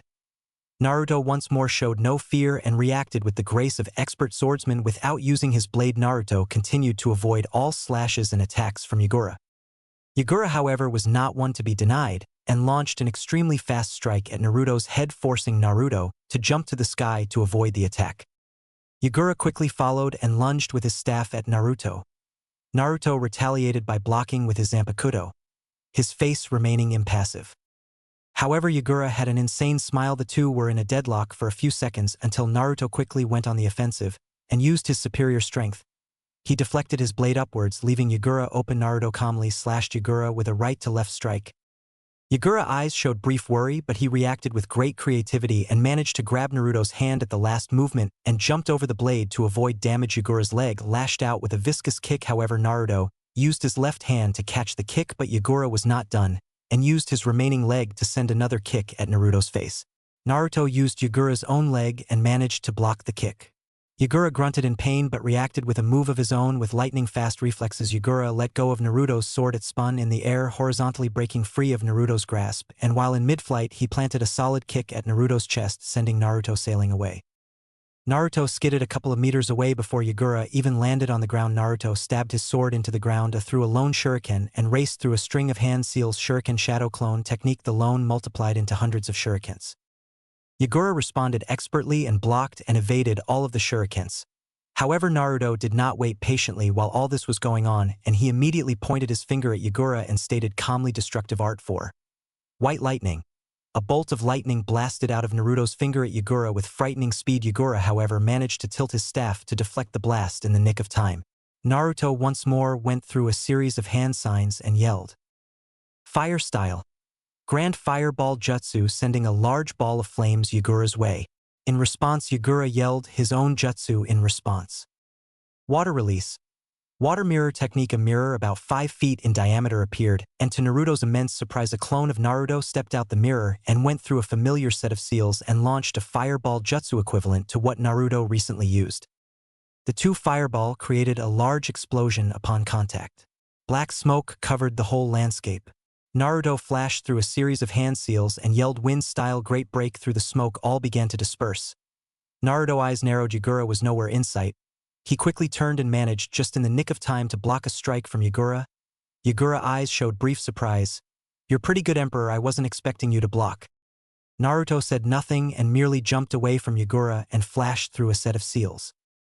Lava style. Lava tied a large wave of lava spewed out of Naruto's mouth. Yagura then performed his own array of seals water release. Great waterfall technique. The moisture from the air began to condense at a rapid rate, forming large vortex of water in front of Yagura. The water quickly increased to unbelievable portion and blasted the lava, quickly diverting the lava's trajectory. Yagura wasted no time and ran through another string of seals, 1,000 flying water needles of death. Using the moisture that surround the area and the vast amount of water nearby, Yagura created multiple needles that easily surpassed the thousands, and with a wave of his hand the needles were sent at Naruto with alarming speed. Naruto looked on impassively and flashed though his own seal's fire style. Fire vortex. A vortex made of pure fire erupted from the ground, creating a barrier around Naruto. The water upon contact began to evaporate until the needles were no more. Naruto's vortex deactivated in the response. Naruto was forced to block with his Zanpakuto once more when Yagura appeared in front of him with an overhead slash. The duo engage in another fierce kenjutsu battle, going at insane speed. Sparks of metal were the only things that were visible. The two broke apart after a long-winded session. Both of them were sporting a few cuts, nothing too serious though. Naruto's eyes showed brief worry. When all of Yagura's cuts began to heal, "You see, you can't win. I can do this all day and not get tired. You on the other are not so lucky." Naruto said no words and flashed through a long chain of hand seal wind style. Divine wind. The cloud began to darken the sky and multiple tornadoes began to form, and they began to destroy everything in their path. Yagura looked on in shock. He quickly began to jump around and avoid each of the tornadoes' path. Naruto looked on with an empathetic gaze and muttered another jutsu fire style. Dragon Flame Blitz. Naruto spat out multiple dragons of blue flames with rapid speed. The dragon combined with the tornadoes to create huge firestorms, which blazed the entire arena, destroying houses, leaving the ground scattered with scorch marks. Naruto had a smirk upon his face. No human alive could have survived that technique. Naruto turned his head and began to walk, only to stop when the wall of flames suddenly disappeared. Yagura was standing in an oddly shaped cloak with two tails sporting from his body. Naruto's eyes narrowed. This is what Kurama-sensei must have been speaking about. Jinchuriki have the power to use their associated Biju's power. Swift release, flash step. Naruto calmly muttered. A column of gold chakra swirled around Naruto's body. Naruto's eyes were set on Yagura with full concentration. Kurama informed that a Jinchuriki's power are greatly enhanced once he is in his Biju state. From here on I cannot take any chances. Yagura vanished with great speed. The area he was once standing was destroyed from his insane burst of speed. Naruto began to dodge and evade each of Yagura's strikes with great difficulty. "Haha, I told you, Emperor, you cannot compare to the power of a Biju. All inevitably fall to my might." Naruto's eyes showed nothing and Naruto spoke in a solemn tone. Shinra Tensei. Yagura was immediately blasted away, however that did not last long and an arm sprouted from Yagura's back, cushioning his fall. Naruto was gazing at Yagura with full intent. "Although he never managed to hit me, I still suffered burns because of the close proximity. I won't be able to keep up swift release for much longer either. I'll have to finish this battle quickly." Naruto's eyes began to leak with blood and Naruto spoke in a monotone voice. Amaterasu gold flames began to erupt on Yagura's body and Yagura began to roar and thrash in displeasure. Naruto dropped to one knee in pain. "Although I don't suffer the normal effect of this jutsu, it is still a painful jutsu to use." Yagura slowly began to get up. The wounds that once adorned his body were perfectly healed. "I must say that did hurt, and in return I'll greet you with the same hospitality you've shown me." Yagura launched at Naruto with unbridled speeds. His hand was cocked ready to deliver a devastating blow. Naruto looked on impassively. His eye showed only resolve. Immediately a skeleton vertebra formed around Naruto. He calmly muttered Susanoo. Yagura slammed into Naruto with great force, smashing Naruto into the ground. Naruto showed no signs of pain and slowly got up. However, he did not get to stay on his feet for long.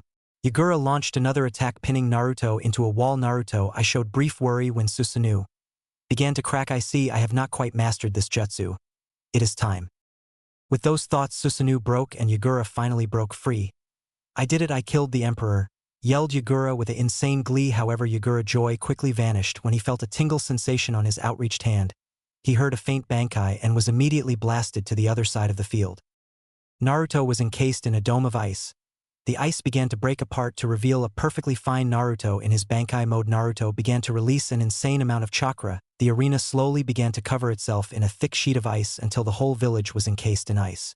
Naruto looked at Yagura's downed form eye with distaste. Be proud, you have forced me to release my Bankai. You will die with that honor. Silence, fool, yelled Yagura in his Biju state. Yagura quickly rose to his feet and charged Naruto faster than ever. Naruto flew at Yagura with equivalent speed. Both arrived at each other. At the same time, Naruto yelled Dragon Hail Flower and managed to pierce Yagura in his Biju state. A huge burst of ice erupted from Yagura, encasing and freezing him. Naruto looked at Yagura's frozen state in satisfaction. It's finally over. With Sarutobi. What will you do now, Mangetsu, now that your comrade has perished? Spoke Sarutobi in his usual composted state. Mangetsu looked at Raiga's deceased body in disgust. Raiga, you fool, you've gone and gotten yourself killed. I won't be able to reach Yagura now. Mangetsu craned his neck, hearing a stratifying pop. He rolled his shoulders and looked at Mei and Sarutobi and said, You shouldn't speak so confidently, Sarutobi. You've yet to deal any damage throughout the whole fight. Besides, Raiga was slowing me down. Now that I don't have to continue to protect him, I can finally let go. Mangetsu placed his hand in the ram seal and calmly muttered, hiding in mist technique, using the abundant water vapor that surround the village. A looming mist encased the whole battlefield. Do you still believe you can defeat me, Sarutobi? Mangetsu voiced echoed throughout the whole mist. Sarutobi's eyes showed no worry, and he spoke fluidly. Misen, we will need to work together to defeat this foe. Mei gave a Sarutobi a barely perceptible nodded. The two nin waited patiently for Mangetsu to strike, but they didn't wait long. When Mangetsu appeared behind Sarutobi and quickly beheaded him, the Sarutobi immediately fell apart, revealing itself to be a mud clone. Mangetsu's eyes narrowed in anger. Sarutobi appeared behind Mangetsu and calmly muttered, Fire style. Fire Dragon Flame Bomb, unleashing an inferno of blazing hot flames from Sarutobi's mouth at Mangetsu. Mangetsu was blasted by the jutsu. His body was revealed to be in a water-like state, completely unharmed. You don't get it, Sarutobi. My hydration technique allows my body to remain in a water-like state as long as I have enough water to sustain the jutsu, and just look around. With this amount of water, I'm completely invulnerable to all your attacks. You cannot win. Back with Naruto and Yagura. What's finally over, Emperor? Asked Yagura in his iced form. Naruto looked at Yagura with brief shock. Yagura unleashed a large burst of chakra, quickly blasting the ice dome that once encased him. Yagura reacted with great ease and plunged his fist into Naruto's gut, puncturing a hole in Naruto's stomach. Yagura smiled in satisfaction. Naruto's eyes widened and looked at Yagura's arm in total shock. Yagura looked at Naruto's face in utter joy and glee.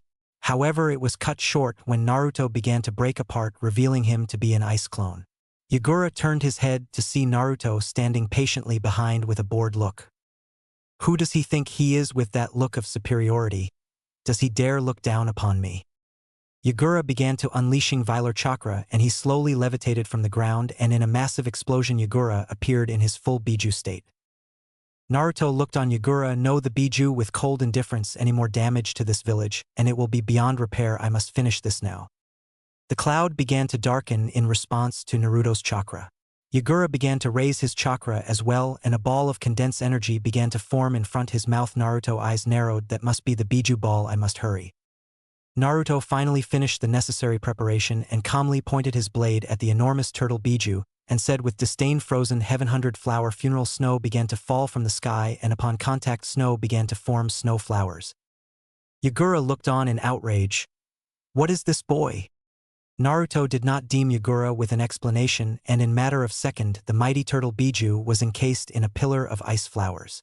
Naruto deactivated his Bankai in response. What a dangerous foe to push me this extent. I commend you, Yagura of Kiri. Naruto walked away only to be stopped once more when he heard a crack. Naruto craned his head at Yagura and spoke solemnly. I see even Hirinmaru's strongest attack is no match. This is the power of a Biju. Yagura quickly broke free of the attack and continued to build his chakra once more, and then unleashed the devastating Biju ball on Naruto. Naruto in response flashed through a series of hand seal and yelled hastily, wood release. Wood locking wall. Naruto created a massive dome of wood. The Biju ball eradicated the dome on contact, enveloping the entire arena in a blinding light. The arena died down to reveal Yagura perfectly fine and Naruto, who was encased in Susanoo once more, to be able to destroy the wood locking wall on impact. The Biju power is indeed unrivaled. I'll have to use that jutsu. Naruto flashed through a long series of hand seals and yelled with style. Wood dragon. A gigantic wooden dragon rose from the ground directly beneath them, resembling a Chinese dragon, though with a short trunk-like nose. It began constricting the massive turtle Biju. The turtle continued to trash around, but the dragon only continued to grow stronger in response. All Bijus succumbed to this. The jutsu Hashirama used this jutsu to subdue the Bijus. There is no way for you to win now, Yagura. The turtle stopped thrashing and began to form into a ball and rolled into the water. Naruto's eyes showed brief worry. He's going to the Department of the Ocean. The jutsu won't last long. My chakra won't be able to reach at that distance. The turtle Biju rose from the water with an insane grin. The jutsu releasing long ago. What will you do now, Emperor? Your wood release jutsu is rendered useless against me. Face it, Emperor, you have lost.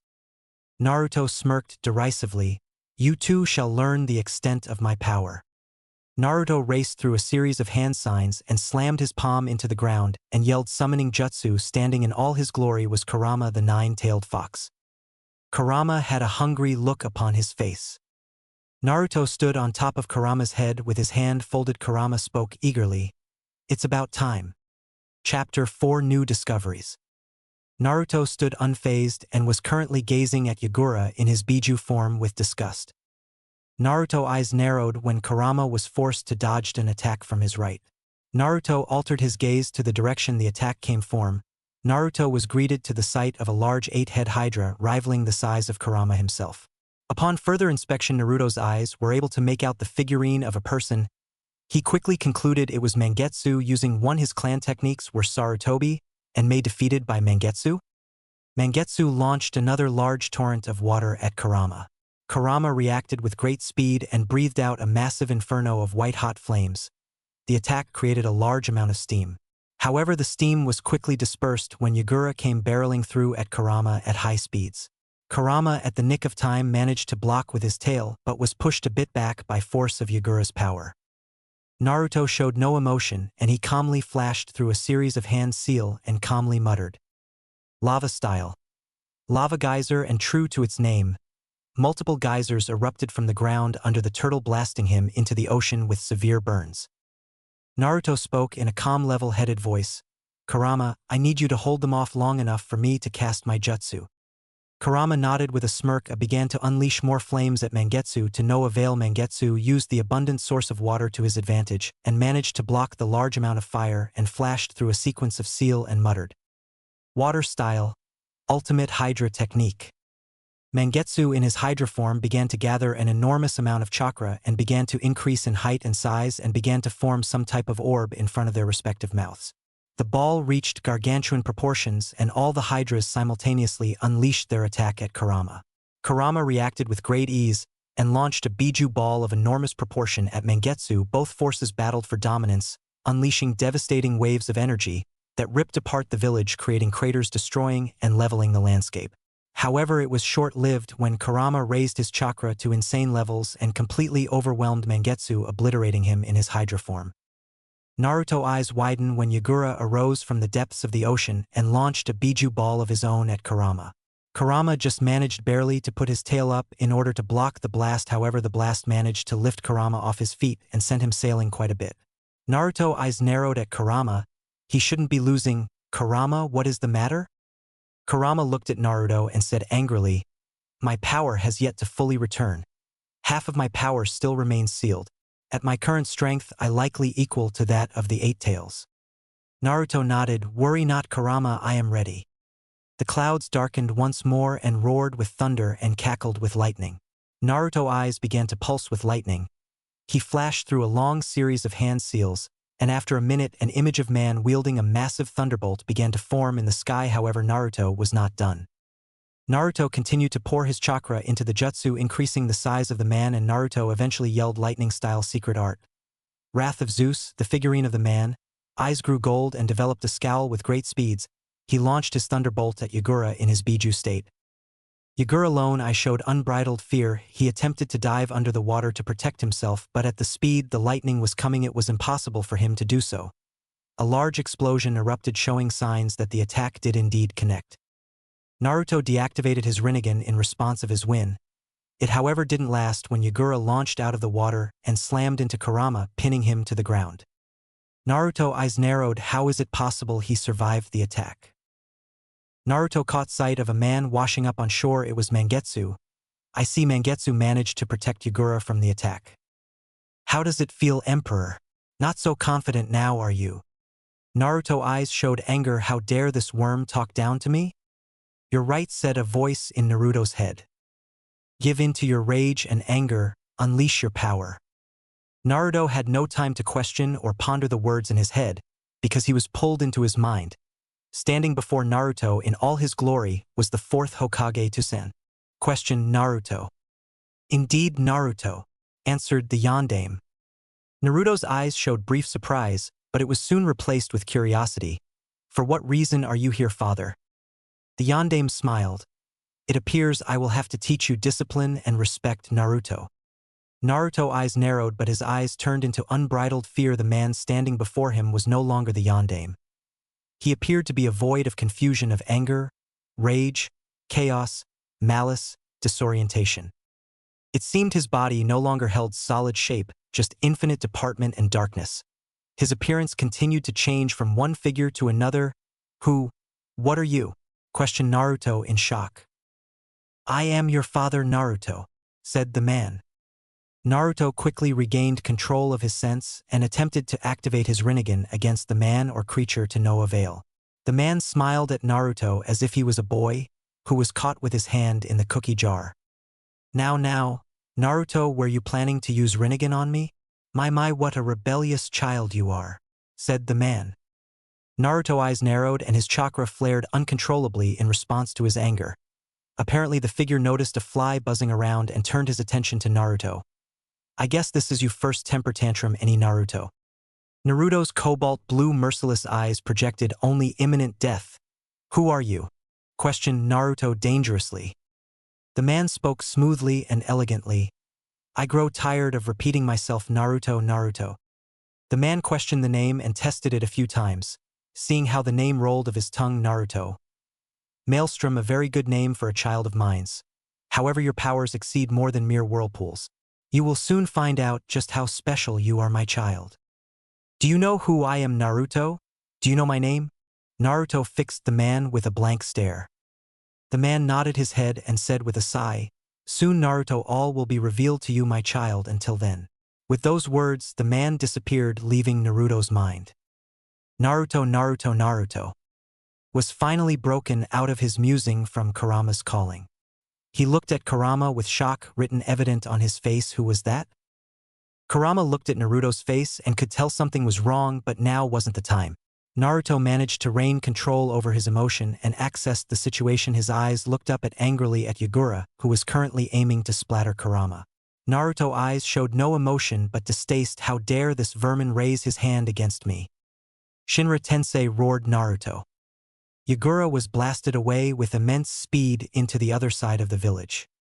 Kurama, after him, ordered Naruto. Kurama nodded and charged after the turtle Biju. Naruto raced through another series of hand signs and using the remaining lightning in the sky, Naruto roared one more jutsu lightning-style secret art. Divine Judgment, a large amount of electricity raced down from the sky and repeatedly blasted the turtle Biju until it lost its Biju form and reverted back to Yagura in human form. Each time the lightning raced down from the sky, it created a larger crater on impact. However, Naruto did not release the ram seal and lightning continued without hesitation and mercilessly struck Yagura's down form. Naruto, that's enough, roared Kurama. Naruto looked at Kurama in shock and seemingly broke out the trance he wasn't even cognizant he was in. What's happened to you, Naruto, thought Kurama. Naruto looked at his hands in anger. His hands were still shaking uncontrollably in fear from that man in his head. Naruto, for his part, had no idea what to make of the man. Just thinking about the man flooded Naruto with emotions of anger and unbridled rage and fear. Naruto took a slow, deep breath to calm his nerves to regulate his emotions. Naruto looked at the effects of his jutsu and saw Yagura charred remains in a massive crater. You could no longer recognize who the man was. Naruto glanced at Mangetsu's down-prone form and could see that he was still alive, by the rise of his chest indicating he was still breathing. Naruto sighed tiredly after scanning the entire battlefield. Houses were shattered, buildings were destroyed, dead bodies marred the floor. Blood was splattered everywhere, various weapons encased the whole village. Cries could be heard throughout the entire village. Fires ran rampant. This was war, to the leaders, the pariahs. Naruto slowly began to question his resolve. War was hell on earth. Naruto hopped off Kurama and began to walk to Mangetsu's downed form. "How are you feeling?" questioned Naruto to Mangetsu. Mangetsu gave him a nasty glare and said angrily, "Like someone just shocked me with a large voltage of lightning. How the hell do you think I feel?" Naruto nodded, expecting to receive that type of answer. "Good, if you can still feel pain, you are indeed alive. You are quite lucky to have survived my attack. Stop the useless talk, you've come to finish me off, right? Hurry up, don't waste my time," said Mangetsu without a hint of emotion. Naruto glanced sadly at Mangetsu. "No one should be so resolved to face death. I have other use for you, Mangetsu, you shall not die by my hands." Mangetsu looked at Naruto questioningly but spoke with full resolve. "I serve no one but Yagura." Naruto nodded. He was satisfied that Mangetsu held such loyalty for his former leader. Indeed, a very noble trait. However, what will you do now that Yagura is no more among us in the land of the living? Mangetsu faltered for a second, but he knew it was true. The only way for him to be here is if Yagura was dead.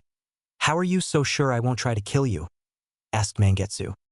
Naruto looked to the sky as if he was searching for the answer. "Do what you must. If you feel the need to let your hatred out against me, I will bear your hatred. However, you and I both know Yagura's action were gratuitous and his death was warranted." Naruto allowed those words to be his last as he walked away from Mangetsu downed form. "Are you all right?" asked Kurama, who had yet to leave. Naruto looked at Kurama with his emotionless gaze and asked calmly, revealing nothing, "What do you know of the Yondaime? He died when he sealed you into me, right?" Kurama looked at Naruto weirdly and said, "Me and the Yondaime did fight. As far as I know, he was still alive. It was your mother who had sealed me, not the Yondaime." Naruto's eyes narrowed at this revelation, and he spoke in an ice-cold tone. "Why is it you've never before revealed this information to me?" Naruto questioned. Kurama glanced at Naruto and said simply, "I had assumed you knew. I figured the Yondaime died in battle years later after the sealing. I did not wish to bring up past memories, Kit." Naruto sighed but understood Kurama's reasoning. Kurama saw Naruto's uneasiness. "Why is it you ask these questions? Has something happened?" Naruto glanced up unsure and pondered, telling Kurama what happened. He technically wasn't sure himself. Naruto's eyes showed brief hesitation, but he spoke in his normal calm, smooth voice and said indifferently, "It is nothing of great importance." Kurama held his gaze at Naruto for a lingering point but nodded. "Naruto-sama, are you all right?" yelled multiple shinobi. Naruto looked at the oncoming entourage and smiled, seeing that all his captains made it through the entire ordeal. Naruto looked at Mangetsu a bit bewildered. Why didn't he kill Sarutobi, or may he had all opportunity to do so? "Are you all right, Naruto-kun?" asked Kurenai with worry. Naruto gave her a disarming smile and said, "I'm fine. Hayashi, what is the current status of the village?" Hayashi reported smoothly, "All Kiri shinobi have been captured and subdued. The village, however, has taken significant damage due to the fight between you and Yagura. The death casualty was surprisingly low on our part, roughly less than a dozen men died on our end." Naruto nodded his head at the information. "Figure out all the names of the dead. Retrieve them and give them all a proper burial. Be sure to add those names to Konoha's list of honorable shinobis." Naruto looked at the multitude of bloodline rebels that were currently chanting his name. "You're a hero, Emperor-sama," said Mei brightly with enthusiasm. Ao nodded his head. "You've done well," he said with a grunt, but couldn't stop the smile from rising to his face. Naruto, however, showed no acknowledgement to the compliments. "Please save your compliments. War is cruel, so many people have died. Many children will be forced to endure and bear such loneliness because of this war alone. I am no hero, I am simple a man who murdered a tyrant, that is all," he finished distantly. And with those words Naruto walked away. "Wait, Naruto," said Tsunade. "You right, war is evil. But don't forget you did manage to free an entire village from Yagura's rule." Naruto looked at her appreciatively and said, "Arigato, Tsunade. Kyubi, come here." Kurama walked to Naruto, and for the first time everyone finally took notice of the legendary nine-tailed fox. Many fainted on sight, however the tougher ninjas managed to hold their ground and prepared for another fight. Some began to weave hand signs. Naruto waved his hand, signaling them to stop. As you can see, the Kyuubi is no longer our enemy. Sarutobi was the first to speak of the Leaf Shinobi. What do you mean, Naruto? The Kyuubi was reason for the countless death that transpired. He even killed your father. Naruto's eyes showed brief hesitation that Hayashi caught. If only you knew, Sarutobi, how wrong your words are.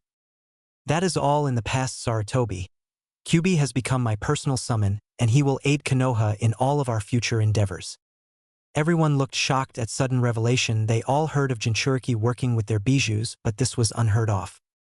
Naruto sighed and made his way to the center of the village where the entire Kiri citizen were being held. People of Kiri, Yagura no longer lives, and I am the man that has slain him. Yagura was unjustly killing those who held bloodline limits for the sake of them being different. I could no longer bear those actions and was forced to intervene and end his unjustly rule. I hate you, you killed my father, yelled a lone small child. My daddy wasn't even a shinobi, but he died in the crossfire of your fighting. He pushed me out the way of a building. But the building fell on him, yelled the same young child, tears streaming down his face. Naruto said nothing and was unresponsive. Some of the captains looked at their leader in worry. Suddenly Naruto spoke and said finally with finality, his death was for the greater good. What did my daddy do? Why did he have to die? Yelled, demanded the small child. He was weak, that is the reason why he died. Those without power are easily susceptible to death. Those with power govern this world, stated Naruto. The little boy glared at Naruto fiercely. I swear I will kill you for my father's sake, threatened the little boy darkly. Some of the Kiri Nin gasped at him, others sided with him. They would go down fighting. Naruto looked at the boy with his cold, unforgiving eyes and said, is that what you believe your father wished for you to do, gain revenge? Is that what you believe your father wanted for you? Yes, yelled the child. I will get revenge for my father. Naruto responded coldly, the dead are incapable of feeling happiness nor pain. He wouldn't be able to want anything for you. However, your death will not bring him back to life. I assure you, if you fight me, I will personally send you to meet the father you're so desperate to avenge. The boy backed away, fear crippling him from uttering another word. I will not lie to you, people of Kiri. I have conquered your village. As of now, you are under Konoha's rule. However, you will not be imprisoned. You all as of this day are Konoha citizens and shinobi of Konoha. Those who feel ill will against me for the death of your leader. Challenge me now. Should I learn of any deceitful acts in the future, you will be killed along with your families. All Kiri shinobi will be transported to Konoha to engage in the Konoha's regime. I have already implemented the captain system for Kiri. 3 captains will currently occupy this nation to prevent any unwanted visitors. Hayashi and Sarutobi will stay here permanently to ensure the safety of this village. Both Sarutobi clan and Hyuga clan will inhabit this village. I will remain briefly for the reconstruction of the village, spoke Naruto. Fuck you, yelled a brave Kiri Nin. Thunk. A lone kunai was impeded in his skull. The man crumpled to the ground with an audible thud, signifying his death. The citizen of the village yelled and screamed in fear. The shinobi gritted their teeth but looked fearful as well. Everyone looked at Naruto to see his arm was still outstretched, showing he was in fact the culprit. I have no tolerance for disobedience. Anyone foolish enough to disobey me will meet a similar fate such as that man. Hayashi released the Kiri Nin of their restraints. They will be needed too for the reconstructing phase. Hayashi hesitated but nodded and did as asked of him. Naruto's eyes narrowed when a Kiri Nin charged at him with a kunai in his hand. Naruto was about to react when the Kiri Nin was disabled by Mangetsu of all people. Naruto looked at Mangetsu questioningly and allowed the scene to unfold. Enough, we have lost this war, said Mangetsu gravely. Emperor, the shinobi of Kiri are not completely at fault. They simply followed the others of Yagura in killing the bloodline users. I entreat you to show leniency. Naruto looked at Mangetsu impassively. What is your attitude towards bloodline user, Mangetsu? I am a bloodline user myself. Mangetsu showed no shock to the sudden revelation. I hold no hatred towards the bloodline users. I know it will take a while, but I believe we will be able to come a peaceful resolve if given time. Mei from behind Naruto walked past Naruto and stood in front of Mangetsu. She offered her hand in a gesture of peace. Mangetsu eyed the hand for agonizing time until he slowly rose his hand and clasped it with Mei's. The 2 ninjas gave a respectful nod to one another and looked over the massive crowd. The reaction watched the scene with great interest. With Yagura dead, in the eyes of many Mangekyou is who they sought to for leadership. If he was conceding peace, they would begrudgingly follow suit. Naruto glanced at Mangekyou and nodded to himself. He will play a pivotal role in my upcoming plans. Hayashi, send word to Konoha to send reinforcements to assist in rebuilding the village, said Naruto. Hayashi nodded and sent a messenger bird to the village. Kyuubi, you are no longer needed, go and rest, said Naruto. Kyuubi nodded, and with a large poof he was gone. Naruto nodded absent-mindedly. The village was completely in shambles. Apparently the citizens took notice of this too and all started to panic. Where will we live? Yelled multiple citizens before it turned to full-blown panic. Naruto hastily ran through a series of hand signs with style. Multiple four-pillar house technique 30. For pillar houses rivaling the size of mansions sprouted from the ground. The people of Kiri gasped at the display. Naruto calmly spoke in an authoritative tone, seizing control. The civilians will live in the houses for the duration of the rebuilding process. The shinobis will live in the tents. We will break today. Tomorrow we will begin the reconstruction phase. Good night to all. The civilian all moved to the house, and after a few hours the civilian were situated along with the shinobi, including the bloodline rebels and the Hyuga clan, leaving Naruto with these captains, Meio, Chojuro, and Mangekyou. Naruto sighed tiredly. Mangekyou comes here. Mei and Mangekyou turned to Naruto and walked to him. Naruto fished out 2 scrolls and handed them to Mangekyou and Mei. Both Mei and Mangekyou looked at the scroll curiously. That is the captain cloak. It signifies that you are one of my captains. Wear it with honor. Both Mei and Mangekyou nodded and gave Naruto curt bow. Understood. Both spoke simultaneously. Naruto nodded and looked at the remaining shinobi that were still here. I want to thank all of you. You have all performed valiantly today. However, this is not the end. This is the first of many needed victories. Mei and Mangekyou glanced curiously at Naruto. What exactly are you planning to do? Questioned Mangekyou. Meio and Chojuro looked at Naruto, awaiting his answer. I plan to unite the whole world under one mighty empire, and in doing so the ninja world shall fail to exist. The group nodded. However, Mangekyou did something surprisingly. He walked up to Naruto and dropped to one knee. On my honor as a member of the 7 swordsmen, I swear to you, Naruto Namikaze, I will serve you only and help you fulfill your dream. I swear this to you on my honor as a member of the Swordsmen of the Mist.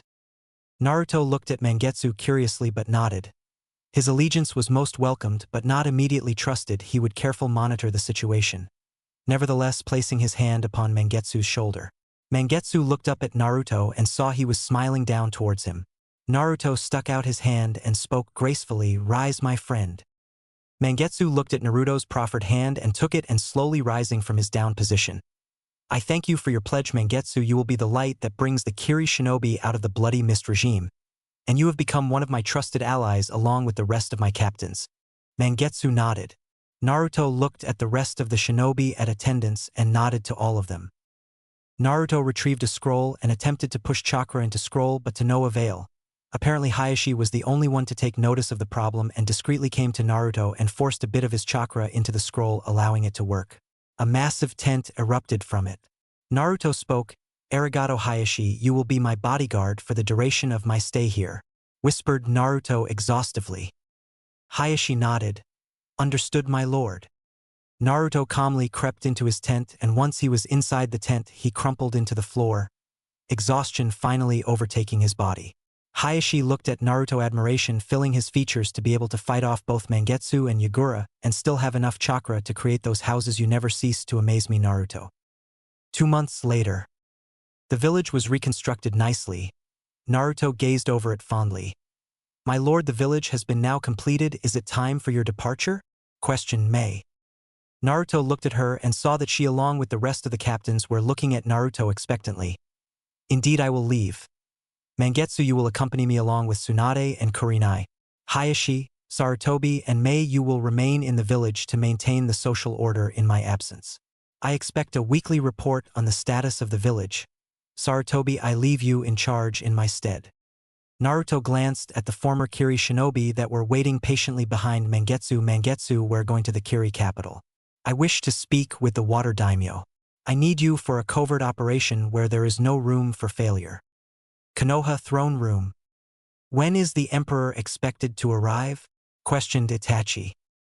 Danzo said in his stoic monotone voice, according to the message I received from him, he is due for arrival to arrive any day now. Itachi nodded. How did they fare?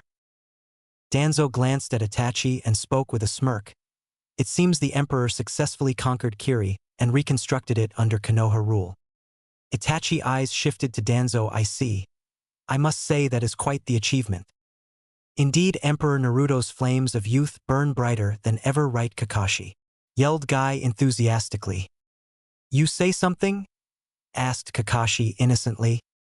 I am defeated once again by Kakashi's youthful hip attitude. I expect nothing less from you, my youthful eternal rival.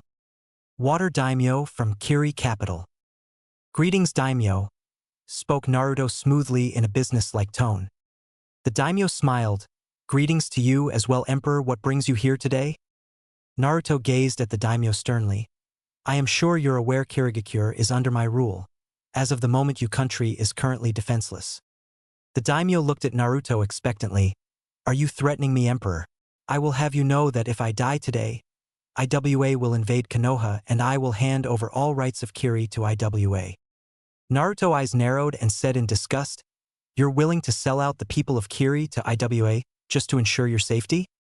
The Daimyo looked at Naruto like he was fool. Of course the people mean nothing to me. I am the Daimyo, they are merely my subjects, why should I risk my life for them? Naruto nodded his head. Can you say it to the camera this time, Daimyo? The Daimyo looked at Naruto angrily. What are you talking about, child? Mangetsu, you may come out now, said Naruto with an amused grin. Slowly the water thickened until it formed a human body. Mangetsu appeared standing next to Naruto. My loyal subordinate Mangetsu was able to infiltrate your office and managed to set up multiple cameras throughout the room. Essentially, everything you said was caught on camera and broadcasted. Even now we are still on air. The Daimyo eyes widened and he immediately hopped out his chair and looked out the window, and to his shock the people were revolting and screaming for his death. Naruto looked at the Daimyo clearly amused. You can hear them, can't you, Daimyo? They're not too pleased with you. I guess they take offense to the fact you think of them as nothing but mere subjects, and those are action I do not condone.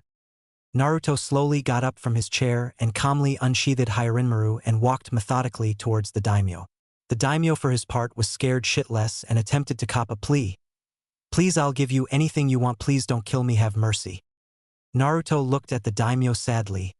Forgive me, but I appear to be out of mercy today. And with that Naruto beheaded the Daimyo. Naruto calmly strode to the window and saw the people rejoicing. People recognize your new leader, Naruto Namikaze. The city rejoiced and Naruto smirked. Mangetsu looked at Naruto in awe. Did he really plan and anticipate what the Daimyo would say? How did you know what he was going to say? Questioned Mangetsu. Naruto smiled in response. Nearly all man can withstand adversity. If you wish to know a person's true character, give them power. With all the power invested in him, he did little to no good at all with it. He willing allowed your Kage to divide and destroy his own people, which allowed me to conclude he mustn't care or was too cowardly to intervene.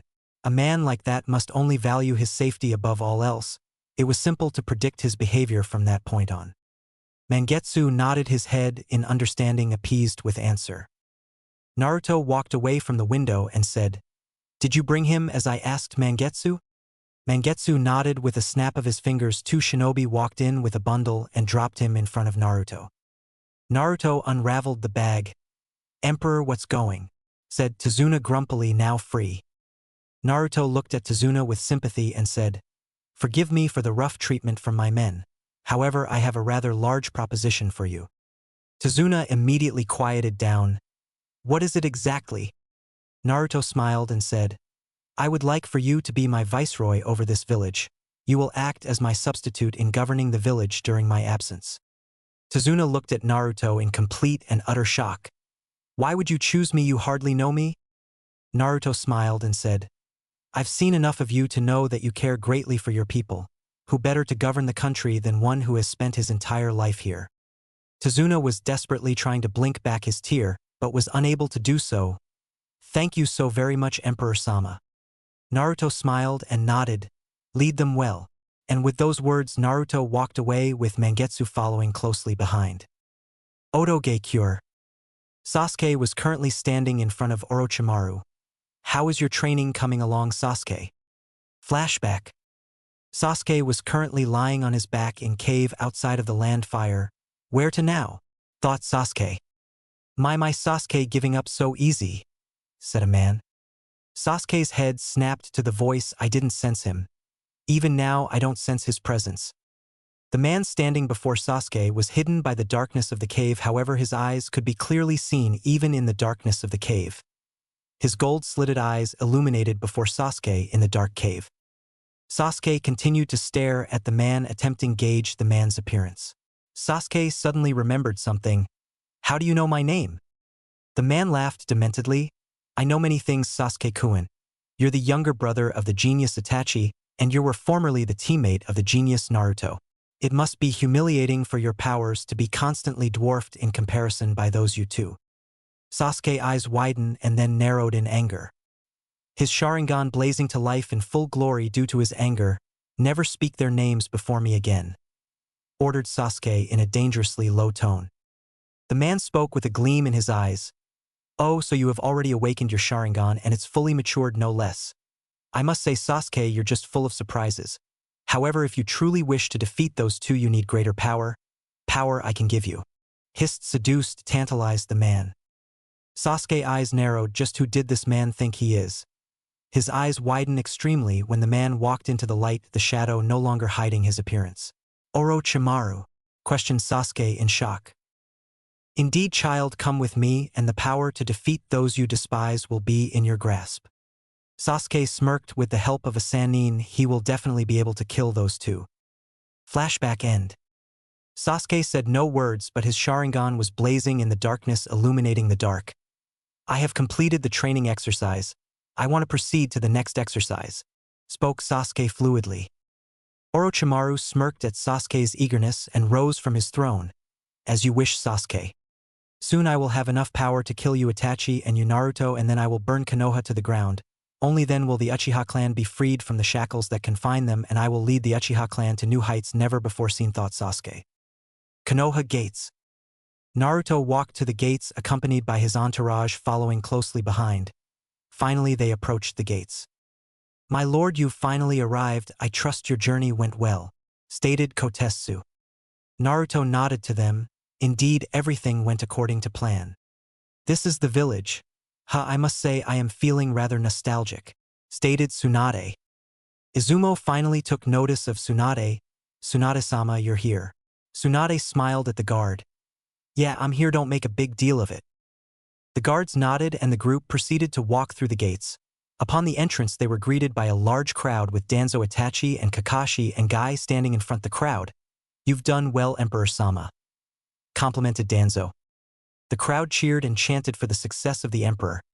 Naruto gave a warm smile and nodded to the group. Thank you, my people. All I ask of you is to treat our newfound brethren with respect.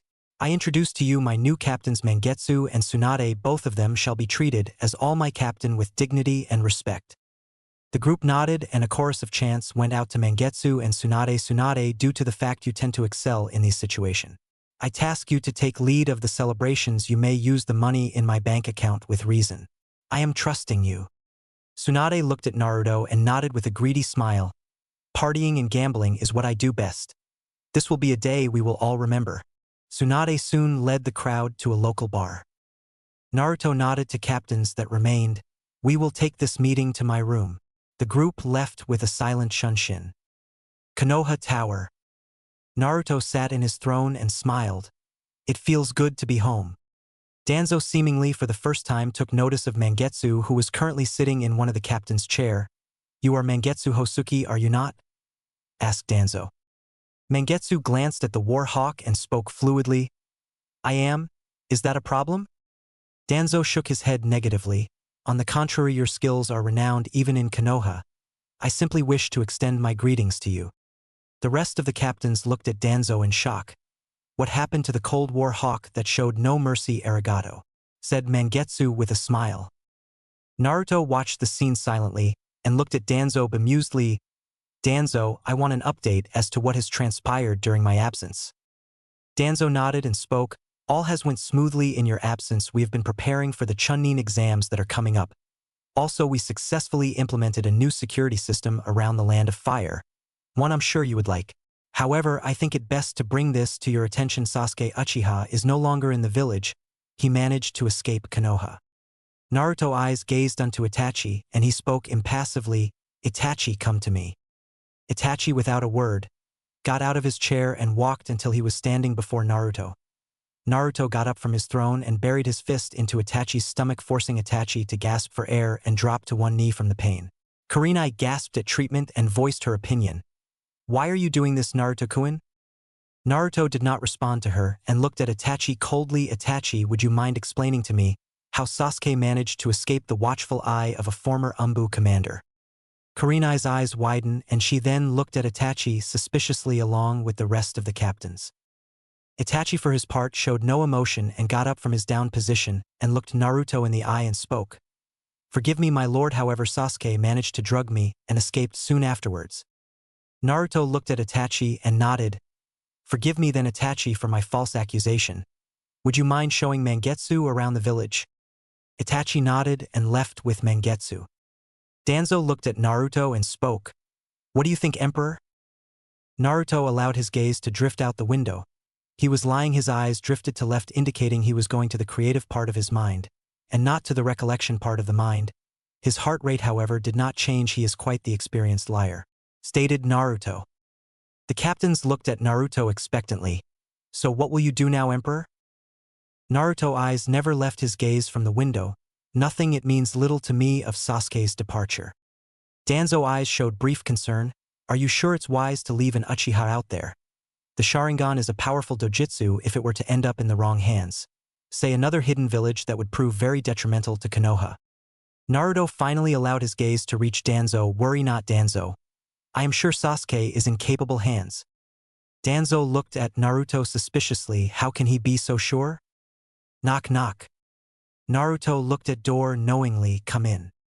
Mizuki entered and knelt before Naruto. "Has Orochimaru sent contact to you yet?" Mizuki nodded. "Yes, Orochimaru has contacted me. And I thought I should bring this to your attention. Orochimaru has Sasuke, and he plans to invade the village during the Chunin exams." Naruto nodded towards the information. "Good, you've done very well in bringing this information to my attention. How is your training coming along?" Naruto inquired. Mizuki smiled at the acknowledgement. "It is coming quite well under Kakashi-senpai's training. I should have mastered my lighting affinity by the end of this week." Naruto smiled. "Very good. I expect to see you in the upcoming Jonin exam." Mizuki smiled appreciatively. He nodded and made his exit. Danzo looked at Naruto in awe and said the unsaid question that was traveling through everyone's mind. "Did you plan Itachi's betrayal?" Naruto's eyes showed no emotion. "Not at all. I simply set up a test to see where his loyalty lie. Sasuke was very easy to read. His desire for power and his hatred for Konoha and its people wouldn't allow him to stay here. I wanted to see if Itachi would side with the village and eliminate Sasuke or allow him to leave. It seems I was correct to believe his loyalty lie with Sasuke alone." "Knowing that, is it still wise to keep Itachi here?" questioned Danzo. Naruto smirked. "All it means is that Itachi is easier to read and I can plan accordingly. When the time comes, I will eliminate both Uchiha brothers if need be."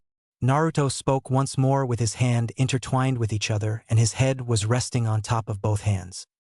"Danzo, I task you with the job of training the former Kiri shinobi. Ensure that their loyalty lies with Konoha alone." Danzo nodded. "Should I turn them into root agents?" questioned Danzo. Naruto thought it over and shook his head negatively. "No. I would like for them to participate in the Chunin exam and Jonin exams." Danzo nodded in understanding this was a very smart way to project Konoha's new strengthened military power. Kakashi voiced his worry. "The other hidden nations will surely retaliate to you conquering another nation. This will surely lead to another great shinobi war," said Kakashi worriedly. Naruto shook his head negatively. "I highly doubt it. As it stands, I have both Kiri and Konoha under my direct control. Along with the fact that we are allied with the Sand Village, it's highly unlikely that IWA would attempt to start war with us, especially due to the fact that they are still licking their wounds from the past war. As for Kumo, I think it's safe to assume that even the Raikage knows that a 3-on-1 fight will surely result in his country's demise. If Kumo and IWA should happen to join forces, it would still be 3 versus 2 in my favor."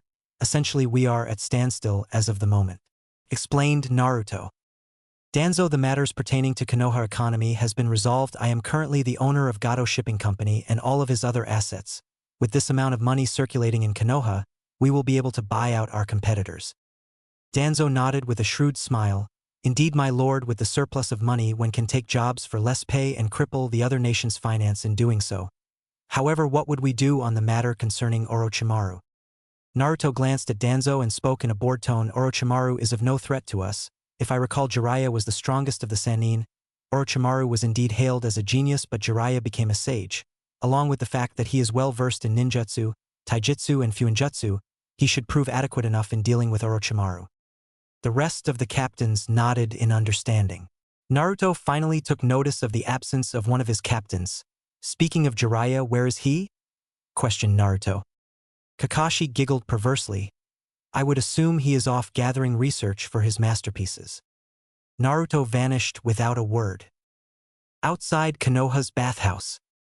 Jiraiya was currently seated on branch leering lecherously at the women who were occupying the bathhouse. Naruto cautiously snuck up behind Jiraiya with great expertise and flashed through a series of hand signs and muttered. Wind style. Great breakthrough. Jiraiya was blasted into bathhouse. The woman shrieked at the new presence. The shock quickly turned into rage. The women mercilessly beat Jiraiya into a pulp. The woman eventually left the bathhouse when they were satisfied with the punishment they inflicted on Jiraiya.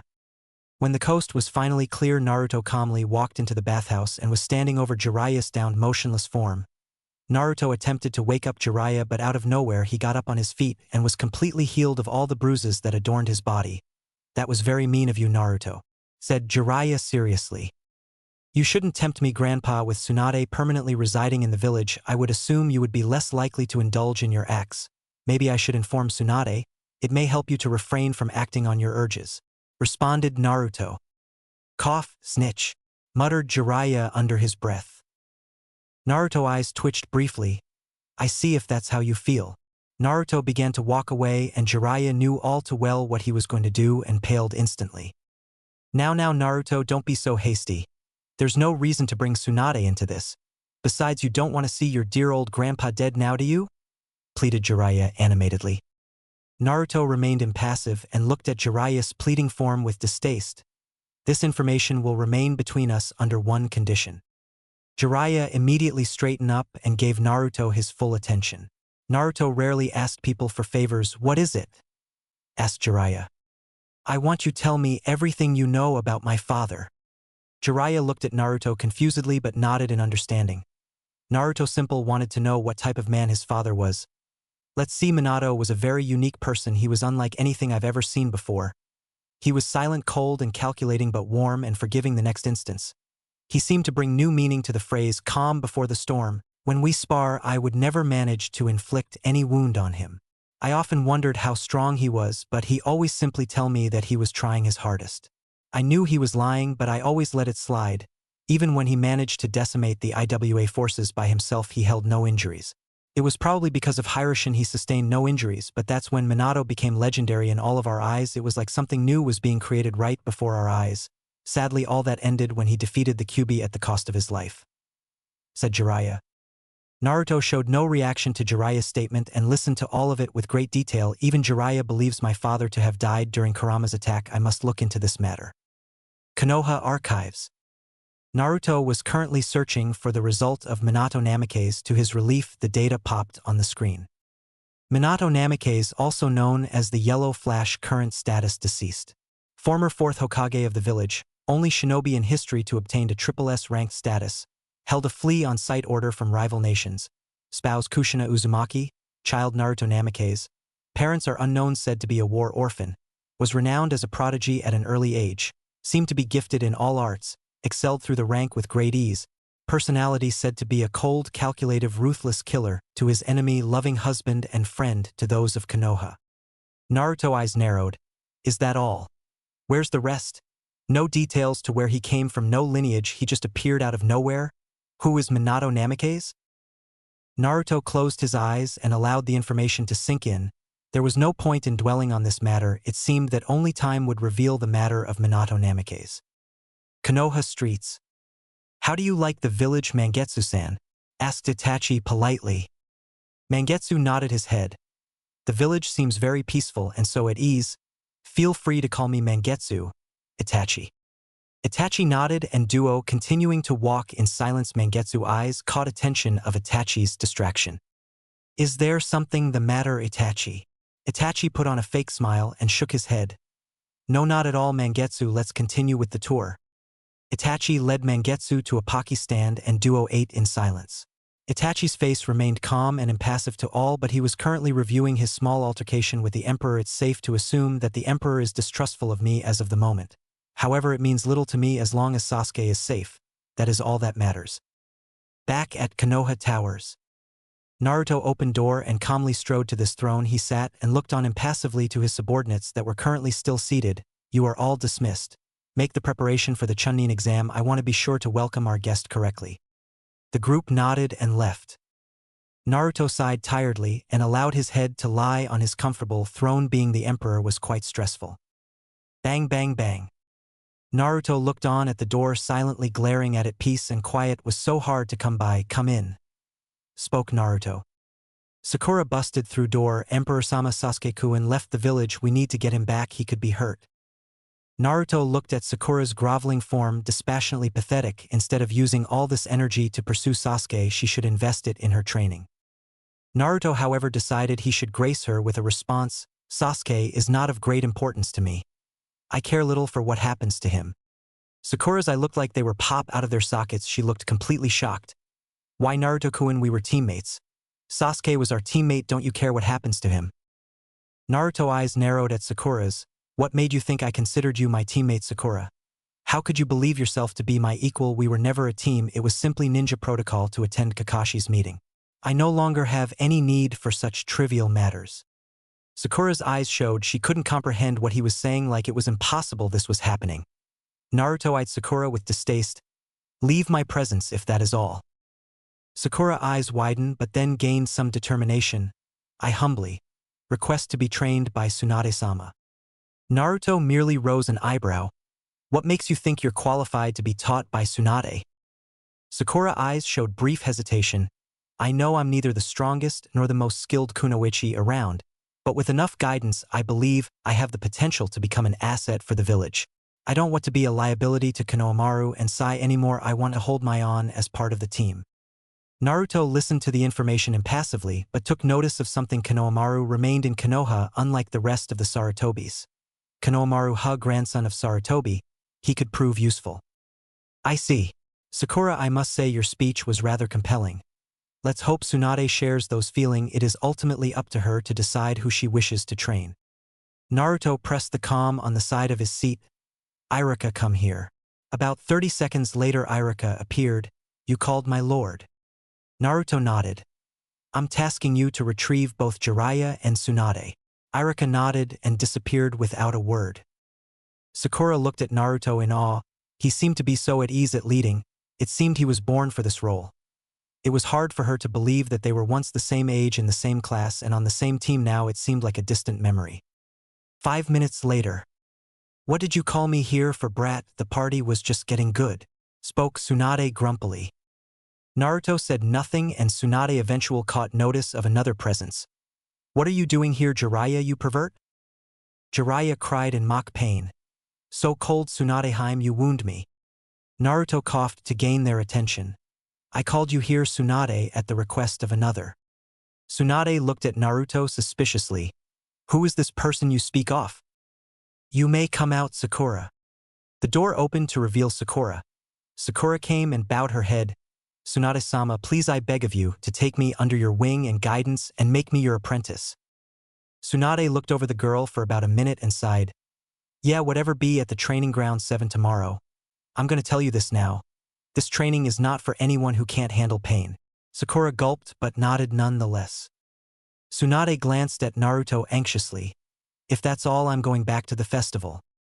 Naruto waved her off and Sakura and Tsunade both left, leaving Jiraiya and Naruto alone. Jiraiya looked at Naruto impatiently. So what did you call me here for, Gaki? Naruto calmly got up from his chair and walked to window and gazed out of the window. Grandpa, I need someone to take over my empire should I die. the likelihood of my death is relatively high. I implore you to train Konohamaru, he holds great potential. Jiraiya scratched the back of his head awkwardly. Are you sure, Naruto? I mean, I see that he got a bit of talent with fire ninjutsu, but other that his skills are average. Naruto chuckled. Indeed, Grandpa, however the same could be said about you. I recall you being the dobe of your class, and look how well you turned out. Jiraiya pouted at the comment. Naruto spoke once more. All I'm saying, Grandpa, is that you cannot judge a book by its cover. Have faith in me. Jiraiya nodded with a sigh. Okay. Okay, Gaki, if that's all, I'll be off. And with that, Jiraiya jumped out the window. Naruto allowed his eyes to gaze over the village. Naruto smiled at the sight of the people getting along so peacefully. This brought back Naruto's resolve. This is what he desired to give to all the nations. Yes, by any means I will accomplish my goals. No one will stand in my way, spoke Naruto with complete resolve. Next time, Chunin exam and more.